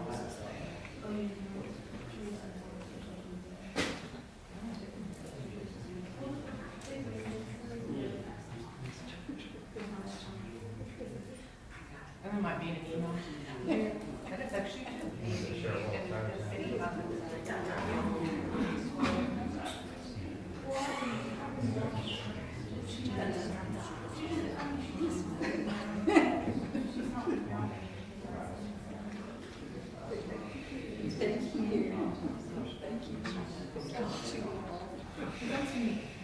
I'm definitely a go-to person.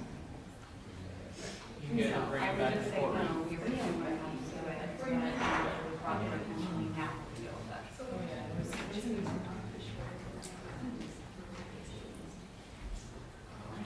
Did you talk to them about it, what they said?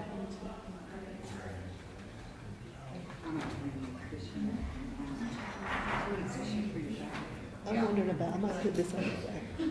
No.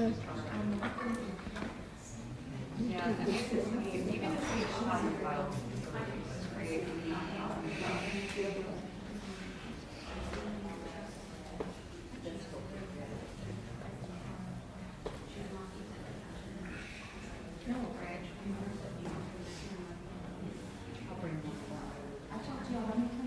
yeah, no, I agree. It's not, I would want to if it were two folks. Oh, my goodness. Okay.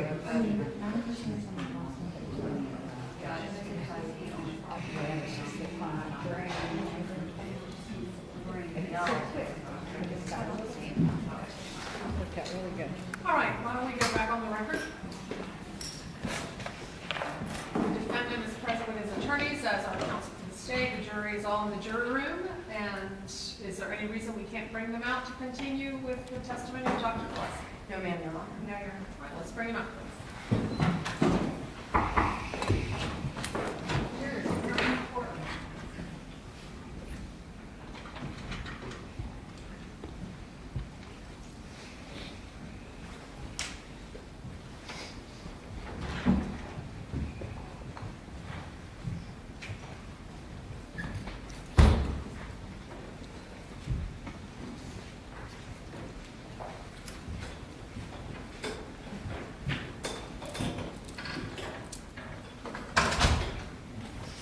Ladies and gentlemen, you may resume your seats.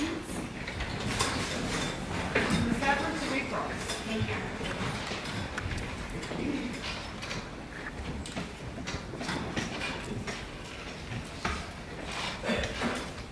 Good afternoon, doctor. How are you? I'm doing well. Great.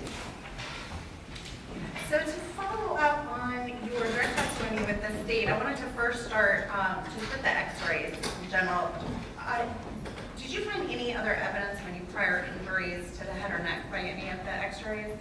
Not that I could see on the x-rays. Okay, so I know that there, information we had received that she had had a prior head injury with possible placement of a metal plate inside her head. And I did not see evidence of that, either grossly at the autopsy or on the x-rays. And in your report, it also notes that you found multiple scars on her wrists, her abdomen, and her arms. Is that correct? That is correct. Okay. And they were heel cuts, so they were not... I would object to relevancy and to go sidebar. All right, let me see counsel for a sidebar.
Dr. Gillespie, thank you. Are you set up?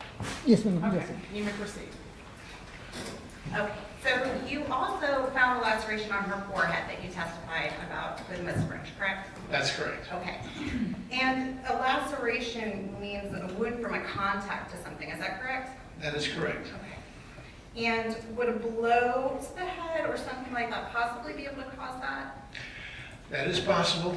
As I said, it didn't leave any specific pattern, so we can't tell specifically what it was, but that is possible, sure. Okay.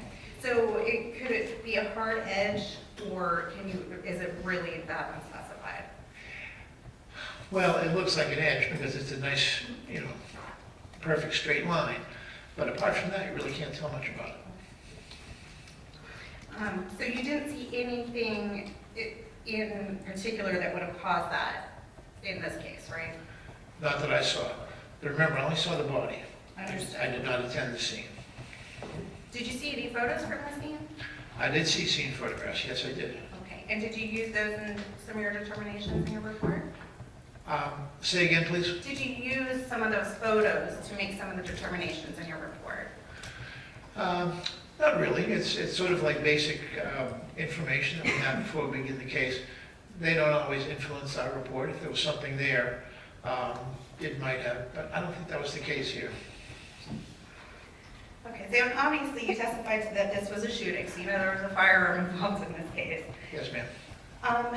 So do you have an opinion as to, and I know I feel like I'm getting a dead horse here, but do you have an opinion as to whether that firearm may have caused that laceration on her head, or could have? That could have. There are straight edges on firearms on the grip and on the barrel, so that is a possibility. And that contact could be either intentional or unintentional, can you tell from?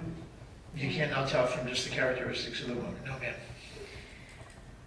And also you found that laceration on the back of her hand as well. This too seems to may have come from something, a contact with something, right?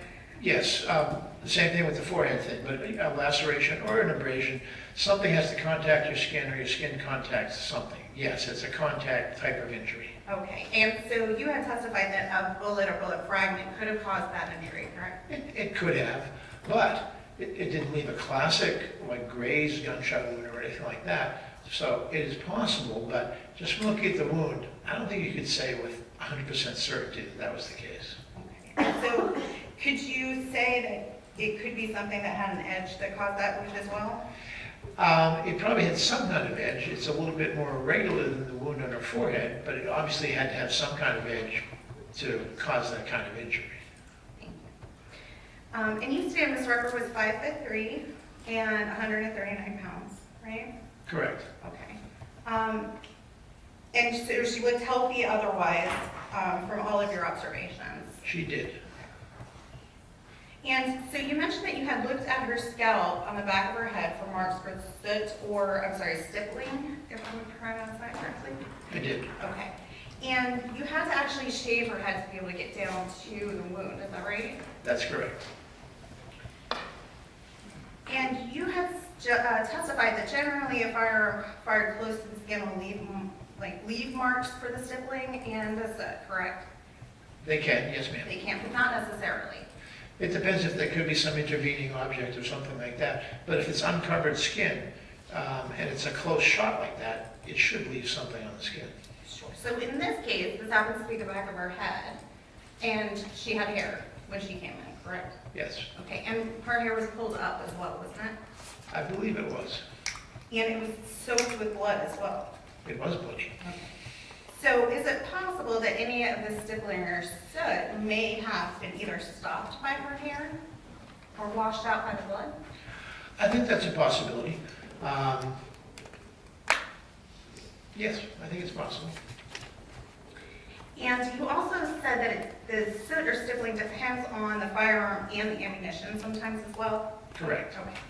So in this case, did you know what kind of firearm or ammunition was being used? Not at the time of the autopsy, I did not. And so some guns leave soot or stippling at a greater distance than other ones in your experience, is that correct? With small variations, yes, ma'am. And sometimes some kinds of ammunition can also just cause more soot to be expelled in general as well, too, right? It can depend. Usually, older ammunition versus newer ammunition, things like that. It can vary a little bit, sure. Okay. And in this case, you had said that in a perfect world, you could test fire the gun, right? So you were not able to test fire the gun in this case, right? That's really not our responsibility, especially because the gun did not come in with her. And as a matter of fact, guns never come in with firearm victims in this jurisdiction. So that's really beyond our responsibility, I guess I would say. Understood. So doing, checking for that is something that's just, or doing a test fire is just something that you don't typically do at the medical examiner's office on any case, right? That's correct. So with all the other variables in place, are we able with any certainty to determine exactly how far this shot was? No, you cannot. I have to base it just on the characteristics of the wound that I see at the time of the autopsy. And I have to go by that, which to me would be a distant gunshot wound, whether it's 3 feet and a half an inch or 10 feet or 20 feet. Once you get past that distance where soot or stippling is not deposited, you really can't reliably tell the range of fire.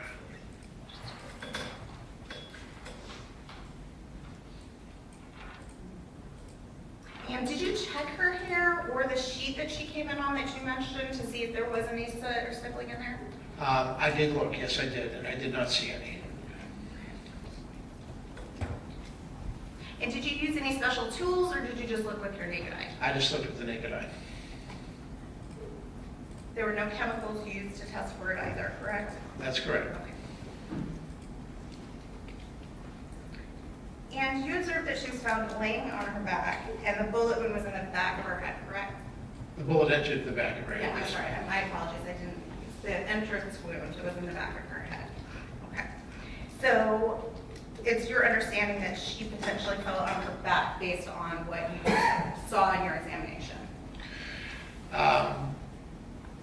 That's a little harder to determine, especially because she did have an EKG pad on. So fire rescue people typically, if people are face down or on this side, they will turn them onto their back to apply the pads. So I think that the scene, and I would want to review the scene pictures, she may have been slightly on her side, but from what I saw, you couldn't tell if she was on her back or her front when she fell after being shot. Understood. So the liver mortis? Liver. Liver, thank you. Liver mortis, my apologies. That collects from her back may have been there because she was moved after the shooting. It's possible, but typically the policy is that people are put on their back when they're transported. So if she had not been, she would have been placed by our body removal people on her back in the bag.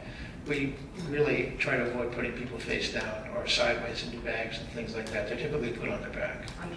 Understandable.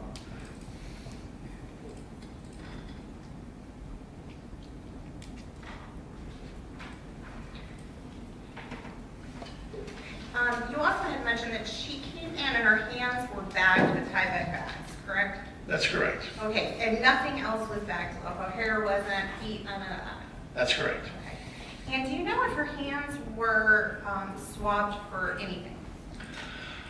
I don't believe so. I know that if the police had wanted to do so at the scene, that our investigator would have contacted me first to get permission to do that. And I don't think she did. Now, if they did it without my permission, I would have no way of knowing. But based on my knowledge, they did not. Okay, and is that a pretty common practice, or is it just case by case? Is what a common Or process. swabbing or not swabbing the hand? Swabbing for what, ma'am? Anything, gunshot residue, drugs, alcohol? Sometimes they do and sometimes they don't. It depends on the circumstances and it depends on the jurisdiction. The gunshot residue is not a very popular test anymore compared to when I started. So it varies a lot. Sometimes they do and sometimes they don't. Sometimes they swab for DNA, sometimes they do GSR, but even the GSR now is very rare.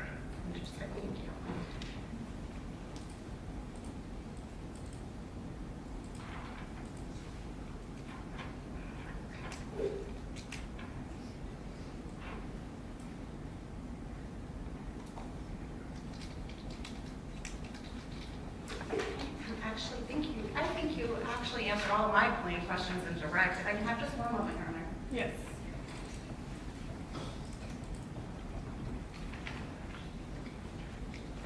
No more questions, Your Honor. Thank you, Doctor. Thank you. Thank you. Is there any redirect?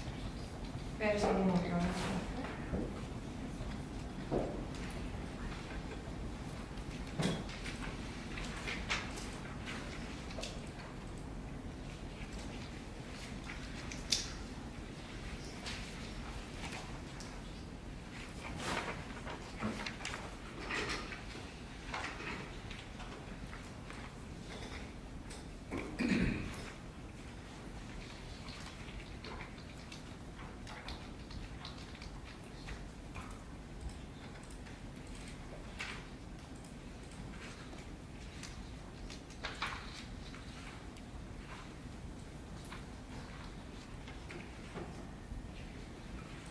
Very brief, Your Honor.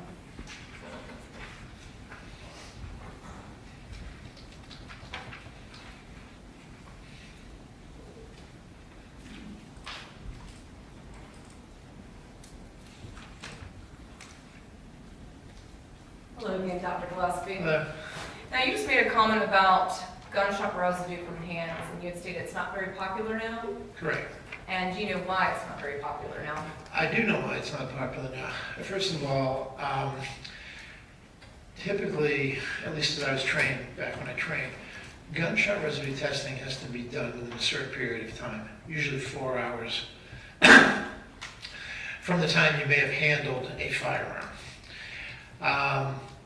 But I also know that people can test positive who have handled a firearm a longer period of time prior to that. So it doesn't really necessarily prove that you handled the firearm that's in question. You may have been at the shooting range shooting earlier that day. You may have been out hunting or something like that. So the dependability of the test is kind of questionable these days. And what it actually demonstrates and whether it ties your hands to a specific firearm, I think is kind of questionable now. So is it fair to say that gunshot residue testing is unreliable? That's my impression now. Yes, ma'am. And you also mentioned something during cross-examination with Ms. Edwards, that at the time of your autopsy, you did not know what type of firearm had been used.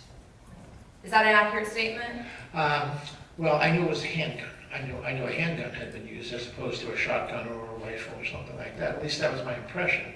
But a specific weapon, no. Did you later learn that it was a rifle? I did. And did that in any way change your opinion that you've previously given? It did not. No further questions. All right, may this witness be excused? Yes, Your Honor. All right, thank you, Dr. Gillespie. You may stand down, and you are excused, sir.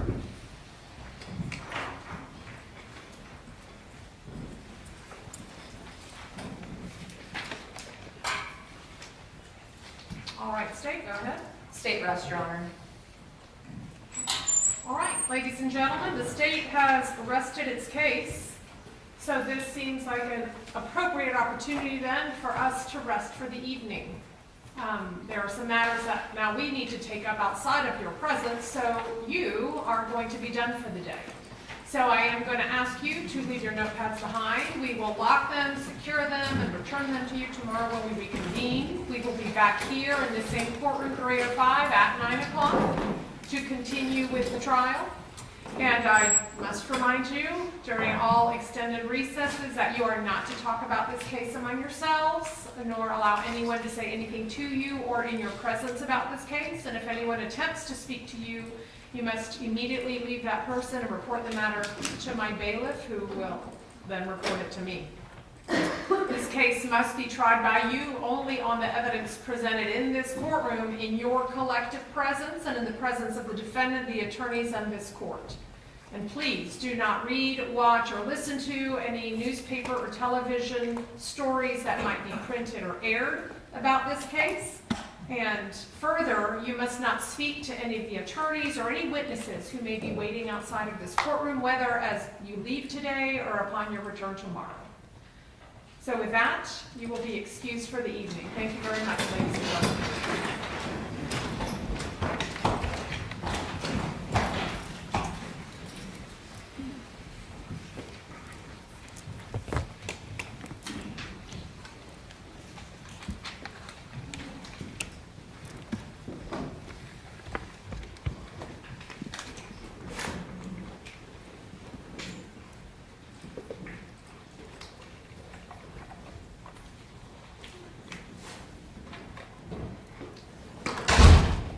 Jury is out of the courtroom. The state has rested its case.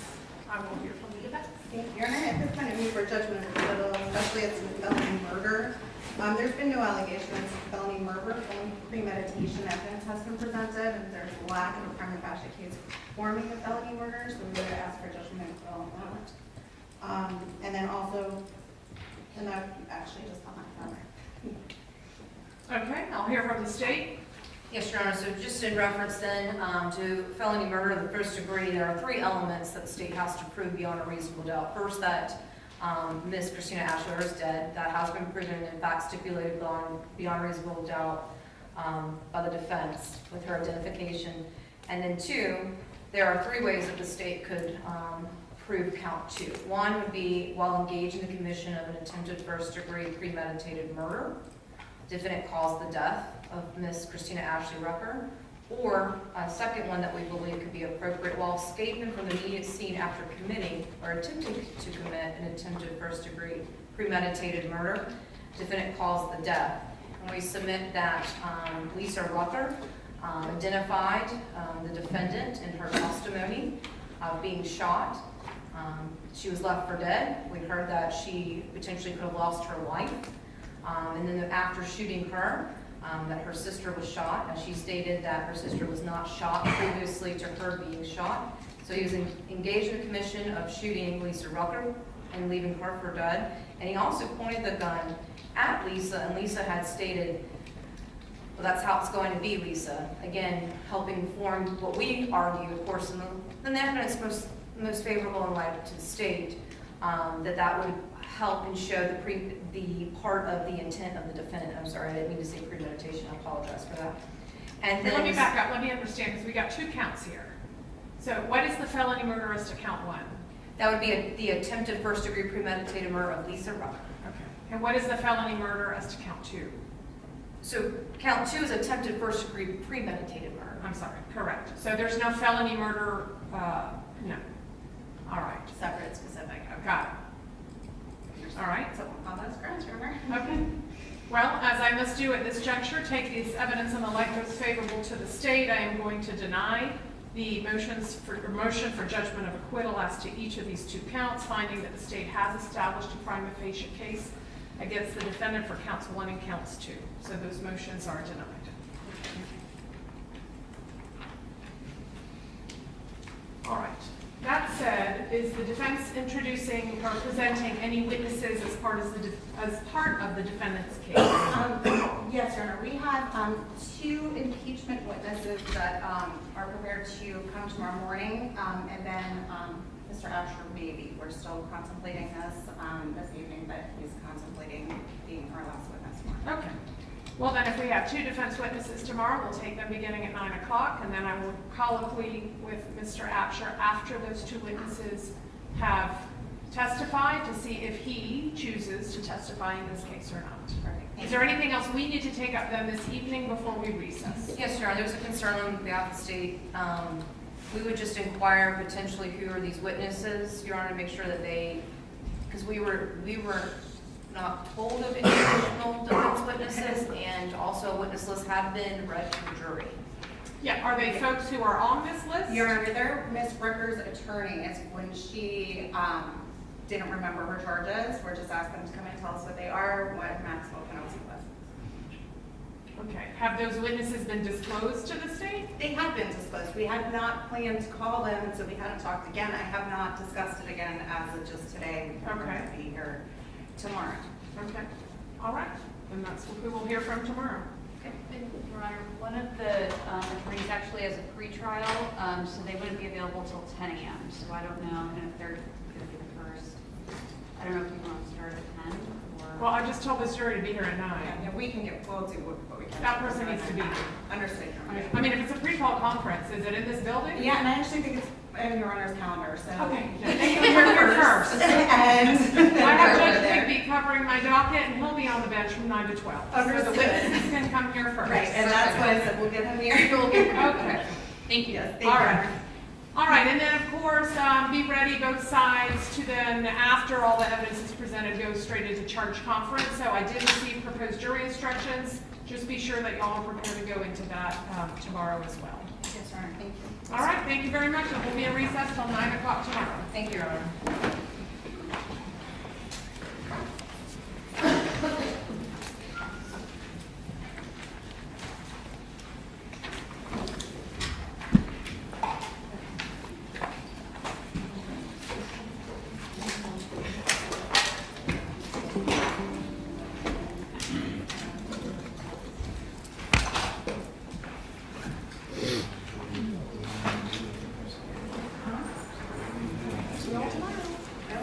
Good night, Judge. Good night, Your Honor.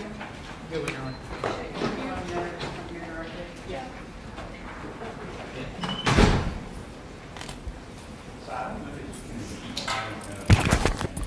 I'm sorry.